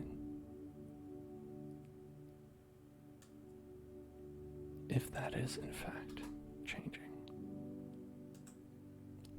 Okay, it should be like if it's reading as 100, it would be like set health to 130 or heal 130, right? Yeah, so this is 130. Okay, I took some damage. Oh my god. Yep, it just says I'm still at 100, but it's not going up at all. Okay.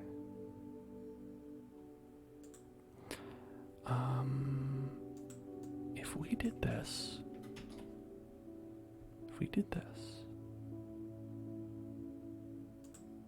and we said humanoid.health equals 100. Set it to 100. it's already showing up as 100, but I would like it to actually just heal, you know? Give me the damage. Okay, so I'm less than 100. You can see in the top right. It doesn't do it. It does not. It does not do it. Okay. What if?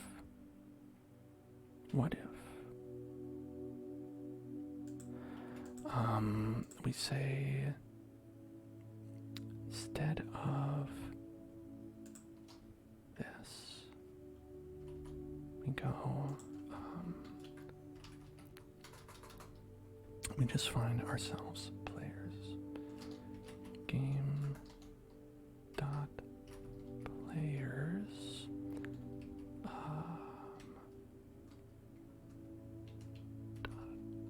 Or perhaps find first child. Household club. Dot character. Get player from character. Okay, I don't know. Okay, well, I don't know what I'm doing. I'm just trying to find me in a way that is more sure to definitely be myself. You know, I want to find me in myself.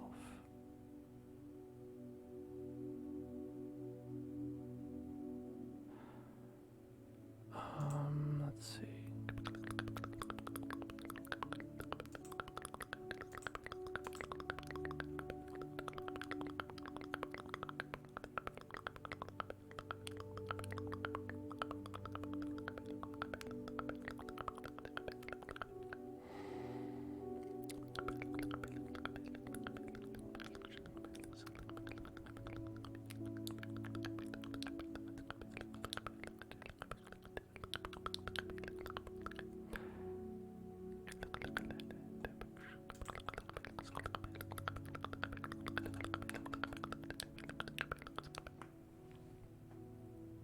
Okay.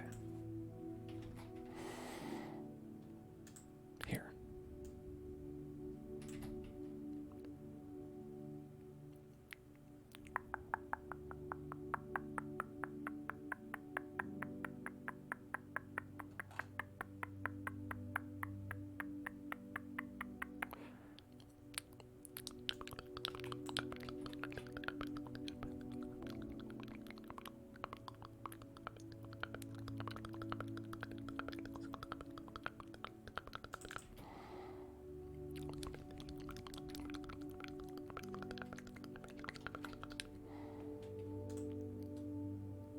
Is that how you do it?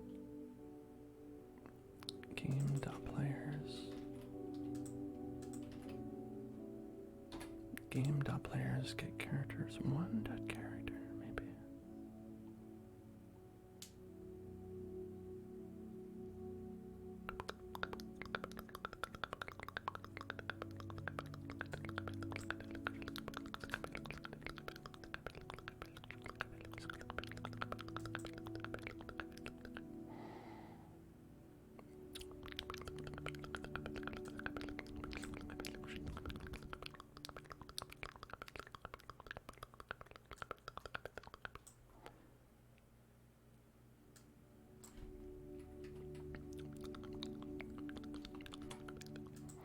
Alright, so now I'm just saying find the first player, give him 15 damage when you touch health.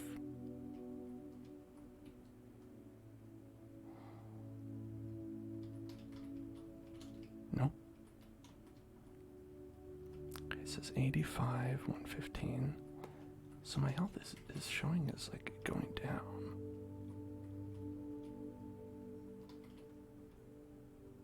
Okay, it did show us going up then too. Alright.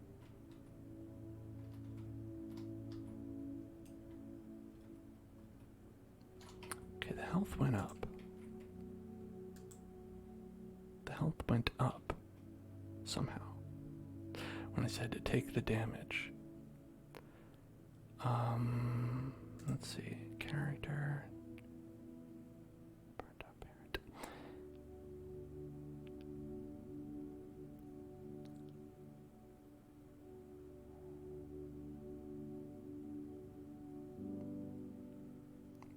Okay.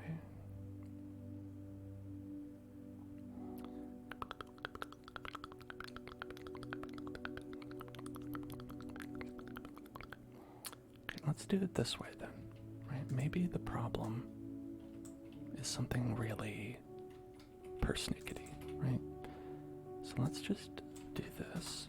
Humanoid, other parent, find first child, which is a humanoid. So that'll find the humanoid, right?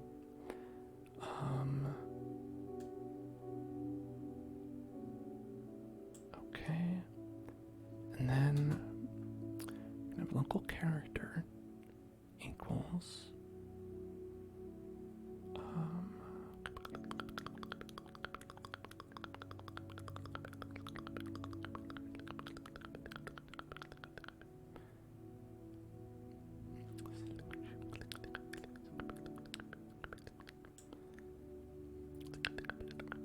I don't know what I'm thinking. All right.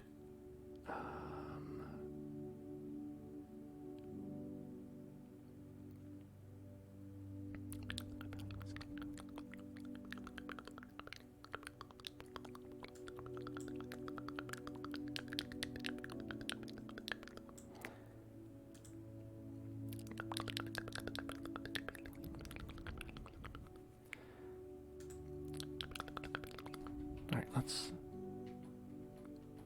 I don't think that actually helped. Alright, so other parent.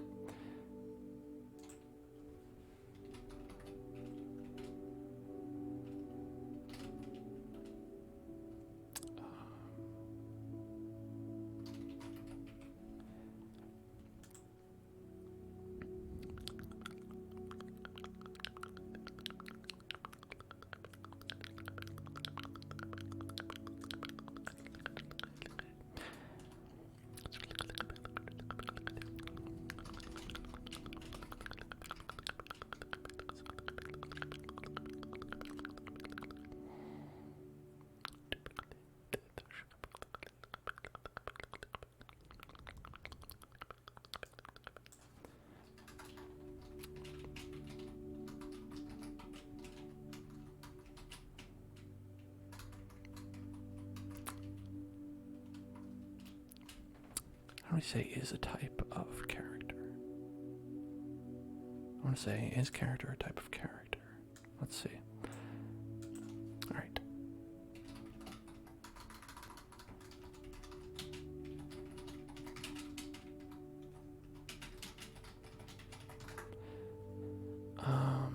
Let's see.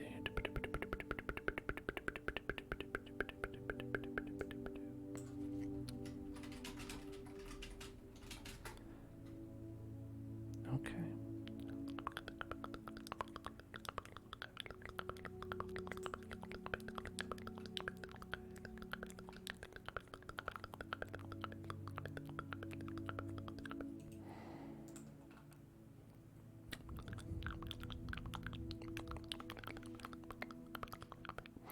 All right. We'll say if character is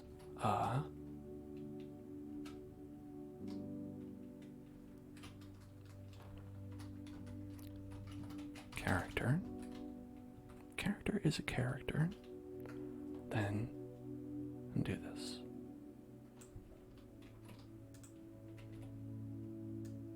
Okay.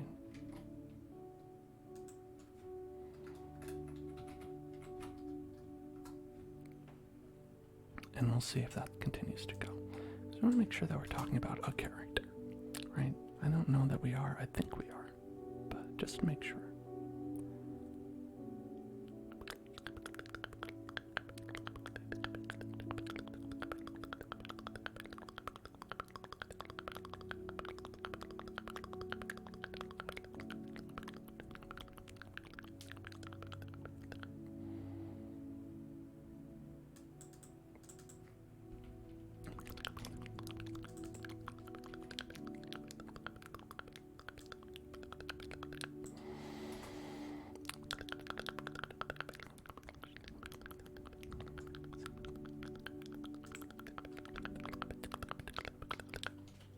All right.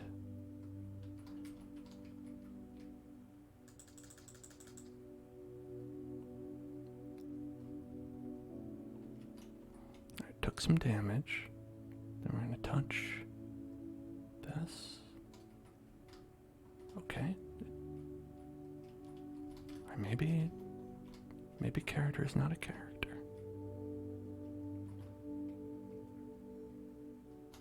Maybe character is not a character, you know? You ever thought about that? What if character is not a character?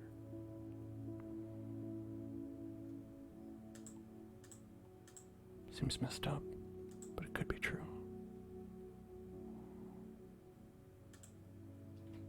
Okay, here's me.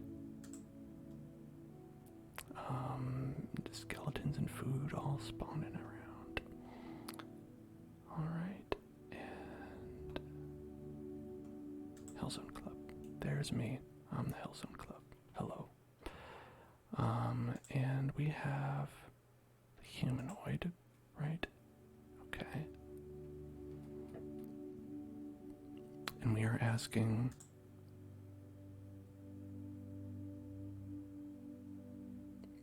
okay, on touch health pickup, other part health pickup.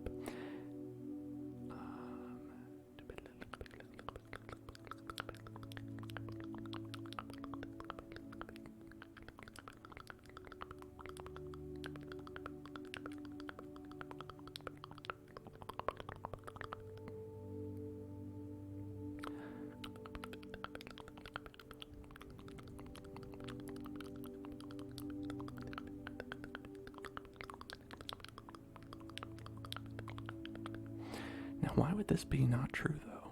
Why would a character not be a character? How do I know if I'm not myself?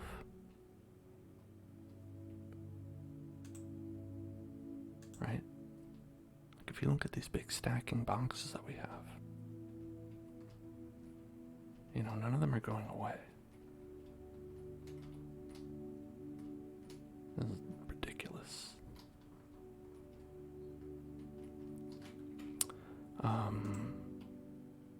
You know, it's bizarre. Okay.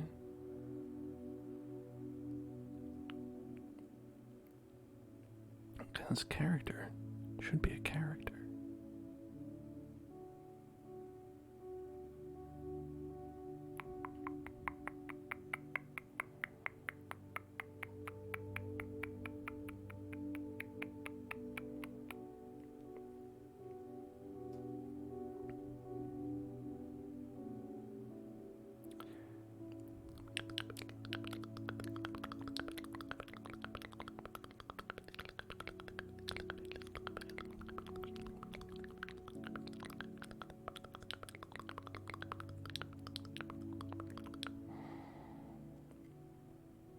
Okay, well, let's try without that.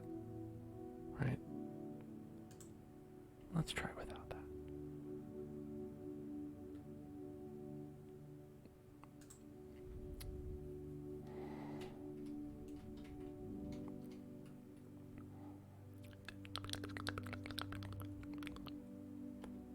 Okay.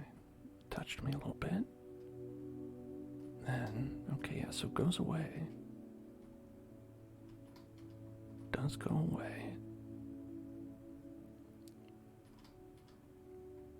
Okay, alright.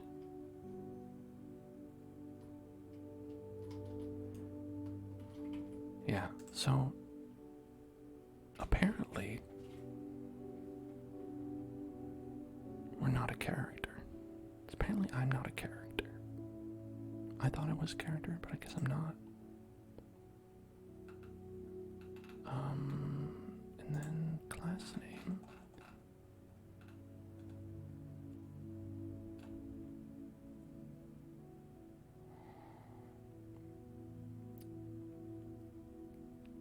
Yeah, because when we say is a character, but then why would any of this work? Maybe it's not. Maybe that's the problem. But get player from character seems to be working. And so I wonder here.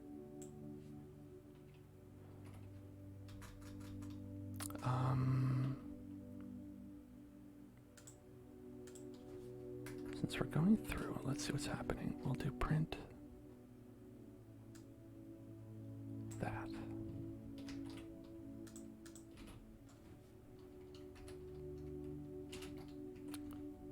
Okay. And we'll see what name we're getting.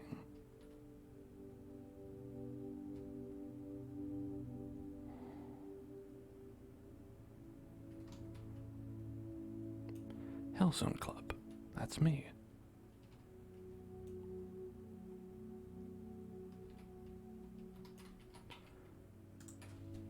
I don't know. I have no idea. Listen. It is now an hour later.